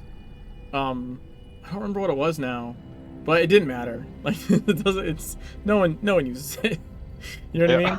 Like it's hard to fit Alex in anywhere. I think so. Yeah, like they didn't. I don't remember if they moved. Oh, I know what it was. I believe that is the reason that fist waves pop out behind Alex. Oh, do they? Fist waves used to come out the end of the fist. They don't anymore. Did you not know that? So I've been hit by fist waves. No, fist waves come out Alex. the end of the fist. Fist waves come out the end of the fist, but Yeah. they come out not at the end of the fist anymore. There's like a safe ribbon.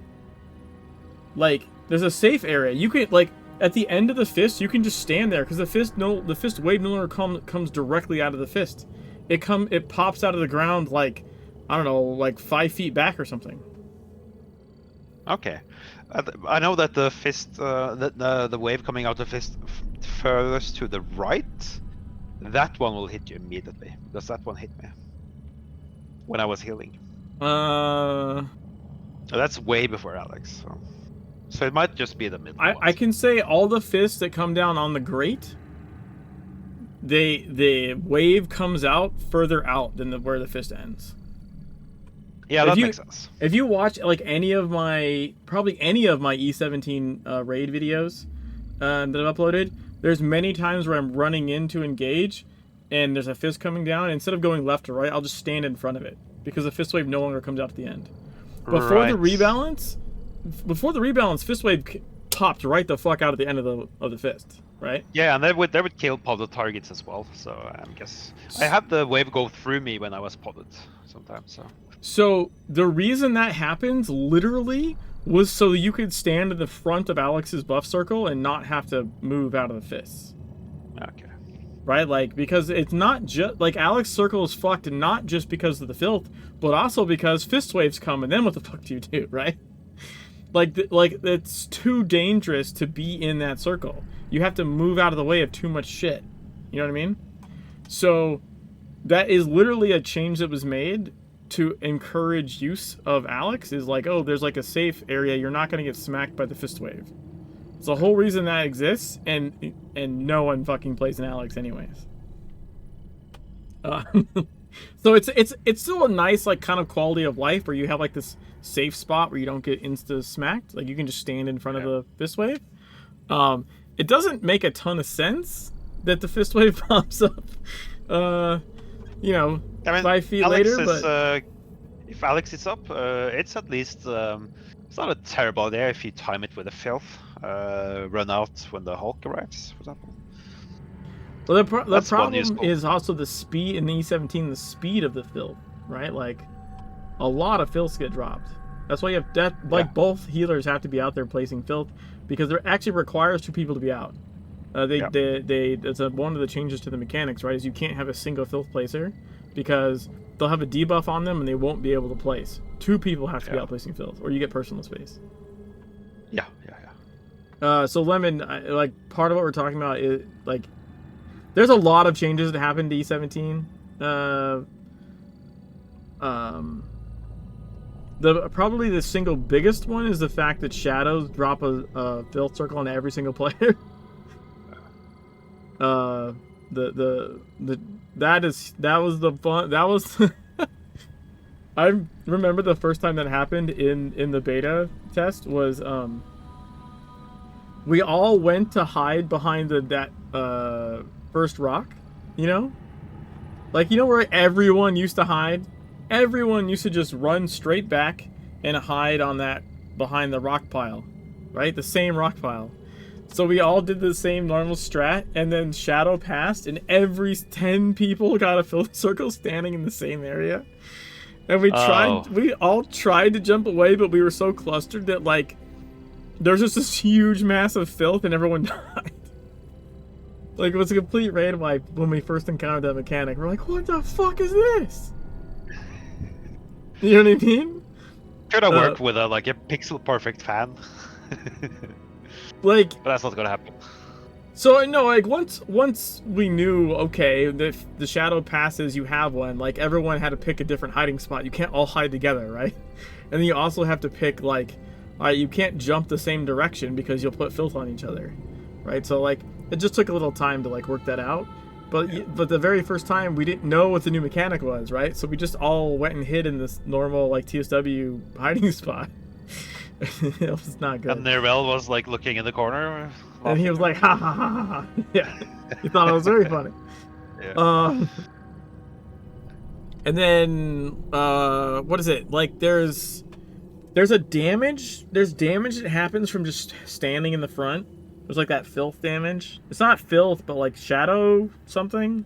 Whatever the fuck it's called. Like multiple people get hit by like a consistent damage standing close to the lurker. Yeah. So the healer is there. It's to keep the healers busy, basically. And then yeah, the 2 people have to be out to catch filth because they increase the frequency of that, and then they put debuffs so like you can't catch 2 filth in a row. It's got to alternate, or you get personal space. And then I think what is it? It's like personal space gives you like a hinder, I believe, right? I think pod gives hinder and personal space gives hinder. I want to say. Yeah, after personal space is done, everyone gets hindered, so you have to cleanse that. And the pod, and when the bird dies, right? Yeah. So the healers have so to be multiple really on the cleanse. ball. Yeah. Lots of heal. Do you know that there used to be 2? There used to be like a before personal and an after personal. Before personal? Yeah. In the original, like in the closed beta, like there was some kind of thing that had to be cleansed, like right before personal. That's evil. Yeah. That's why it got removed. It was a bit much. That was one of the feedback. Was like this is a little much, dude.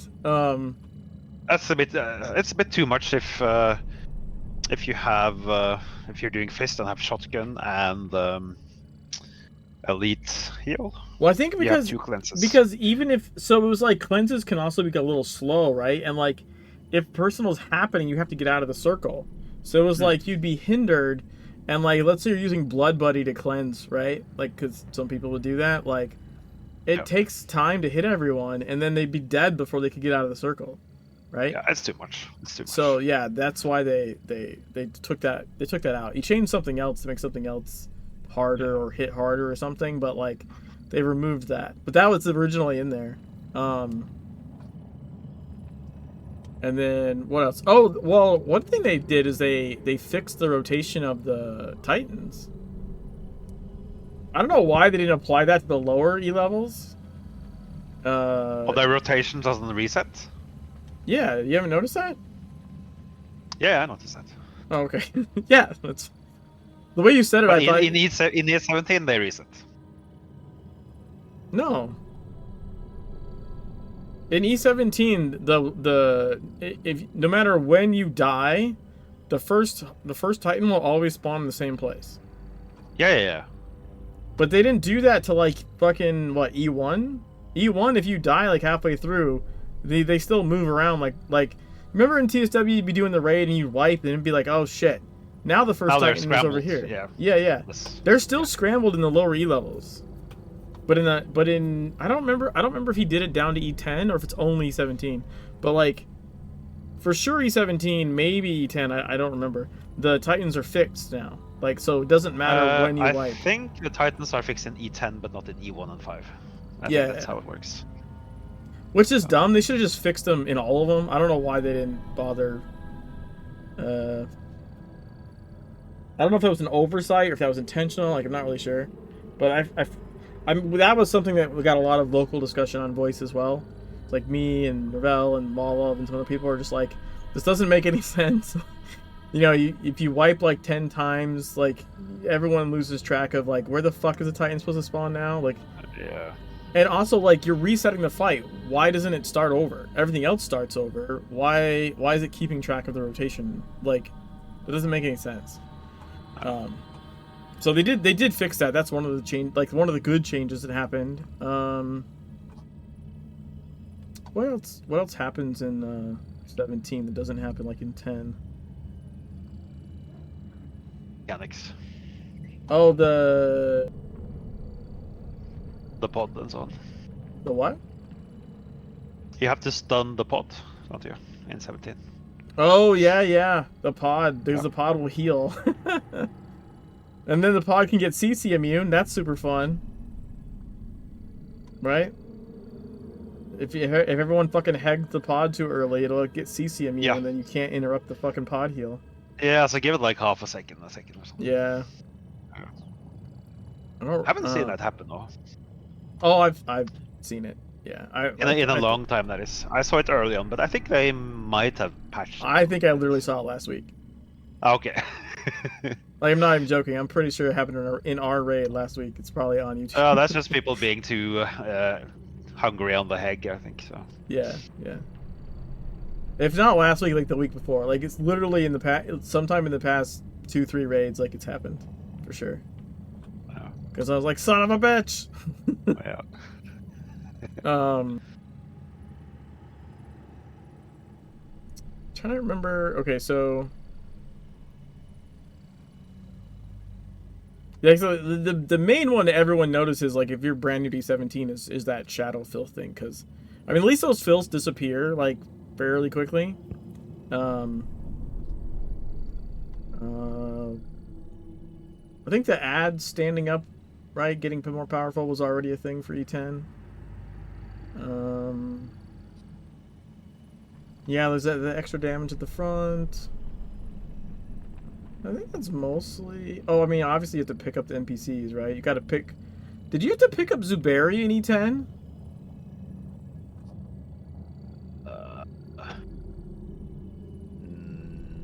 I don't remember anyone doing that in E10 though. Yeah, I don't think so. I think... No, you don't do that. Only, yeah, you don't pick up Superior. Yeah, you have to pick up Zuberi in E17. Yeah. And I think that was kind of buggy or something when we were first testing it. I want to say there were some issues with that. But I mean, obviously it's working now, but yeah, you have to pick up Zuberi. And because if you pick up the NPCs and you don't pick him up, you don't get the buff circles. Which is really funny, because you can do that. Yeah. Like, people have done that before. Like, you know, whoever was supposed to pick up Zuberi either forgot or died and no one noticed. And then you have, like, Yep. you know, all the NPCs at the front standing there, but no buff circles. Yep. Also, I think the NPCs can die. It's just really rare. Oh, can they? Yeah. I've never seen that. I believe the NPCs can die. If I they get honestly filth think- on them or something? I honestly think they could die in E10. If I they get forget- filth on them or something? Yeah, I'm trying to remember how. I think it's super fucking rare. Because, like, they can survive, like, getting smacked from personal space, right? Just knocks them back, and it knocks them back further and further. But yeah, I've seen an NPC die before. Jesus. I've never seen Technically, if Zuberi dies, then I think you just don't have obstacles. But honestly, if that happened, you probably have way more other problems. You weren't going to finish the raid anyways. You know what I No. mean? Like, Yep. if everything's like that fucked. I want to say I've seen Rose die. I think she got, like, knocked back from personal, like, into filth, and, like, no one could get close enough to pick her up, and eventually I think she died. Jesus Christ. Fun stuff. Yeah, it's not fun to get filth when you pick up NPCs. That's Yeah, that's a little not cool. But if you time it, if you time it like you. Well, I think this was like more like people weren't placing filth to the side, or like, you know what I mean, or someone like DPS running back to help somebody got filth and placed it, so like an area where they get knocked back to when they, you know what I mean, how like they get repetitively knocked back further and further, each personal space. So like the back that isn't normally filth, because normally healers place filth to the left or the right sides of the arena. That back spot got like filth circles on it, and then the NPC just got knocked back into existing filth circles. But then like you can't go stand in those to, you know, use the interaction to pick it up, because you'll die, right? So it's like, fuck, I literally can't get to them. Yeah, that has happened. Yeah. And if they stay there long enough, they will die. But I mean, it kind of doesn't matter, because you weren't going to pick them up anyways, right? Like, even if they stayed alive, no one can go pick them up, so they're pretty useless at that point. But yeah. Yeah, Lemon, if you're still around, I would recommend you can hit up my YouTube for like, I don't know, the last 2 years of E17 videos or something. I've been putting out like weekly E17 raid videos for a while. Dom, did you see the top-down one I did? Yeah. That was great. It seemed almost easier to do top-down. Except for obstacles, so... That's not easier. Okay. Well, okay, it's a nice so... view at least. So. Yeah, it's a really good view for seeing how things are working in the raid. It's really super awesome for, like, showing someone, like, how things look, like that bird's eye view. Also, I didn't realize fists were, like, that angular. Fist always seems straight to me. Yeah, if you look at the top down, they're, like, kind of angled. Like, they're angled the way his arm is angled. Yeah. But when you're down in it, it looks perfectly straight. I thought that was interesting. Yeah, that's new to me as well.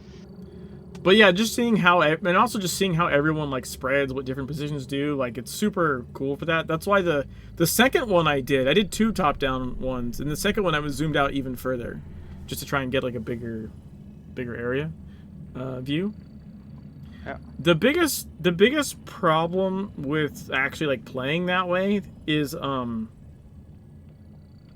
isn't too much of a problem with shotgun tanking, because for the most part, like, you're not single targeting stuff. But like, for example, I think it was the first top-down one I did, like, Teg almost got tagged by the Titan. Like, the Titan was chasing him down. He got aggro. And it's because... Oh, it's a targeting issue? Yeah, like, so normally with the Titan, you have a rocket pod, right? Yeah. Titans, like, big things they're tall, so you can aim over the small guys. That's the whole reason champions are, like, fucking tall, right? It's because with reticle, you can just aim over things. I can't do that in top-down mode. I can aim at his general direction. Right, so you rocket pod the small dudes. Right. But I just, yeah, so I don't know if you could really see it. I think you could kind of see it in the first top-down one where I'm not zoomed out as far, but, like, it looks like my character's staring at the ground. For top down for some reason, so I'm pretty sure I'm just shooting things in the feet, basically. So if I'm like right in front of the Titan, it's fine, and if I use like Sonic Blast, right, it's an AOE, it's fine. But Rocket Pod just hits whatever's in front. So I think I was just hitting ads and not realizing it. Yeah. So, and even when I've done dungeons top down, right, like. Normally I have to like hit the boss with an AoE and like then try and hit like Evulsion, because if I try and hit Evulsion first, it won't work because my like the reticle and top down don't really mix well, and so like I don't think it has a target. But if you use the AoE and your AoE hits something, it's like now you have an active target. So now I can hit the single target Evulsion and it will actually, I don't know, like now that it's hit something, the game knows I'm pointing that direction somehow or something. Yeah, I see what you mean. I'm not exactly sure how that works. Also, hey, Rincewind. But yeah, that's a. It's not obvious when you watch the video, probably, but that's like the more troublesome part of the top down is just. So you have to like signature, scattershot, and then pod, or. Yeah, and even then, if there's like a ad right in front of him, I'm gonna be hitting the ad. There's nothing I can do about that. Yeah. You know what I mean? Like, cause I can't aim up over the ad. There's no way to do that. And you know, usually it's not a problem. The things usually die pretty quick in our raids, so wasn't. And even that time, Teg didn't actually die. It's just that I saw the Titan make a run for him, and I was like, what the fuck? Yeah. That shouldn't be happening. But yeah, that's and he didn't run to place the AoE. It was actually aggro loss. Yeah, no, he definitely was charging okay. Tag. Yeah. And then I think I died on one of them because I think I died in one of the top downs, I want to say, because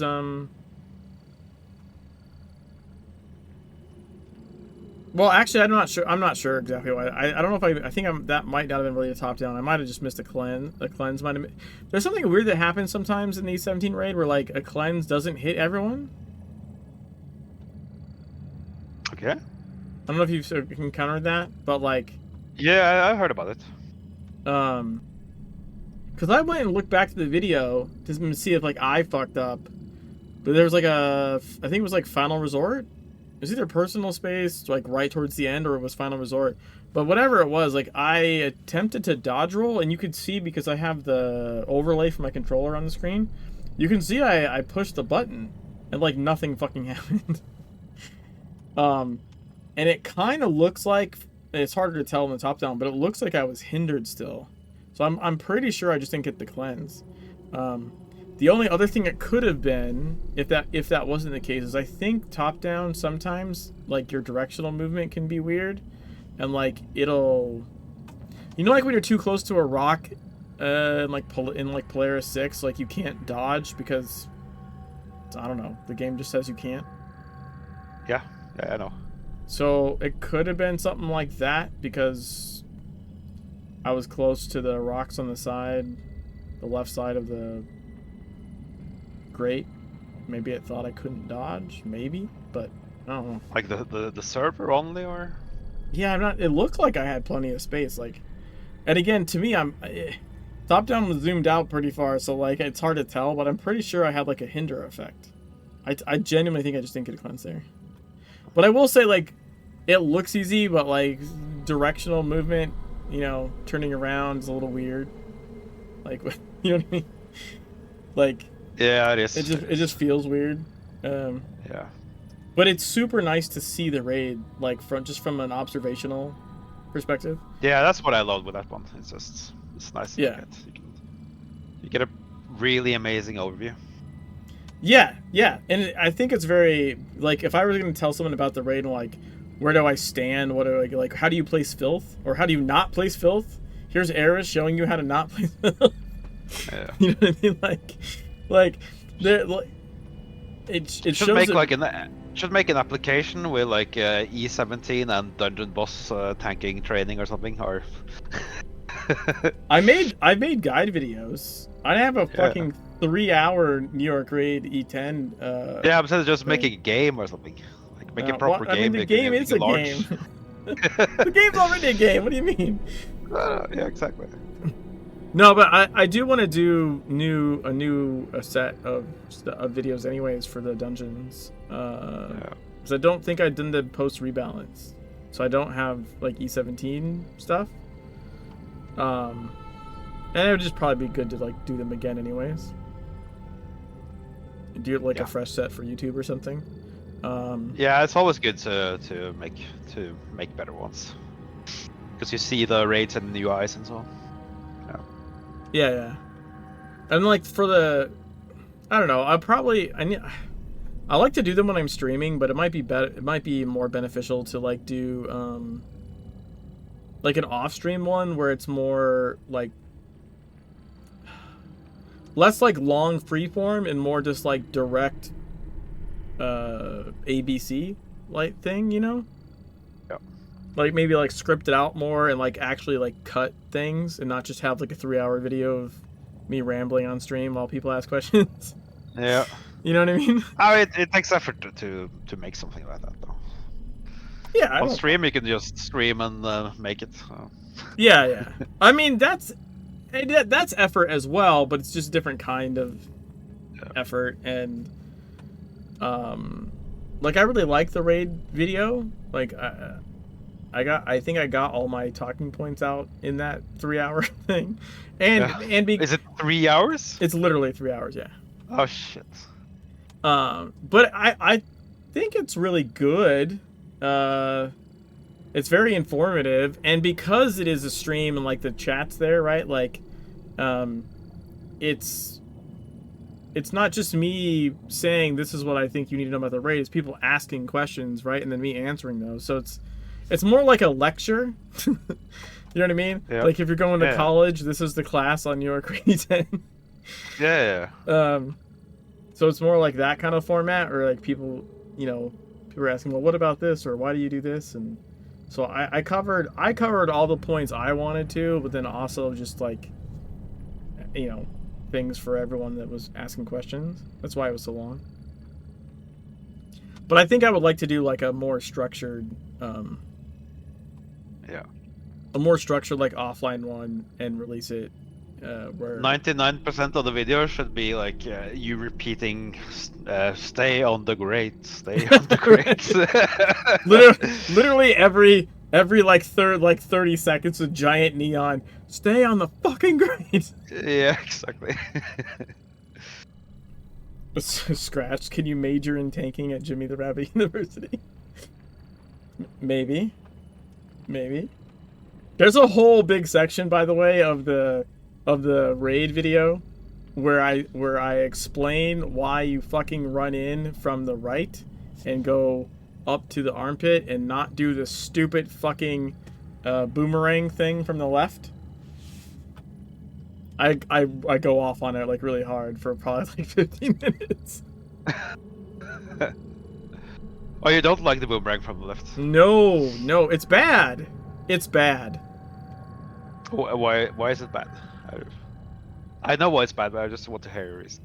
Oh, you know why it's bad, okay. I mean, it's bad because it's DPS loss, for one. Like, the biggest reason is that it's, like, it's kind of like... It's the lazy way for people, like, that, I don't know. Okay, so... The whole thing I go into is like, I know where that came from. I know the cabal it came from. I know the person who started training multiple groups of people on weekend. Like, they literally were doing essentially like just running massive amounts of people through their raid. They're not even in their cabal, just like doing kind of like a Saturday training raid thing for other cabals too. And they were teaching that method. And I was like, why the fuck are you doing that when the efficient way is you run straight in so you can DPS the boss immediately and not have this big time loss from doing this fucking giant ass arc, right? Yeah. I know a couple of people who have to run from the left because every time they run straight in they like lag for 5 seconds. But that's kind of well, that's an acceptable excuse. So. It's a more acceptable excuse. I'm still not 100% sure I buy that. Yeah. Which is not to say I don't believe they're lagging, right? It's more that, like, okay, well, you could probably do the same thing by just starting your run further back and then running forwards. You know what I mean? Like, I think there's a different approach you could take to that, potentially. Yeah, that probably is. But the person Would that be the same as running from the left? No, because you end up... I still think you end up where you're supposed to be quicker. If that makes sense. Yeah, it depends how far back you start running, though. From also the filth original ends... slab. Ideally, the filth ends up where it's supposed to be. Yeah. Right, because the other thing is, like, you're taking up a spot where depending on the healer, some healers like to put stuff there, right? And you're eating up those spots. Especially, like, you know what I mean? Like, I don't know. Anyways, the what really pisses me off about it is I talked to the guy that was training, like, literally probably, like, hundreds of people. And was the reason I kept seeing them. Like, what? This was never a thing. I've been raiding since TSW. Right? Since running the filth up in the Nightmare raid, it's been a thing since TSW. You always put it up in the upper right armpit. That fucking boomerang shit never existed in TSW to my knowledge. I never once saw that shit. Right? So I'm like, where the fuck did this come from and why are people doing this? It's really dumb. And I talked to the guy and his explanation to me was people are too stupid to do it the other way. So I just have them do it this way because it was like it's easier for me to not have to teach them the right way. He literally told me it was easier for him to not teach them the right way. It was just him being lazy. Yeah. And I was just like, you motherfucker.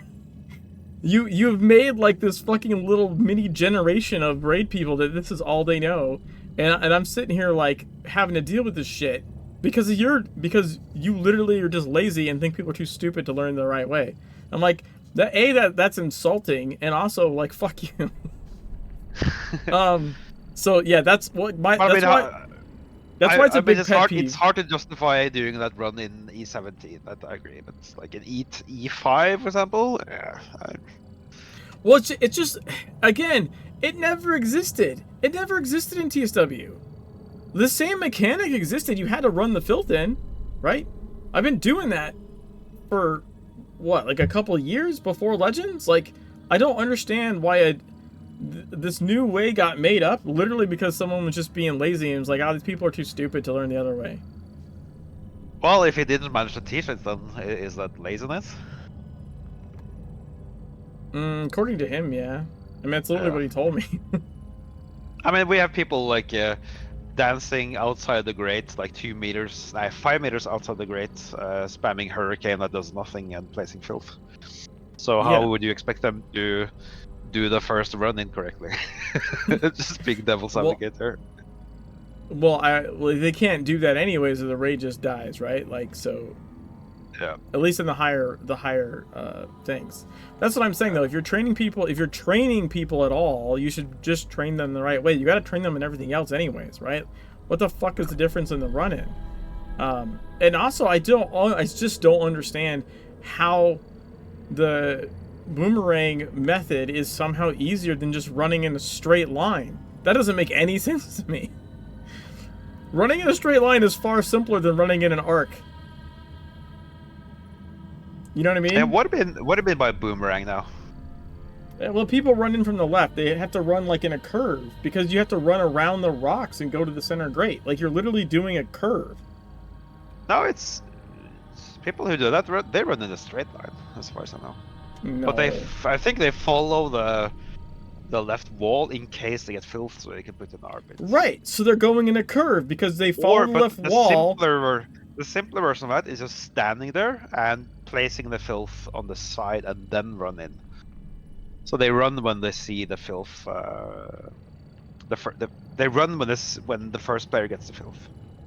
Okay, that's even worse. I've seen that. You have a whole fucking raid over there, and you've now lost like 15 seconds of DPS time because the whole fucking raid decided to wait, see who got filth, and they all ran in from the left, which is much further away. All of them run in? Yeah.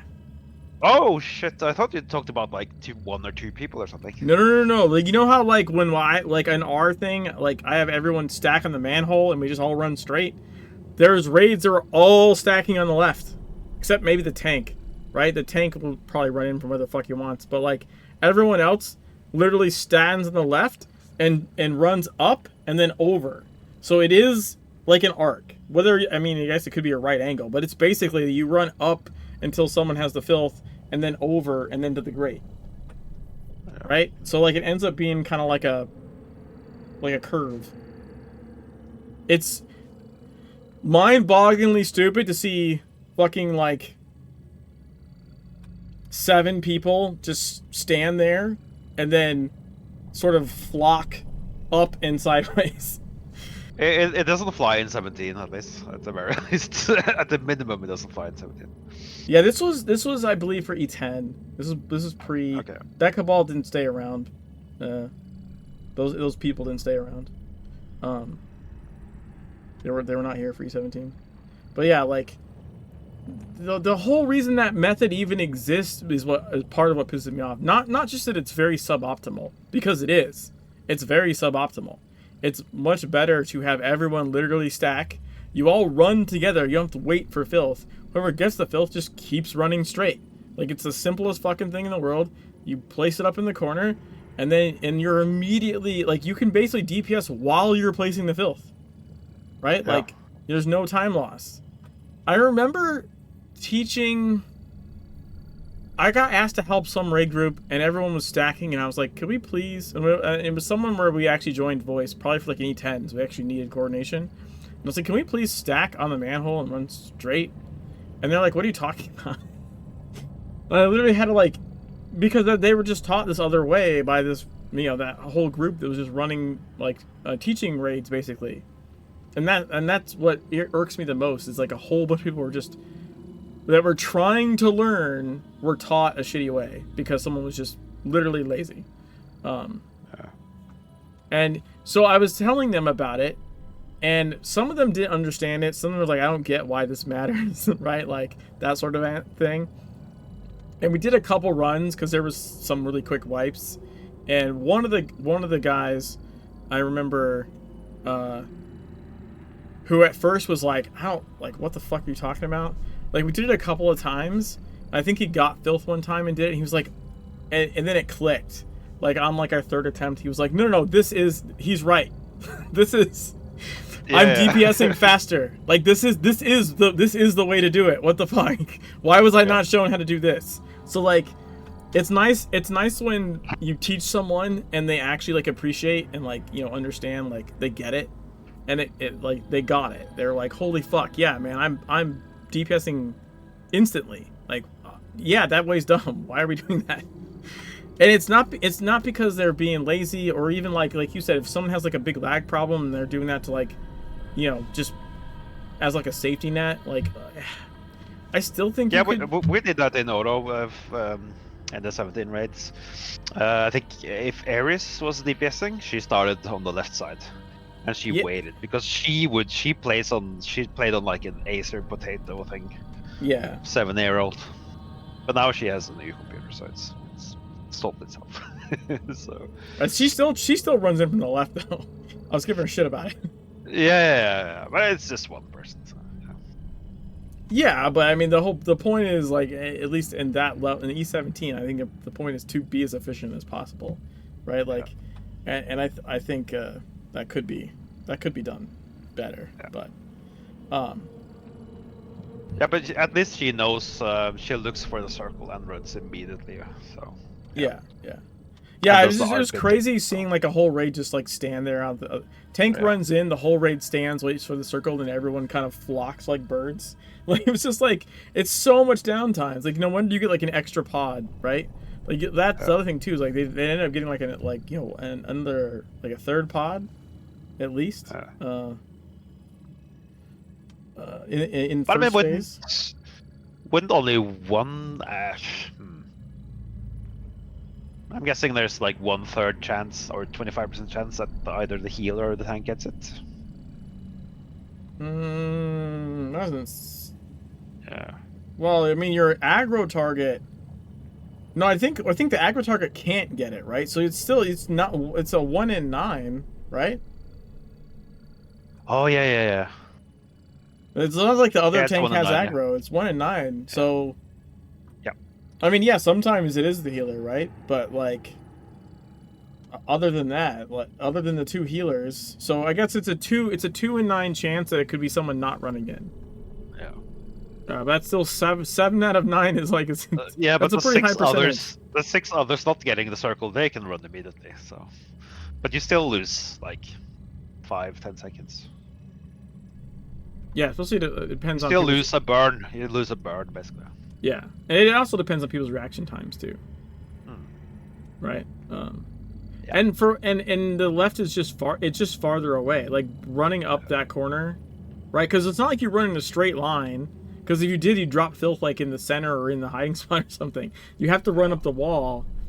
I'd say it's okay for E1 and E5, but for E10 and 17, I don't think it's a good idea.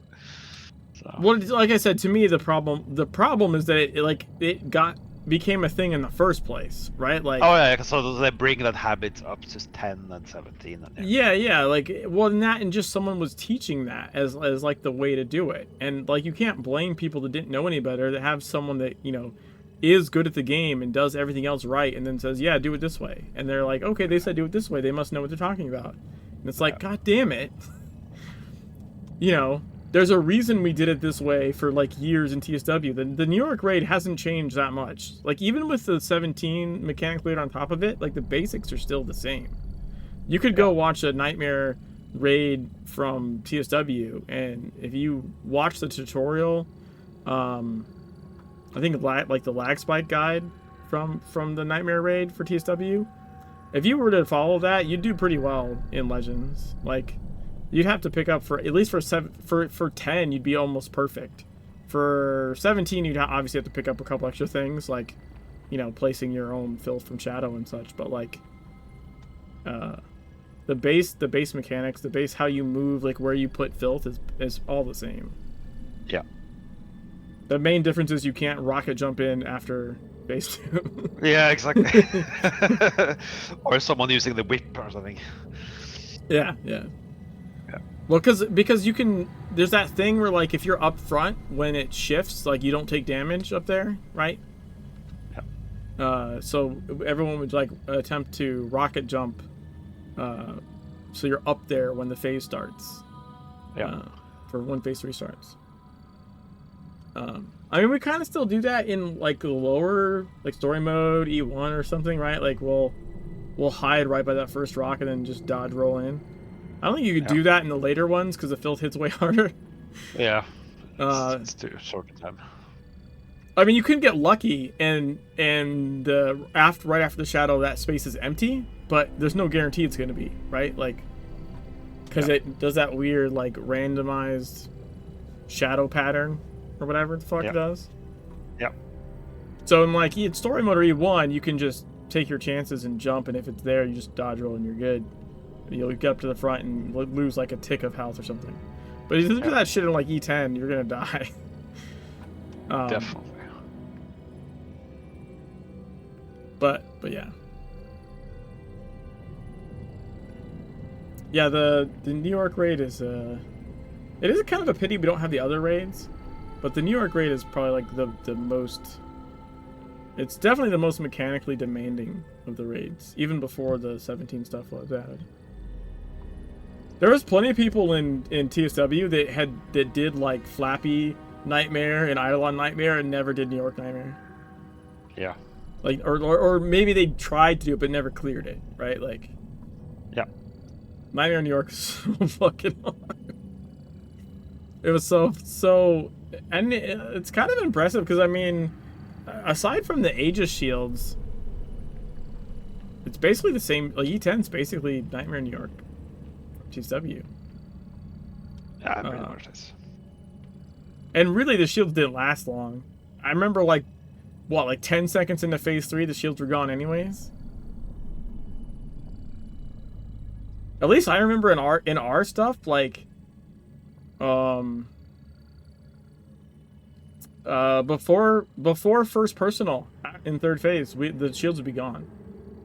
You'd burn them like right before the personal. Oh yeah, the shield on the filth. The shield on the lurker. The lurker had like 3 shields. They had like what, the purple, red, and I've completely forgot it had shields. Yeah. But also, again, like I said, it didn't.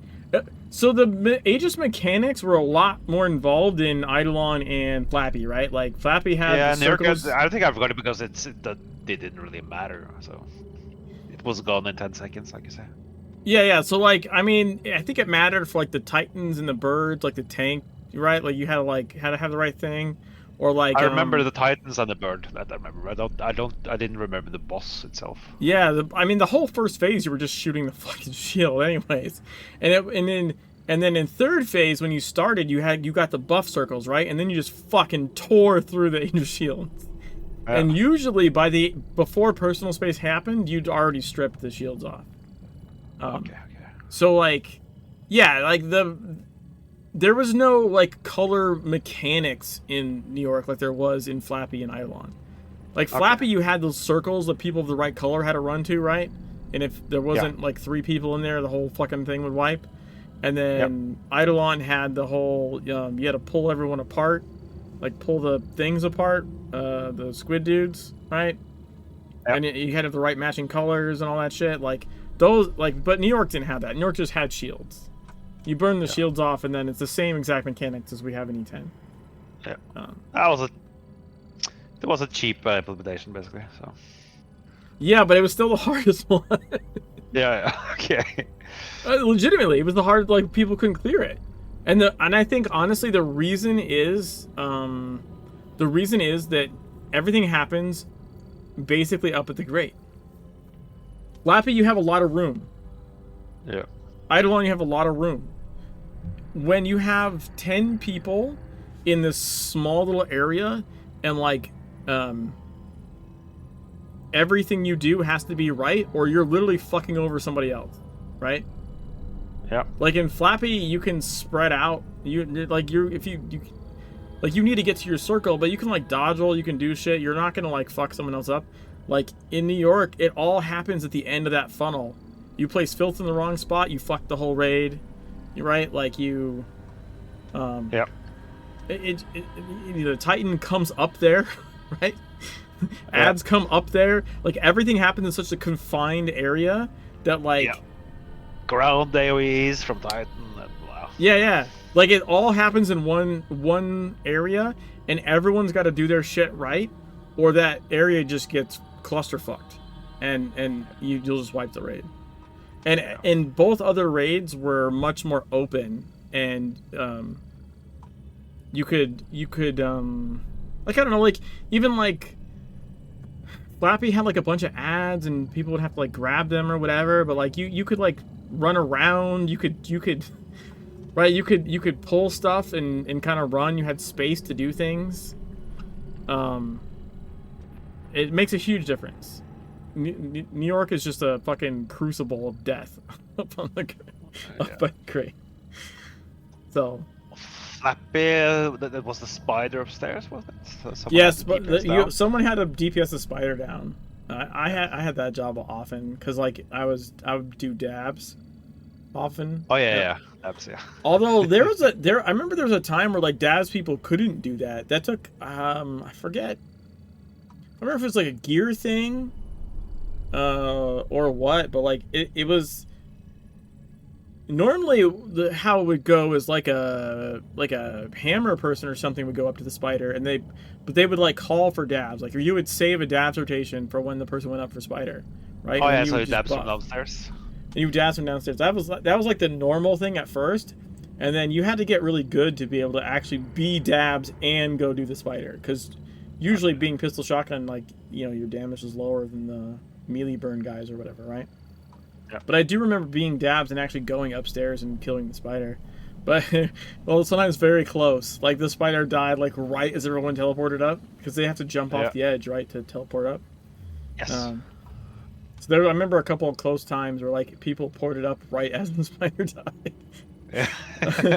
But that's just, like, a DPS check. I would say the worst part of Flappy Nightmare was Tears of Dis. Oh, was that the? It just started That was all raining the fucking circles. circles. Just raining Yeah, that was circles the raid, fucking yeah. everywhere. I Yeah, remember Tears of Dis. Tears of Dis would fuck all kinds of people up. Yeah. I think it's my my intro video from my YouTube channel.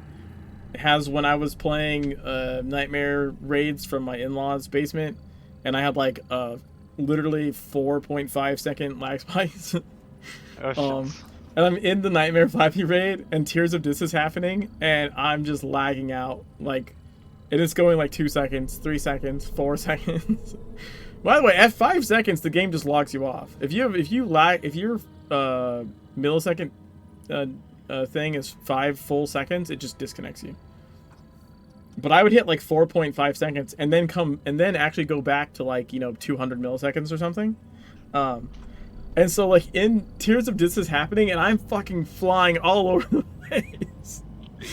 Like, I'm completely desynced from the server, right? Like, and the trick is to keep running. The trick is just keep running. Okay. Right?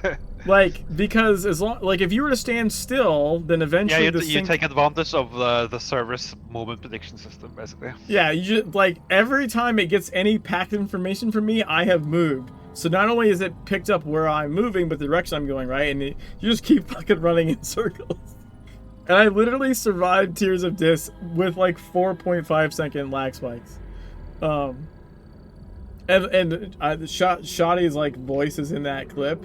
And he's like, "You're fucking hacking the Matrix. How the fuck are you still alive?" Because they see me, and I think I even saw me a couple times. Like, the game thought either my client or the game thought I got hit by tears multiple times. But then it's like, oh wait, no, you're over here. Like, so like, I was like on my back, like doing that whole thing a couple of times. Like it was just pinging me, rubber banding me all over the place. I literally multiple times, because I raided like that for like 3 weeks or something, 4 weeks. Every single day in Nightmare Flappy, it was not uncommon for me to survive Tears of Dis more than someone else that wasn't playing on like 3 and 4 second ping. Okay. That's how bad, that's how like awful Tears of Dis was for just everybody, right? Like, yeah. When did the Nightmare of that release though?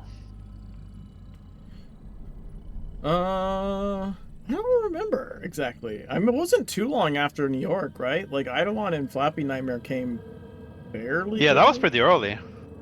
Like, not like New York was the first one for sure. Yeah. But I think, did they release them in like a batch or something? It was like an issue, right? Maybe like a raid, like a something like that. Raid issue, maybe, or something like that. Yeah, that was the last one. I think it was Eidolon and New York. New York, Eidolon. Well, it goes New York, Flappy, Eidolon. Eidolon's the last one. Oh, okay. Because Eidolon was. I just have vague memories of tanking Flappy, right? With blood, for some reason. Yeah, yeah. To gather all the insane amounts of ads. Yeah, cold-blooded, right? You'd yes, cold-blooded. Cold-blooded. Yes. Heal tank. Yeah, heal tank was. Yeah, I was mainly heal tanking. So. I remember, oh, fuck, I forget. It was one of the. I think it was one of the headpieces, because like, remember the raids had like super broken headpieces. Like the Nightmare raid drops, right? Like the Eidolon headpiece was the DPS one, I think, and then or I forget which ones dropped which, but there was like a DPS headpiece was the Pharaoh, the Black Dust of the Pharaoh, that had like the double damage, like your last hit like multiplies or something. And then there was a healer one that people used in PvP and really pissed people off. And there was a tank a Nightmare headpiece. And I forget exactly how it worked, but I remember it was so busted that Cat decided to tank Nightmare Flappy without any fucking Aegis on. I think he solo tanked Nightmare Flappy with no Aegis shields. Was just relying on the what was the effect stats. on the tank one though? I don't remember. Because I remember the DPS one. The DPS one was busted. Not just because it was really good at like doubling your last hit, right, or whatever, like 200% damage or something like that, but it was literally bugged. It was broken. Like it would oftentimes like multiply more than that. You'd get like quadruple hits or something. And then on MFB boss 6, the pig, you could like fucking with the headpiece on, you could like you could hit like like a 21 million hit or something. You could like power line for some fucking insane number. Yeah, because when the pig is in the going towards the door phase, right? It's got like a damage buff on it. Like it amps the damage you you're dealing. It gets weakened in that phase. Yeah. But it's not, it's technically weaker, but how it does it is it just buffs your damage. It doesn't actually like give it less health, it just buffs your damage to it, right? And so that interacted funkily with the headpiece. So like you could literally hit with like a power line. You could have a singular like power line attack hit for like 22 million damage or some shit. Jesus Christ. Because it would multiply, right? And then the second one would multiply off the multiply. Mm-hmm. So it was actually broken. Like it was... That reminds me. Do you remember there was one weekend where they added upgrades to Ox weapons, right? Was it Signet? Yeah, they added Ox weapons. Yeah. So the Signet that buffed the whip that does the debuff, right? that one they messed up the numbers. So they thought it was like a fake decimal percentage. So it's 100 for 1%, but it was not. So I remember we did Polaris, and I did whip debuffing, and I hit the Urdrag, and people had hit for like 300-400k, and they just died instantly. So that was emergency patched on Monday. Yeah, yeah. So it was yeah. broken for the whole weekend, and the same weekend they broke the lockouts. So people did like 18s the whole weekend. The lockout like thing a- sounds familiar. Yeah, it was like a anniversary. Felt like an anniversary event or something. So I think they just decided that let's let them have it. Dude, I remember. Do you remember when the whole like legacy system? Was it legacy? What the fuck was it called?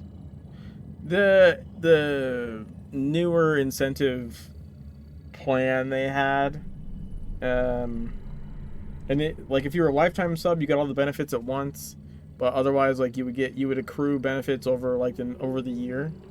You would get like little trinkets or something, cosmetics or items or whatever. At the end of the year, you get the bigger stuff. But like if you were a lifetime, you got all the stuff front loaded because, your lifetime, you're going to be around the whole year anyways, right? So, Yep. like they just gave it all to you in the beginning.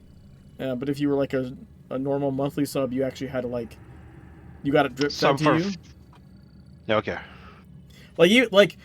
Even if you sub for the whole year, you're paying a month at a time, so it drip fed you the rewards. But if you were a lifetime member, you got all the rewards like day one. And one of the things that was in that whole thing was like the lockout timer potions or whatever, right? Because I remember when the lockout potions would like reset to reset stuff you had on cooldown. That sound familiar? Yeah. You could like drink a potion and like all your shit that was on cooldown would not be on cooldown anymore. And you got like X amount a month or something like that. I think you could claim like maybe 3 or I don't remember exactly how many it was, but you could. That was a finite supply, or? Yeah, I think it was a finite supply. I think maybe you could buy more or something. But I do remember. I just remember. Scratch remembers lockout potions. They still have stack. Like it was like if you were a patron, it was something you could claim every month, I believe. But I remember like on like reset day where like everyone got like access to new potions again. Like I remember in Lag Spike that like fucking the whole day they did nightmare raids. They did back to back nightmare raids. It was like New York, Flappy, Eidolon Nightmare, New York, Flappy, Eidolon Nightmare, New York, Flappy, Eidolon Nightmare. Because they just kept using the potion. Yeah. I think I remember the system. So. Yeah, it was the. Yeah, because they have the timers like we have now, right? It's just that you could I think you could buy them for money, but if you were a sub, you got like I want to say it was like 3 a month or something, and you could stack them. Like if you claimed 3 and then didn't use them, you could claim 3 the next month and just kind of hoard them up. But they reset the lockout timers for like everything, so it also made sense to do like as much shit as possible, and then use one, right? Because it would just reset all your currently running timers. Yeah. So like you do the raids, you do dungeons, you do like everything, and then you just drink the potion. You do like you start with like a 48, and then you do the raids, and then you rinse and repeat. Is that what you do? Yeah, but yeah, I just remember like I was like, you guys are fucking insane. I think I did like 1 or maybe 2 loops of the raids, and I was like, I'm not doing a 3rd loop of the raids. Like, take somebody else. I don't want to do this shit anymore today. I don't have that much time. You know what I mean? Like it was crazy. Yeah. So it just removed all cooldowns, and you have to So. Yeah. But that might have been when people didn't need black bullions, because I think they changed the currency system. I mean, I think I ended up with like 8k black bullions in the end. Yeah, well, they did have And there that was whole... nothing to use for it, and then they changed something, and Well, I wasn't around, so I don't remember what happened. They consolidated all the currency, and then you had like marks of the pantheons, right? That was like the new stuff. Was pants. I remember the Marks of Pantheon. Wasn't that for like Scenario or something?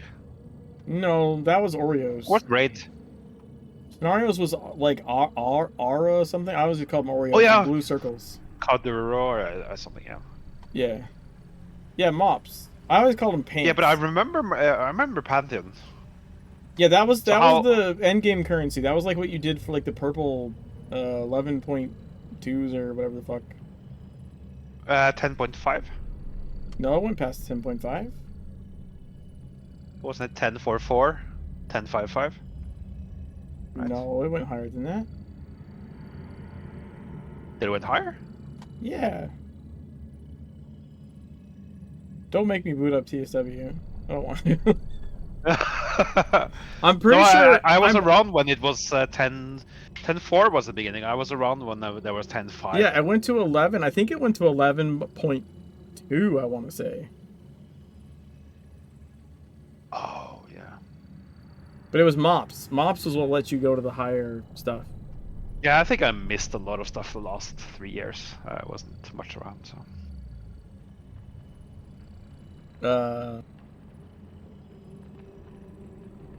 Yeah, mops. Mops was a big deal. The dumbest fucking thing though was the Aegis weapons it dropped from the penthouse dungeon. That was the single dumbest shit in the entire game. Like like you'd fight the Udas, right? The Aegis version of the Udas. Yeah. And then you loot the chest and you get like a demonic 10.2 sword. Non-upgradable. You already have better than 10.2 you're fighting the Udas with. The 10.2 weapon can't be upgraded, and it's got a specific Aegis color like hard coded to it. So it can't swap. Oh. What the fuck was... I have no idea what the fuck they were thinking. I kept some of them. Like, if I were to go log into Jimmy on TSW, like, I have some I kept just as, like, trophies of how fucking stupid they were. But, like... literally... But the Aegis was a separate system, so you couldn't use switch your Aegis and it would still... You would switch... Your controllers you could switch. But what I'm saying is, like, it would drop a weapon that was non-upgradable. Oh yeah, okay. So it's right? a trash weapon, but it's basically just a trash weapon. That's it. It's literally 10.2 when you're beating the Udas with like 10.4s or 5s, right? So like it's lower than what you're even fighting them with. Yeah. And it's got Aegis damage built in, but it's a singular color, and it's just like random whichever one you got. It could have been like a demonic blade or a cyber pistol or whatever, right? Like it's a weapon with a random color on it, but that color can't be changed. So yes, it does demonic damage, but it doesn't do any other fucking kind. Like it does just demonic damage, right? And it's hard locked to it. I don't know what the fuck they were thinking with that loot. It was the worst loot in the game, like period. Like literally, like day one, delete that shit. It would proc or do extra demonic. That's basically it. Yeah, but again, in order to beat the fight, you were using better weapons than 10.2 anyway. And your weapons weren't locked to a certain color. So it's like, fundamentally, whoever designed that shit should have been fired. Whoever designed that shit should have been fired. I'm sorry. Like, or whoever greenlit it. You know what I mean? Like, it's a cool idea. Oh, well, let's have like they were desperate to find some loot. It's like, oh, this is an item. I don't know. Like, demonic blade. That sounds cool. Yeah, but you have to switch colors. Like in even just running around Kaiden, you had to switch between 2 colors all the time, right? Everything had fucking double shields.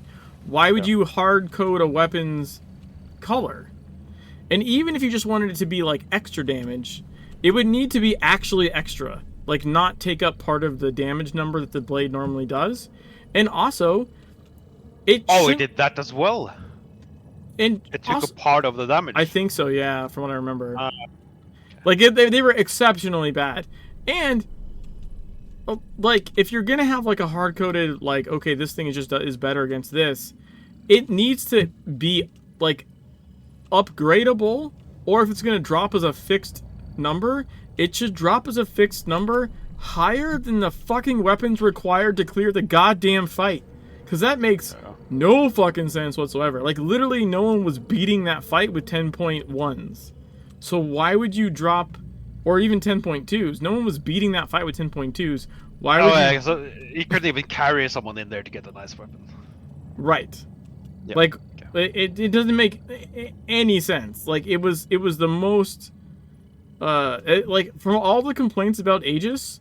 Which, like, many of them were valid. Like, the upgrade strategy was horse shit. They changed a lot of that later on, but, like, the fact that every other level of Aegis was character-bound and the other intervening ones were not character-bound was the fucking stupidest thing in the goddamn world. Right, like, you could trade New York Raid upgrades, but you couldn't trade, like, Eidolon upgrades. Okay. Right? Like, New York Raid upgrades were worth like millions because no one was clearing the raid for one, and they were actually tradable. And then the other raid, they weren't tradable. Like every other like Mark 1 kits were tradable, Mark 2 kits weren't tradable, Mark 3 kits were tradable, something like that. Like it was the dumbest fucking shit. Like that all was so bad. You have the kits. Yeah, right, like, you had the kits plus the currency, and then you did. Okay, yeah, I remember. And Mark 1 kits you could trade. They were like not character bound. But Mark 2 kits, like the MFB, you couldn't trade those kits. You had to just like roll need or whatever. And if you didn't need them anymore, then you just passed to whoever needed them in the group. But like, you couldn't trade them. Once you got them, they're character bound. But Mark 1 kits weren't character bound. Yeah. And it was like, just what the fuck are you guys doing? Like it was so bad. But even worse than that was those goddamn stupid weapons. They were so laughably bad, no one even talked about them. Like, no one ever used those, not a single time in the game. Did it give like a unique cosmetic or something when you equipped it? No, I think they... No, because remember the weapon... It was really hard to do visual shit in TSW. Remember there was the whole mold system? Yeah. The weapon molds? Oh, yeah. Which, by the way, they hated. Destroyed the weapon for a mold or something? I think so. But I don't think you could even make a mold of those ones. I think they were, like, special. I do remember that, like, if you equipped it, like the demonic one, I think it glowed, like, a line on it glowed red, but I don't think you could transfer that to any other weapon. Like, it was locked to that weapon. Okay. So you couldn't even make it, like, make your blade look like a glowing red blade. Only that one, it was completely useless, actually, it would glow red. It was so bad. It was like the worst item I've seen in a game. Okay. Like I don't understand how that made it to like release. You know what I mean? I genuinely don't know how that made it to release. Maybe some gameplay designer thought they were cool and just stuffed them in there. It kind of just happened. It's like I don't know, man. There's like nothing. I can't think of anything comparable to how bad that is, as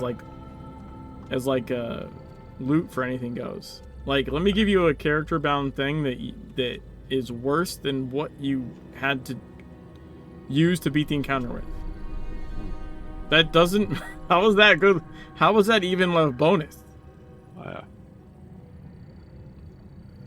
You couldn't... In TSW, you couldn't cheese things that easily, like you could do in Legends. You have to have... Yeah.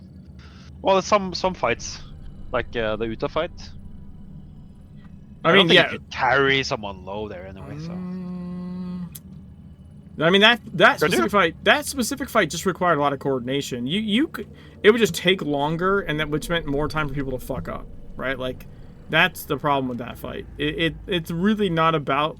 In fact, the biggest problem with that fight was over DPS, because you would make them enrage, right? Yeah. Like, out of sync. That was a huge problem, trying to get some of our, like, you know, really good dungeon and raid people would go in there and, like, you know, molten steel, molten steel, molten steel. God damn it, they enraged again. Please fucking stop doing that. Yeah. You can't hit them with, you know, 5 times in a row and not expect that to happen. Your gear's too good. Just tap them gently, please. Yeah. Like, that was the biggest problem. But the other issue was the longer you were in there in the fight, right? If you're trying to carry someone, they're doing low DPS, right? So, like, they're going to take longer on their bunny, which means you have to slow down on yours, which means you go through more rotations, and the longer you're doing that, the more chance there is someone fucks it up. Yeah. For sure. It's definitely... But, I mean, there was plenty of shit in that in TSW though. Like, you could heal tank, you could leech, like actual leech damage. Yeah, that's true. There was... I like how people... in, Slaughterhouse. Yeah. I like how people in Legends think that, like, sustain tanking was, like, this new thing. Like, oh my god, it's so broken. I'm like, you did not fucking play TSW? Where you had heal tanking, leech tanking, DPS tanking. Yep.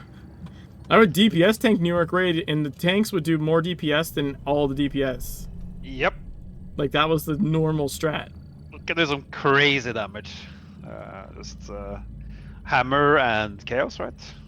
I think I did sword something. Because sword was a tanking weapon in TSW. I just remember, I have vague memories of like burning the Dweller in like 10 seconds. Yeah. Like dabs on the tank. I was hammer, right? And I got the highest hit. So. I remember going with what the fuck was his name? God, I'm blanking now. Something Mind. I can't think of his name. Other than A. I think it was healing, and I went into the... I think it was just the elite raid, because that's all we had for like a long time, right? Like, but I went in as a tank with like 2k health.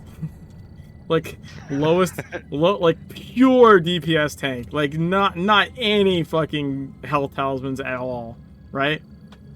It surprises me still how low the base health was in TSW. So... Yeah, right, Legends, like... Well, in Legends, it goes up with your gear level. Well, that and capstones, right? Passives. Yeah. But you have those somewhere between like 8 and 10k, depending on agents, right? Yeah. Yeah. TSW is like 2 to well, 3K. eventually by the end, you should be at like, I think 8.9 or something is like your base default. Yeah, maybe 10 if you're running an agent or something. Yeah.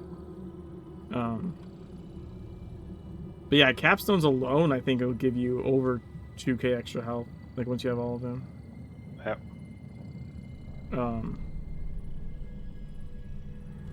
Maybe even, well, I don't know. I don't have that many left.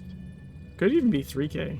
I'll have to go. I'll check once I get them all. Yeah, nice. I looked at some people streaming TSW here last week, and I saw tanks had like 12, 13k. Yeah, right. Where we have like fucking 50k. Yeah. But actually, 13k means they're not even like DPS taking.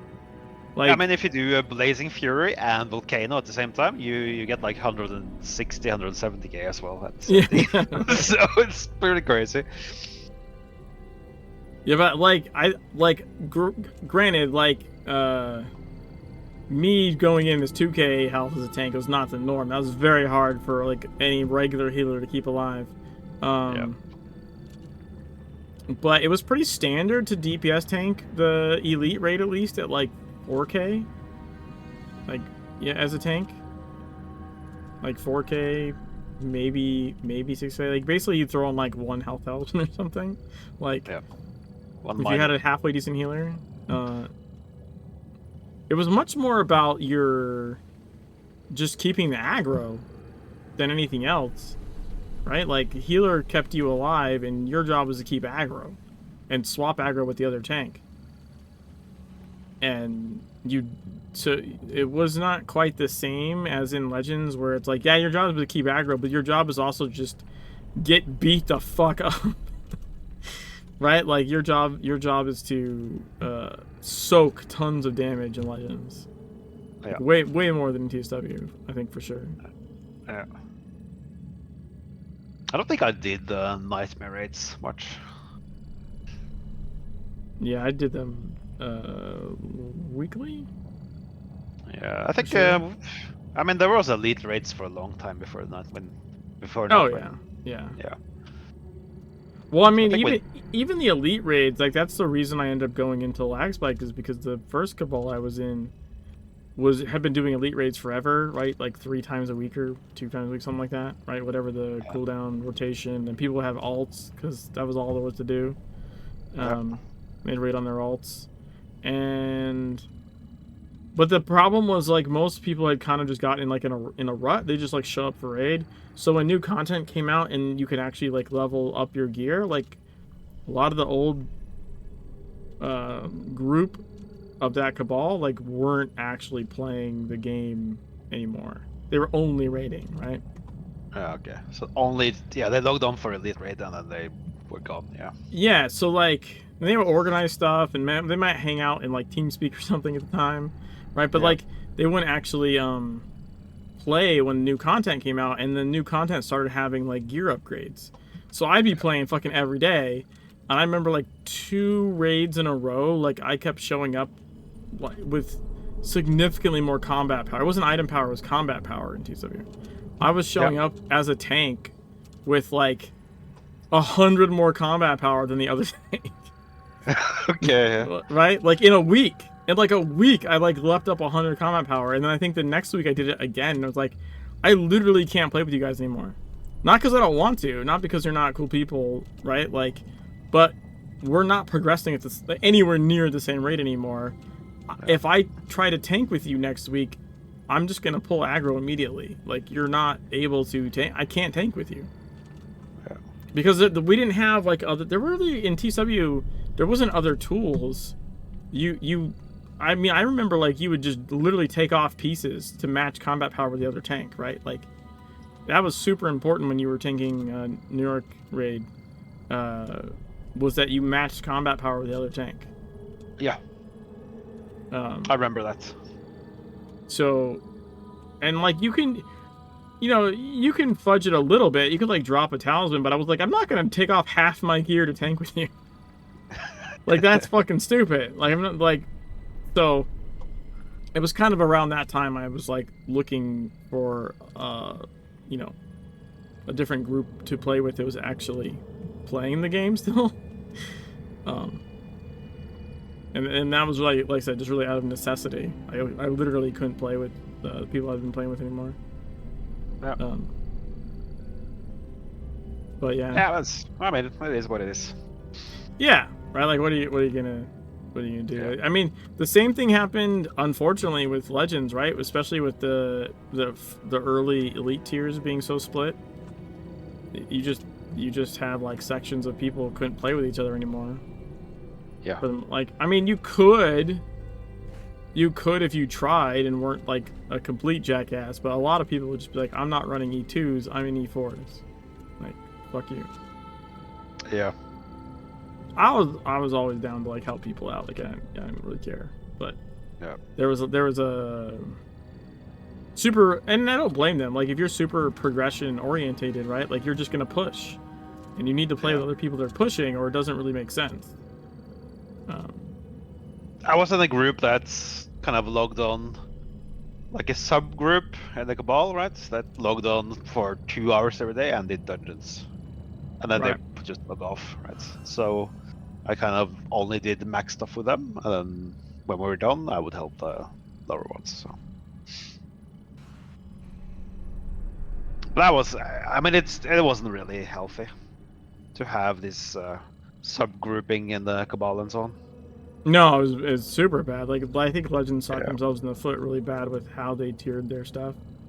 And that's literally just like an administrative thing almost. Like there's no reason that needs to be that way in the game, right? Like Yeah. There's no real reason they couldn't have.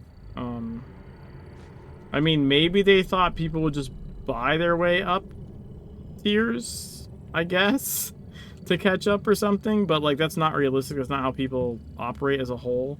Like, whales will be whales, but normal people aren't going to do that shit. So like, I don't know. Like, they should have just made private team let you private team, right? And just take whoever you want to take to whatever level you want to take, and just let you do it. I think that would have solved it out the gate, basically.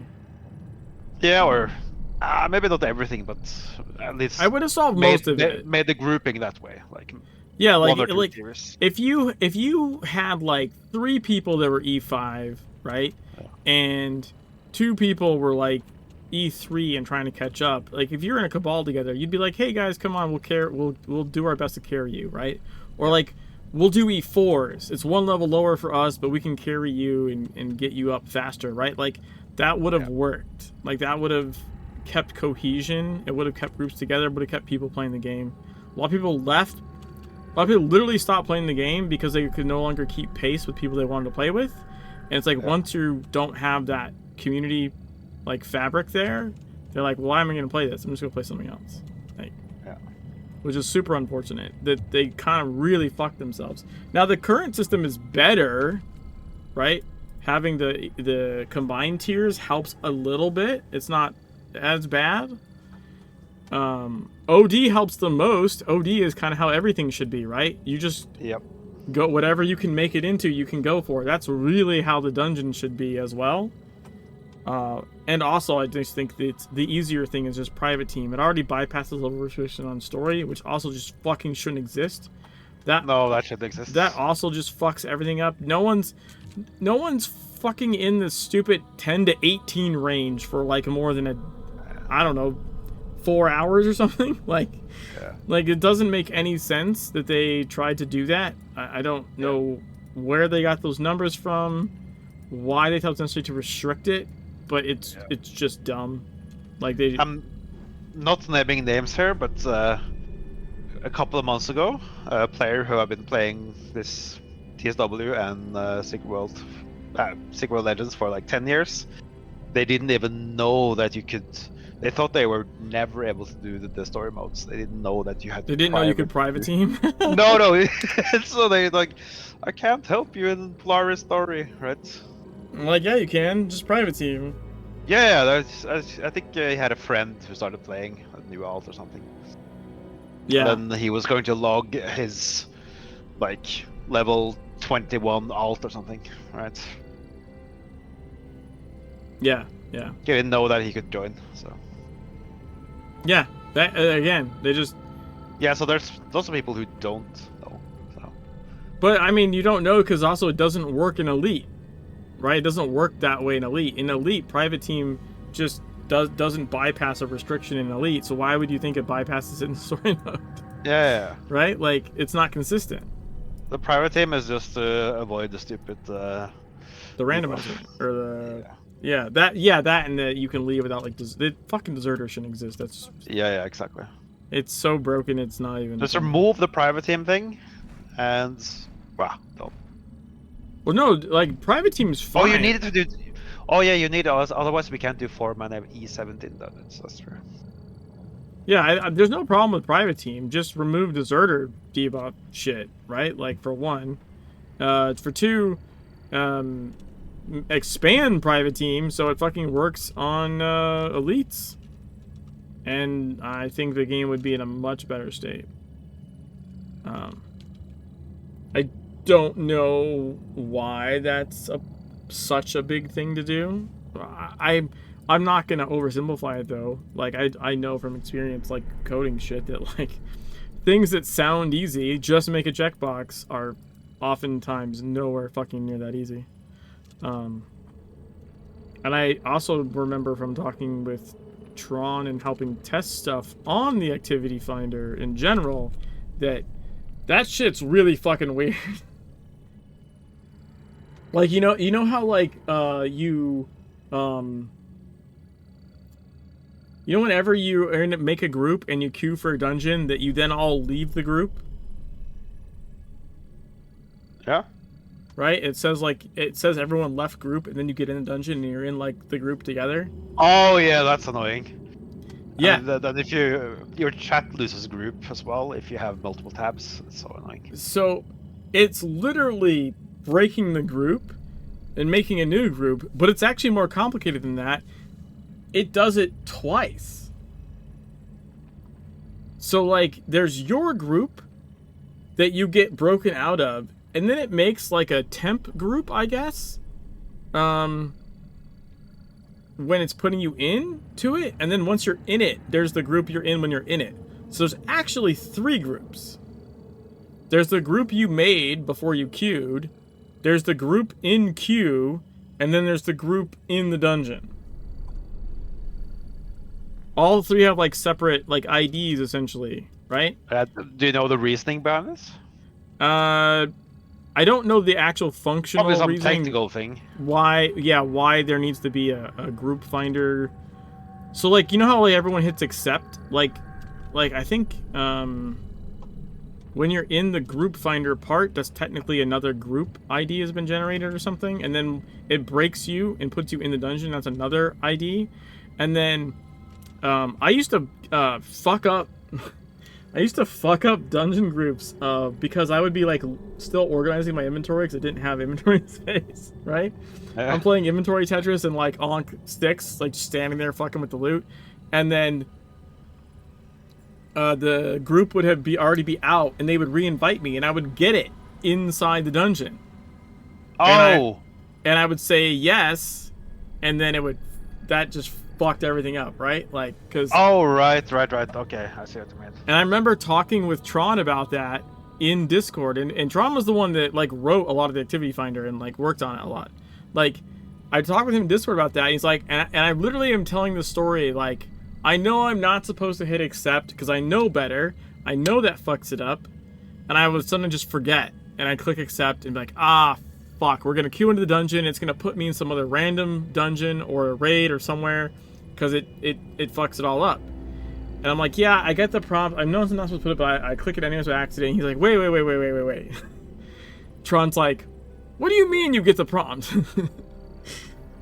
You're not supposed to get a prompt. If you're in the dungeon, you should not get an invite. What are you talking about? Yeah.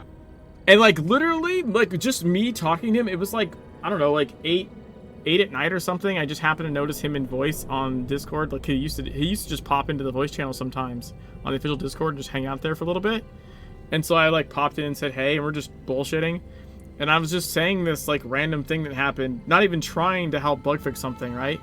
And I'm saying it as like, we all know this. We've all known this for like a fucking year. If you get an invite while you're in the dungeon, don't click yes, because it's going to fuck shit up. We know better. Yeah. And so I'm telling the story like we know better. And he's like, wait, what do you mean you know? You shouldn't get a prompt at all. What are you talking about? I was like, yeah, we get prompts all the time. What are you talking about? That's how it works. Don't you know how your shit works? Right? And he's like, no, that's not possible. Like, that shouldn't be happening. And so, like, it had something to do with the breaking and reforming of the group and the fact that there is literally 3 groups, not 2. And so when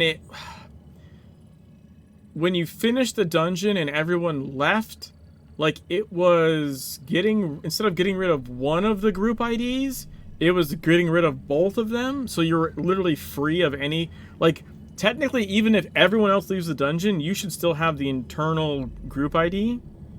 But because it was clearing one, it was clearing both. And so now you had no group, something to that effect.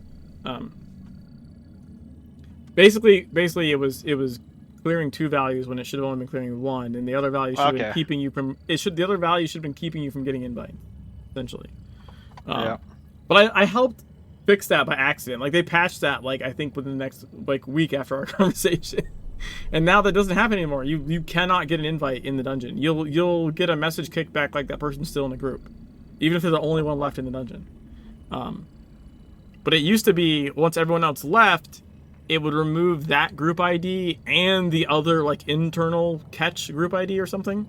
Both would get removed, and then you'd be open for invites, and that would cause horrible things to happen. Because you shouldn't be Because then you would exit the dungeon, and that would break the group ID. Because exiting the dungeon removes the other value, right? Like, it clears it. But you got removed from the dungeon to go into the next dungeon, and so now it doesn't know what the fuck to do with you. Like, I don't know if you remember, like, when you would do that and someone would actually queue, like, they'd end up, like, in... like, you might both end up in Hell Raised, but you're in a different instance. Like, you'd have 4 people in one instance, and you're in your own dungeon, like, going, what the fuck is going on here, guys? Yes, I remember something like that, yes. Yeah, that's why. That's why. It's because you accepted an invite inside a dungeon. Yeah. And then they queued, and when it broke the group ID, it cleared values. You already had a value, so like you're a separate subset. Like, and it so would, the instance would be locked to some group ID or something. Yeah. Something like that. You were a separate subset at that point because you were improperly.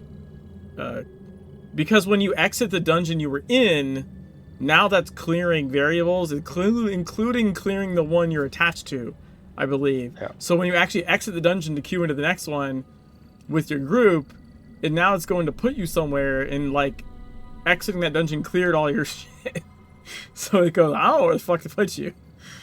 But it's not with those guys. They have their own ID number. So yeah, anyways, interesting, well, I think anyways, interesting activity. Yeah, that's finder. interesting details. Yeah, it's not just a group you see and then you get reformed in the dungeon, but there's like there's another group layer that's in between the two. Yeah, it kind of highlights how many insane problems like multiplayer games are fucking hard to make. There's so many things. People underestimate how hard it is to make an MMOs. This is why while I think the solution for dungeons is fucking make private team bypass the item power check. Sounds super simple, may not be as simple as that, right? Because that depends where the item power check is, how that's figured out, and how easy that is to like put in essentially a bypass for, right? Based on this box being checked. Like, that could be a lot more complicated than it sounds. Now, it doesn't mean it's not doable necessarily. It's just, it's one of those things where someone, like, you'll see it happen all the time in Discord, right? Like, people be like, they just need to do X. It's so simple. It takes like, you know, dude, they could have that done like in a day, and like, you don't know what the fuck you're talking about. Yeah. To test it, it's a multiplayer environment. You can break in different conditions. Yeah. But it's just people have no idea sometimes. Like, what sounds like a simple idea doesn't necessarily mean it's a simple idea. Yeah. And as someone that's been working at a tech company for 25 years now, like I can tell you there are things that I thought would be simple that, you know, this should only take me like, you know, an hour to do, and it's like fucking 3 weeks later. Yeah. Right?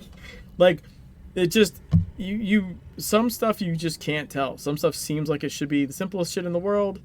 You know, I just want to do X, and then it's like, oh well, actually that domino affects like 50 fucking other things, and yeah. That's why it's important to bring a piece of paper and try to like sketch out the design and think about things and so on. Yeah. Yeah, the biggest then you cover like some of the issues, but yeah. Well, the biggest problem is, I will say to that effect, the biggest problem usually tends to be like foundational decisions that adversely affect you later, because it was designed one way, and then you needed to do something later on that's like kind of opposite the initial design. Yeah, then you have to do like a strange MacGyver thing. Oh, yeah. God, yeah, we have that in some of our. We have like an app and like a system of where like it was supposed to be like one address like in a route like per order, and it's like, well, actually multiple orders can be at an address.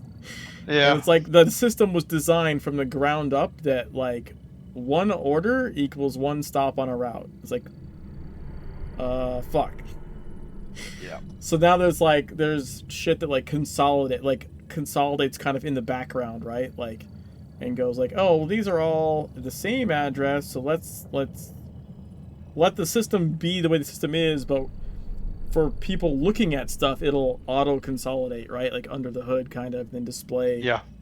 But like, it's just because when it was designed 10 fucking years ago, it was under the idea from whoever was having it developed, like designed for them, that this is how things are done, and it's like, okay, not really.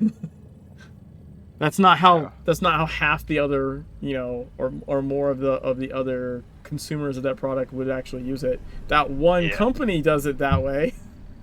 I worked in a shipping company where they did all those hacks in the database in Oracle, like macros and procedures and so on. It took so much time to kind of debug what the hell was going on. It was just a spider web of technical debt, basically. So. Yep.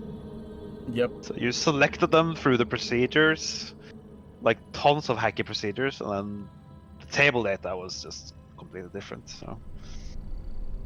Yep. Yeah. The company I work for is, I mean, they do have clients that do a lot of things, but a lot of them are in some kind of like either some kind of like shipping or freight or. Yeah, I worked in shipping. That kind of thing. I mean, some of it's different. Like, some of it's like a company that moves like steel reels, right? Versus companies that move cars, versus companies that move actual like, freight, like regular freight or like household freight, or you know what I mean. There's all kinds of different variations of. Yeah. And I think we have a company that does international like cargo container stuff. Which that's kind of crazy. The forms they have for that shit is wild. Because you have to have all kinds of documentation if you're doing like international moving. Yeah, like it's super complex systems. Yeah, so like I've touched all of that over the course of the last 25 years, but yeah, it's really bad when you're designing something for a company and they say one thing, like, oh yeah, no, this is how we do it, and then you come to find out later, like, well, not really. That's not how you do it at all. That's how you think you do it, or how you want to believe, like you want That's it to what be. the manual says. Right? But actually, what your guys in the office do is something completely different. Because a manager is in the design meetings, right? But he doesn't actually. He's not doing the job, so. That that happens a lot. Workers are using it, they find out that it doesn't match reality. That's that problem we had. So. Well, then you have like the kinds of companies that have workers that essentially get the job done but don't actually do what they're supposed to. They just kind of the stuff ends up where it's supposed to go, I guess. But like, they're not doing what they're supposed to do, and if there's not managerial oversight, then as long as it gets done, no one's getting in trouble essentially, and so it's just fucking Wild West out there. Yeah. That's kind of a problem. But yeah, just from like I said, doing that and like developing not just like server side stuff, but like having done in the past maybe like 7 years, I think now, probably like app development stuff. Like I certainly know that like a checkbox can be a lot more a lot more involved under the hood than it seems on the surface. Even adding a field to something, like adding a new field, and then all the other systems using it also have to expose that field. So you have to update the app, you have to update the website, and some other legacy app, right? I had to work on some legacy system that got handed to us to like host that someone else built, and there was like credit card processing on it, and it was like and it didn't work, and I was like, I'm not supposed to be fixing this. The job was to like host this existing thing because the other guy wasn't gonna do it anymore. And I'm like, but it's not my programs. I don't want to touch this shit with a 10-foot pole. And it's clear from looking at it that like 15 people fucking wrote this shit. Like, you know what I mean? Like, things are done like multiple different ways all over the place. You can clearly tell it was piecemealed, you know, in that regard. But Yeah. I'm like debugging this part, and literally the authorization never worked because the part that passes the number from one like program to another was passing it as like variable X, and the program receiving it was looking for variable Y. Like, like the name of the variable was different. You know what I mean? Like it's passing like C card, and the other one's looking for C underscore card or something like that. Like it was like literally one character off, like a different naming convention, and it was like, well, that's literally never gonna work. You can't. You can't be close. It's got to be the same name, or the data doesn't transfer. What language is this? It's like PHP, I think. This one. Oh, right. But, I mean, that would work. I don't care what language you're working in. You can't have a variable called, you know, A, and then in your other program say, okay, well, give me variable B. And you mean A. You know what I'm saying? Like, you can't do that. That's never worked in any language ever. If you declare global variable A, and in your program, you're like, okay, give me global variable A, that'll work. But if you say give me B, and you didn't declare B, you really meant A, it's not going to give you shit. It's either going to break or say, like, B is null. PHP get syntax error or some crash on that? No, I'll just say it's null. Essentially, I think it's like self-declared, right, at that point or something. Like, if you're looking for a variable to be passed to you, like you say, give me the value of this variable name. If it's not there, it's just null. It's just gonna be a null field, right? I think in some other languages, if it's not declared, you might get a not declared error or something, maybe. Yeah, I think even in JavaScript you get, yeah, maybe PHP and JavaScript will accept that. I think a lot of other languages, well, I mean, not a lot, but some other languages, like if you say a name, like, you know, or like say like form posts, right? Like HTML form posts, right? Yep. On the receiving end, if you're like, hey, I'm looking for this variable to come over, if it's not there, it just ignores it, right? Because a lot of form posts don't have to pass all the fields. You might only pass the ones that have data. But the receiving program might be looking to accept any of like 50 different fields. So if it doesn't come over, it just means it's empty, right? Yep. But yeah, in Python, for example, you can't refer to yeah, I'm undefined variables. You get a syntax error. Yeah. So, but that's a strongly typed language. So right. But I think so. Like, it might just. So I'm trying to think. It might even just be that you're declaring a variable. Like, I'm going to declare X. And X is equal to this value I'm looking for that's being posted to me. But if it's not being posted to you, then it just sets then your variable is just set to a thing doesn't exist, right? Yeah. Can you do that in Python? Does it, if you declare a variable equals something doesn't exist, does it give you an error, or just say that's cool, that doesn't exist, so your variable is now null? Well, it has to be declared either globally or in the scope. It doesn't have to. Doesn't have to contain anything. It can contain none, just or null or yeah, or whatever. So you see what I'm saying, right? Like, so like if you were to say, you know, var x equals post variable 2, and post variable 2 isn't sent, then var x just equals nothing, because, right? again, I was gonna say, so like. If in the receiving program you have something like var x equals post variable 2, and post variable 2 just isn't sent to the program, then it would just have var x equals nothing. then you get undefined blah exit crash. Yeah. Oh, okay. Or preferably your linter would say, hey, this can't run. Gotcha. Yeah, I think in like JavaScript stuff, like it'll just set the variable to the thing, and if the thing isn't there, you just get set to null. I don't think it doesn't error. It doesn't like crash or anything. There might be like an undefined error under the hood, maybe, but it doesn't stop anything from continuing. You know what I mean? You would just, when you go to access that variable, it'll just be null at that point. But it doesn't stop things from progressing. It's not like a screeching halt kind of thing. Yeah, I think there's a difference between strongly and weakly typed languages. Yeah. So, for example, Python is a strongly typed language. You Yeah. can't say string plus integer, for example. It would complain that you can't concatenate those. I like that. Like in JavaScript, you can say like A plus B. If A is like hello and B is the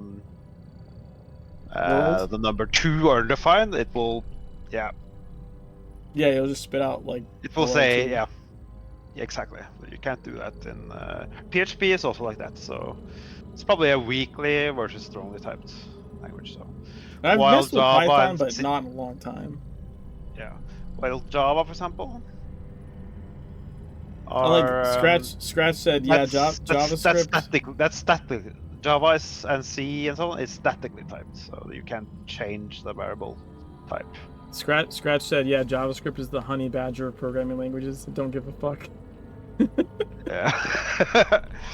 There's so much fucked up things you can do with JavaScript, so. Yeah, for sure. And PHP as well. It's kind of the same animal. It's very similar. I oftentimes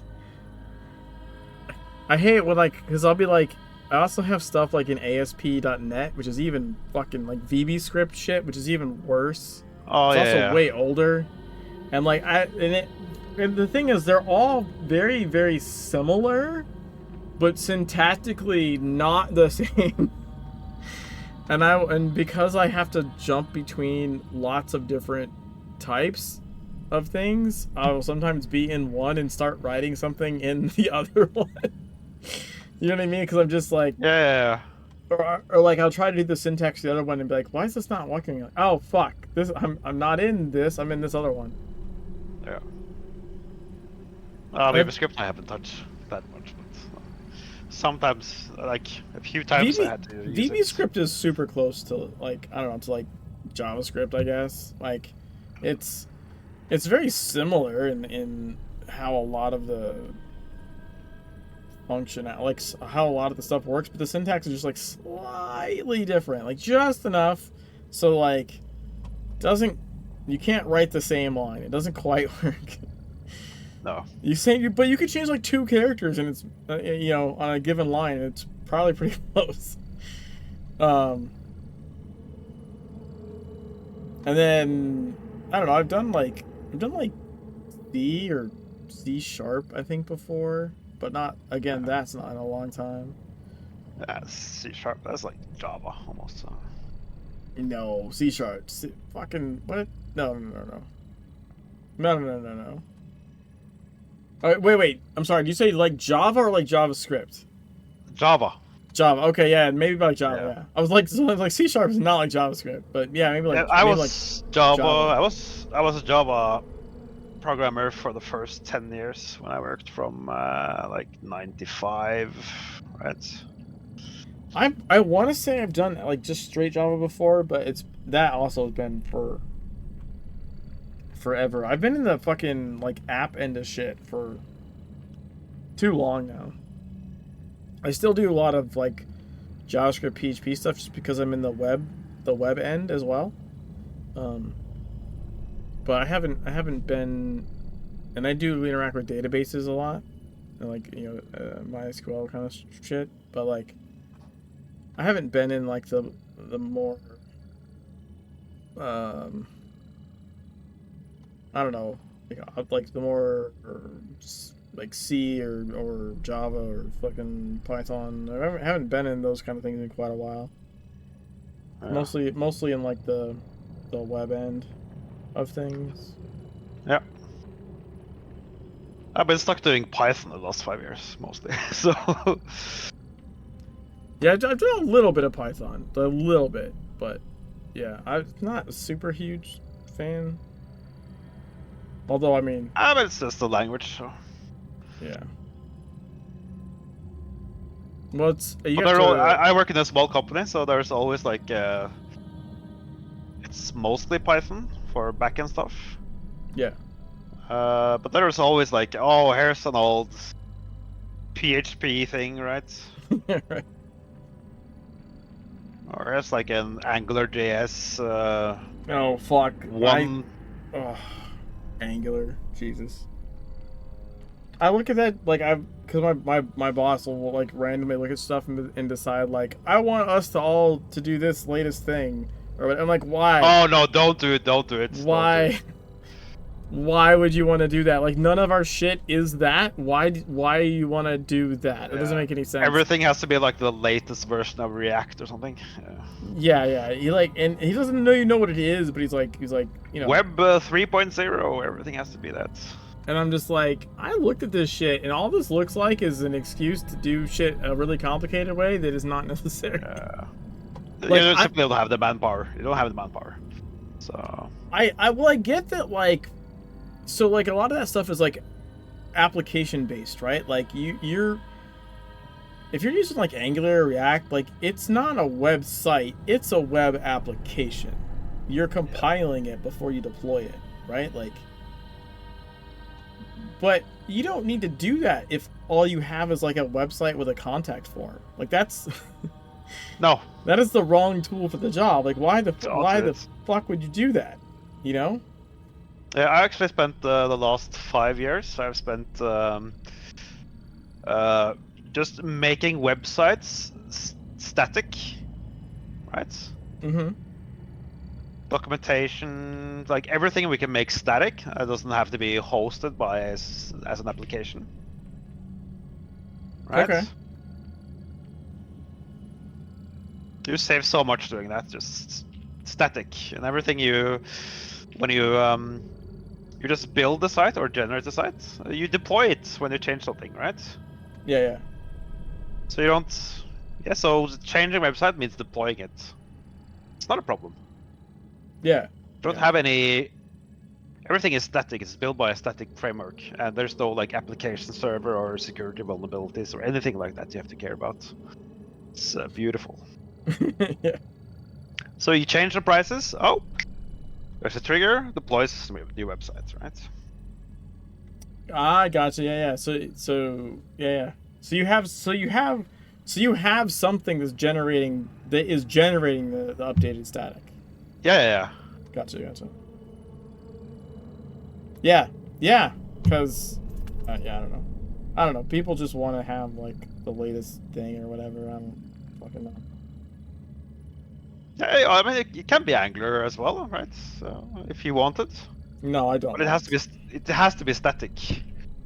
And if it fetches any information, it can do it through Ajax calls and so on. It can do it. Yeah. But again, like unless you actually need that, like I just don't. I don't understand. You know, it's like I don't know. I don't even know what it's like. It's like trying to kill a fly with a goddamn, you know, tactical nuke or something. Like why? You don't need to do all this. You know what I mean? Like, yeah, like everything. There's a company that merged with us a couple of years ago. Small company, and they were mainly doing like design front and so on. So thankfully, I don't have to do much front end anymore. But they were kind of they went for the like the latest and greatest. Like they went for the buzzwords, right? Mm-hmm. So they have like 30, 40 sites with MongoDB, right? Yeah. There's so many problems because they've used MongoDB in a way that it wasn't intended, right? Sure. Yeah. And it's just so much. It's just so much maintenance. If you have a MySQL database, you just start it and it will just run Yeah, right? right. It's Yeah, there's no like clean the logs, do a backup, right? Maybe run like Galera clustering or something. But MongoDB, it just needs so much maintenance. It's like MySQL just runs. You can forget about it for 5 years and it's always yeah.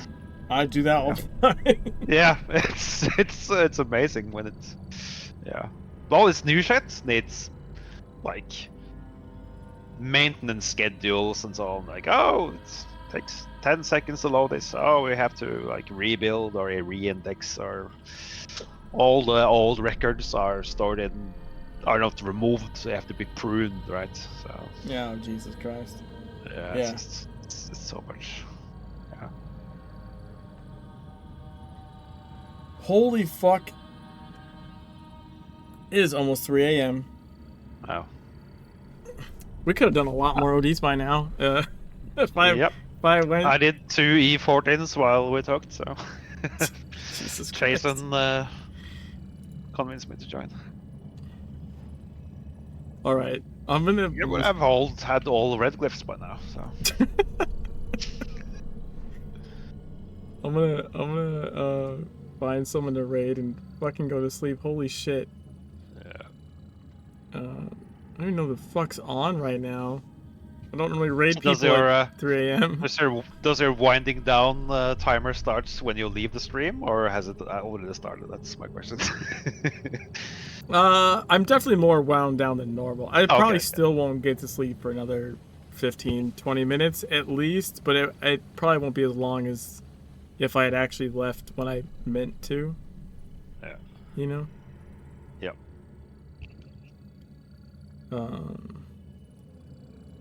Alright. I'm gonna raid.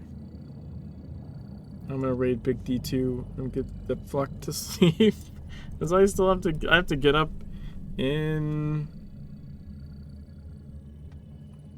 shit 5 hours? 6 hours? Something like that. Yeah.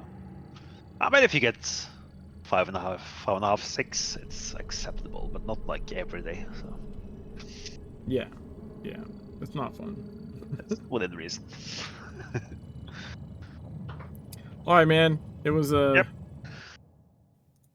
Thanks to ODs. It was fun chatting. I'll catch you next time. Talk to you later. See you. See ya. Bye, guys. God, you're gonna raid and go to sleep. Yes. Big yawn, buddy. Big yawn, Popper.